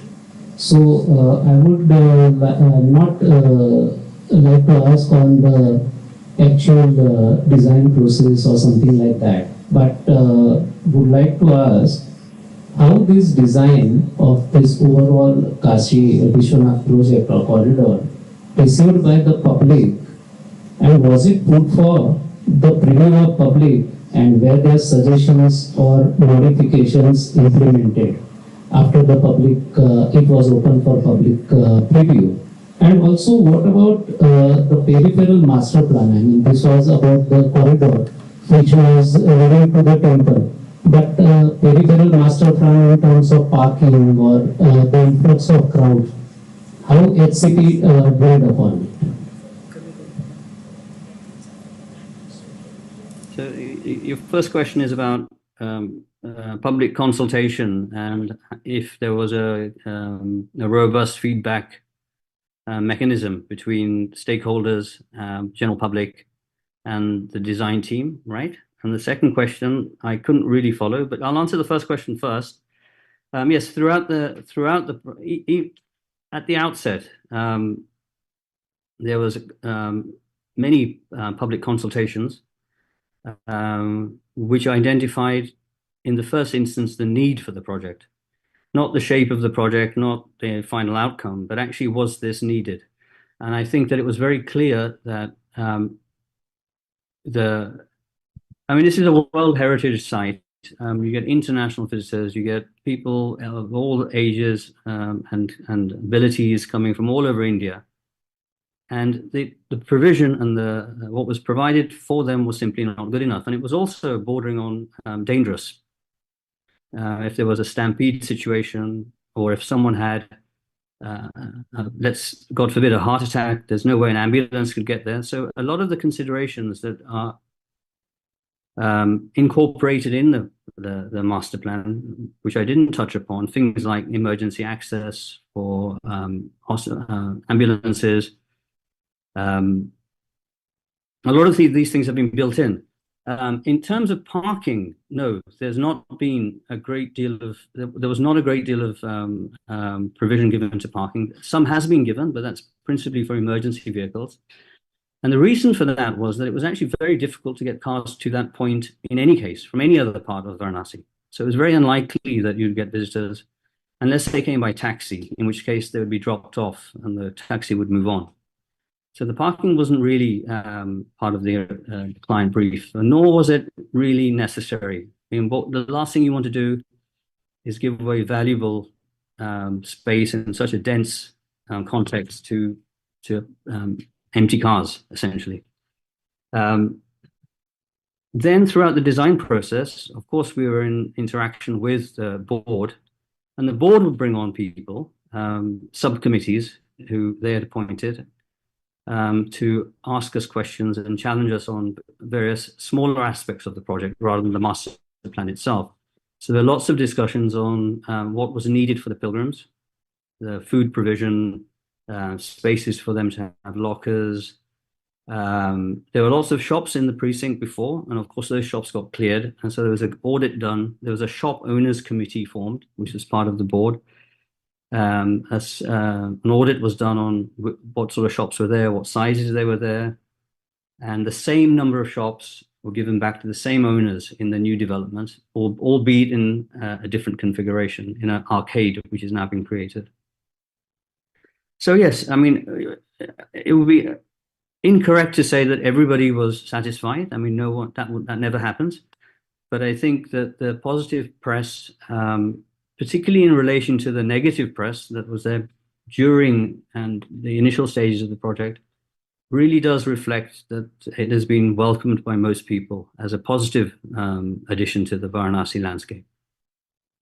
And your second question, sorry, I couldn't catch that. The peripheral master plan around the temple corridor. Peripheral master plan. Yes, because and that's why and how some of those great treasures, some of those great temples were unearthed and preserved and restored, because the area of the master plan that I showed you forms about a third of the special area that the board has jurisdiction over. So slowly, this is the core spine of the project. Eventually, remedial work and improvement projects will happen across that broader area, and that's quite a large 8.3 hectares. So it's quite a large area.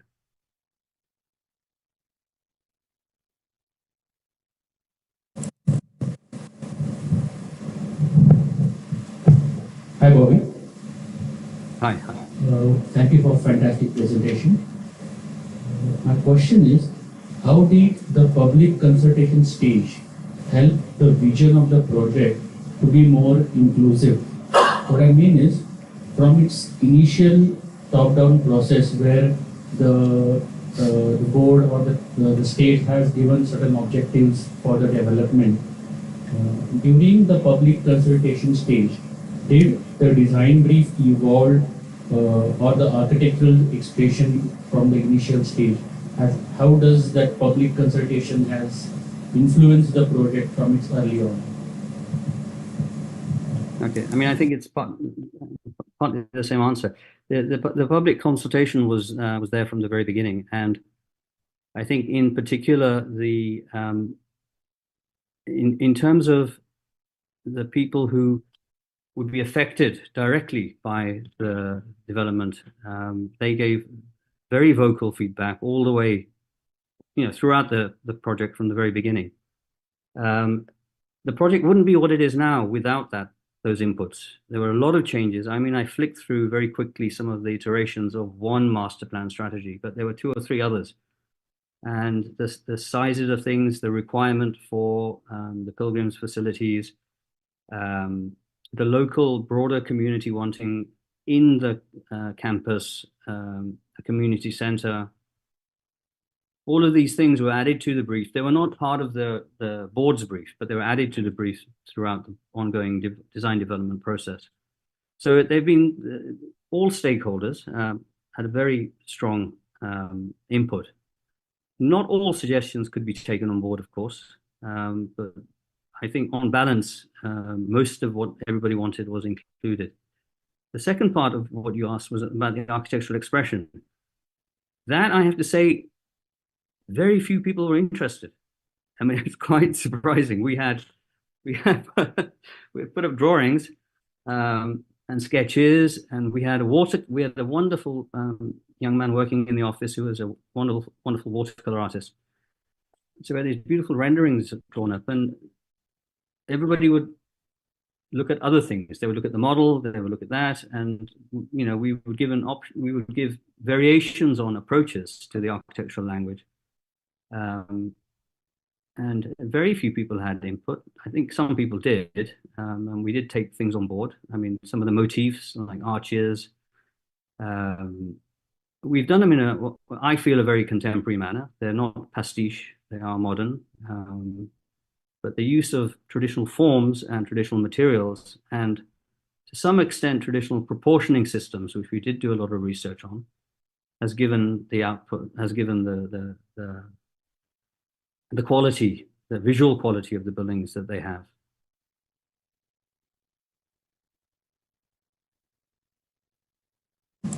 The follow-up question to this was, a project like this, which is an exemplary project, also can be treated as an opportunity to redefine the architectural vocabulary associated with the sacred spaces. And the apathy of like just you mentioned, that people are not really concerned about the architectural expression, at least the immediate stakeholders or the impact groups. In a way, that's an opportunity to use this as to opportunity to redefine the whole architectural vocabulary. Was there any attempt or initial discussions in the office or was there any attempt to get to the public platform to explore the opportunity? I think it's a really good point you raise, and I think that there are examples of sacred spaces designed by many architects around the world, contemporary sacred spaces designed by many architects around the world, which are beautiful and are modern expressions of technology and form and even understanding of spirituality. The challenge we faced here was that there was an existing temple, which is held in such high regard that even cleaning it was challenged by, I mean, it was, you know, aggressive refurbishment was challenged. So we were in a situation where you have an existing structure, which is very revered, around which you're going to put, which was our design, the master plan aspect of it. To define a campus, we put a parisa around it. Now, for that to be of a strikingly modern, and that's not a sacred space. That's a very functional arcade. It's essentially an arcade around it, which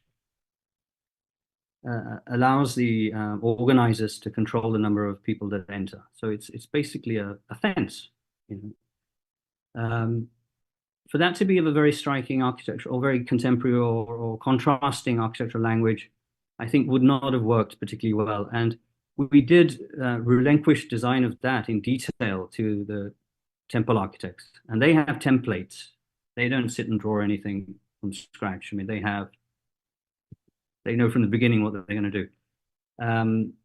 So on balance, we thought that was the best response to enclosing the temple.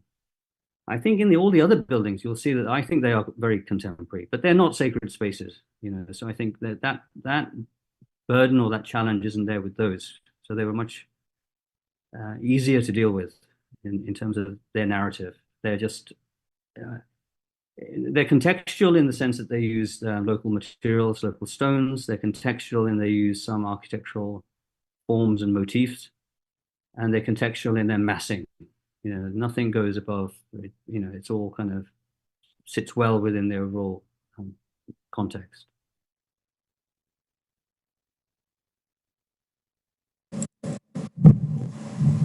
So Bobby, I would, so there are many students out here. So I would like to ask about the process that city adopts when a project of such magnitude comes. I mean, like what all departmental processes and procedures you have once a project of such magnitude comes? I don't really have an answer to that. And I think that the advantage of having these special purpose vehicles is that actually the architect is shielded from those processes. The people who chair the special purpose vehicle, let's call it the board,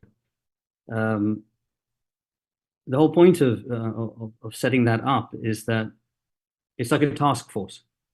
So they all know what they have to get organized with, and they all know what their singular aim is, what they're all pulling together towards is.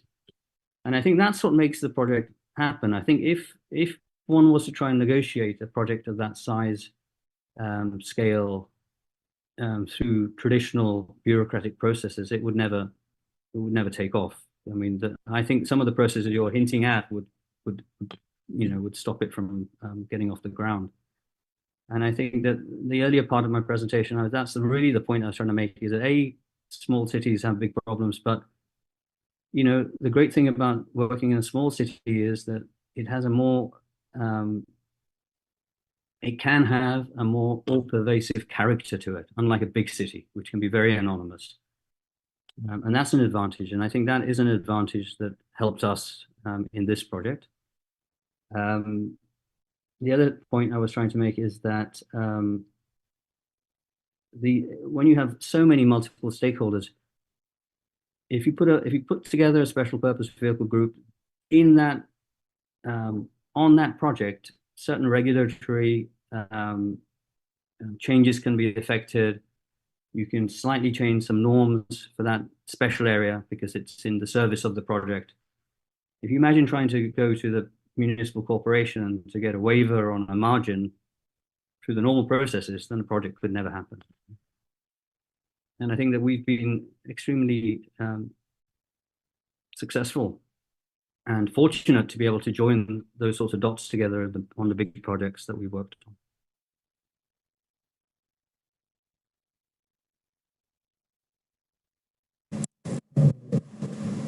Project like this is a significant example in the context of general apathy and inaction under the pretext of democracy, lack of resources, complexity of urban problems that cities and towns are facing today.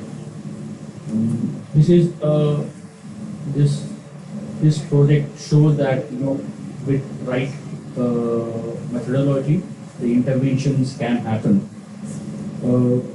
As an architect and a designer can contribute positively into the city's infrastructure. On this view, I would like to know your opinion as what do you think of an architect as an opinion maker for a city?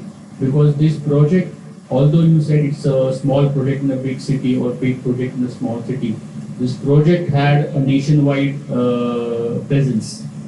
And in a way, architect played a very vital role into setting up a certain narrative around this project and in the political setup as well. So, do you see architect as an opinion maker in this situation?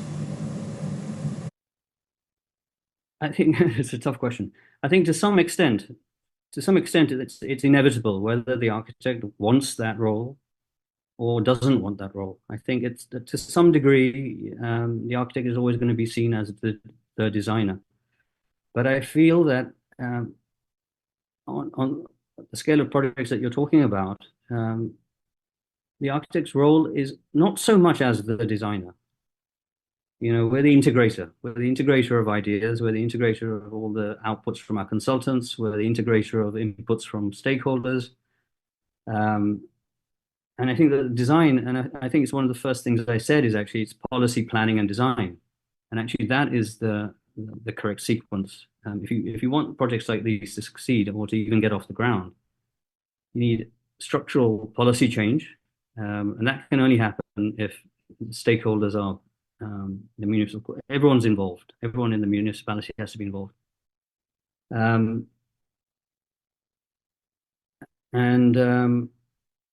Yeah, so that role as I forget how you put it, but the face of the project or it comes. Sorry, just repeat what the.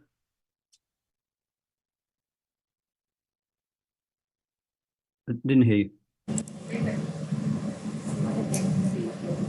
Hello? Yeah, I'm talking about opinion maker. Opinion maker, yeah. I think it's, Bimal is the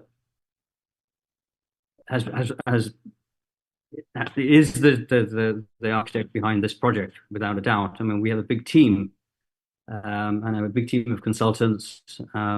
So it's inevitable that he is seen as that person. But I think he'd be the first to say that it's the work of many hands, and you're always going to give someone's always going to be the face of a project, and I think that's inevitable, whether the architect wants it or not.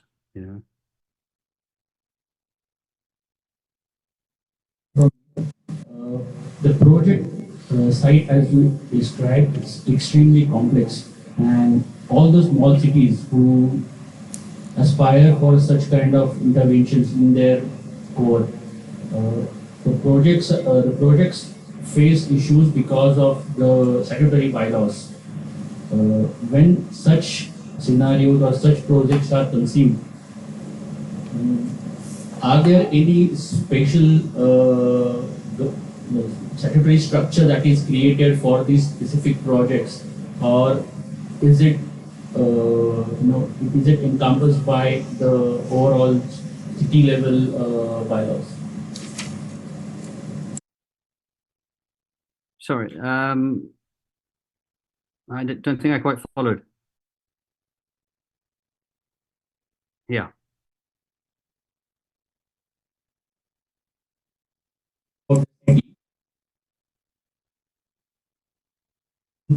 Specific special projects which are in the core or which have this kind of unique nature.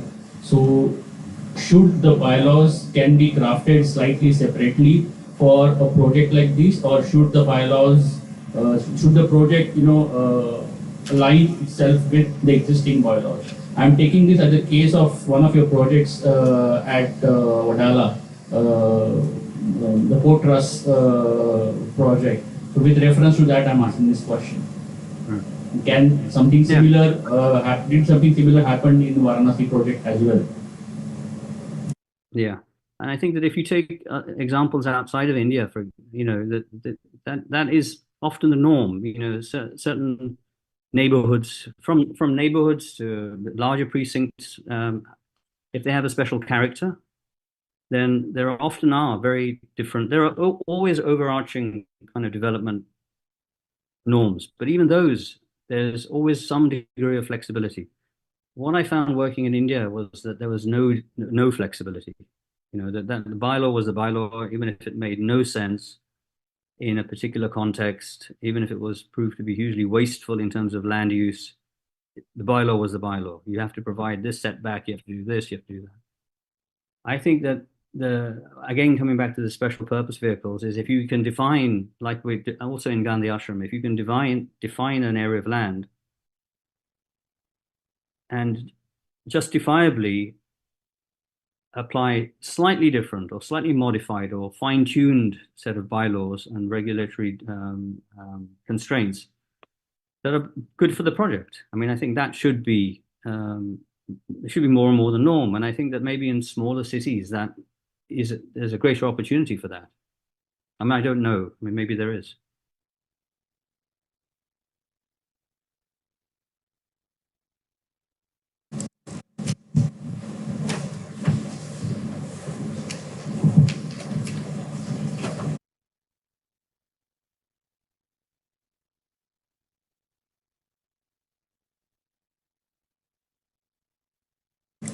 Times, visited all the precincts. It's a very complicated project, and so many stakeholders are there. I have a question that the overall sacred space, what we are talking about, it's from river to temple. So complete precinct is sacred because we pray for river, which is very important. So in my opinion, its complete space is sacred. So do you think that it's not right to approach that only temple is sacred and other things are only for the functional? No, you're right. No, I didn't. I hope I didn't give that impression. From the very beginning, in the client's brief, from the very beginning, the route, from the water's edge, or even 1 inch into the water, to the temple, to the center of the temple, was considered to be the sacred project. So there's no question about, there's no misinterpretation about that. If your question is about whether the architecture either side of that route should have been designed or considered as sacred, with a sacred represented in a way that it could be interpreted as being sacred, I disagree, because I think that it's the action it's the movement from the water to the temple that is the sacred act. I don't think that it's the buildings either side that enhance or diminish that act. When you're on a pilgrimage, it's the movement. I think when you get to the temple, it's very different, of course. That is a sacred structure, and so I think, in answer to your question, I don't think that we would have designed those buildings any differently. But we do understand fully, and we did understand fully, that it was the journey that was the sacred project.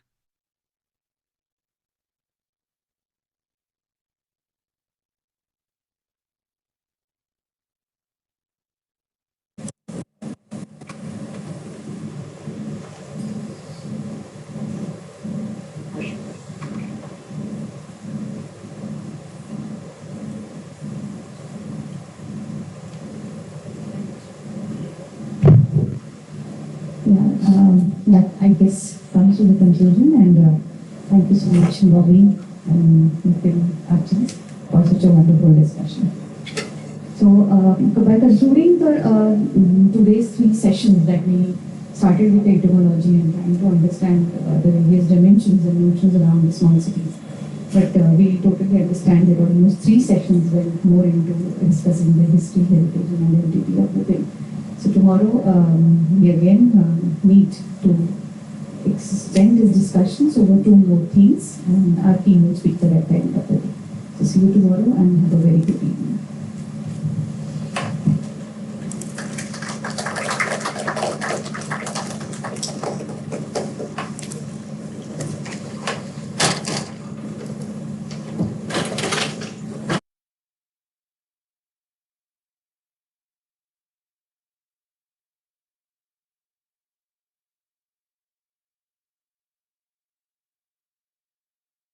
Recording stopped.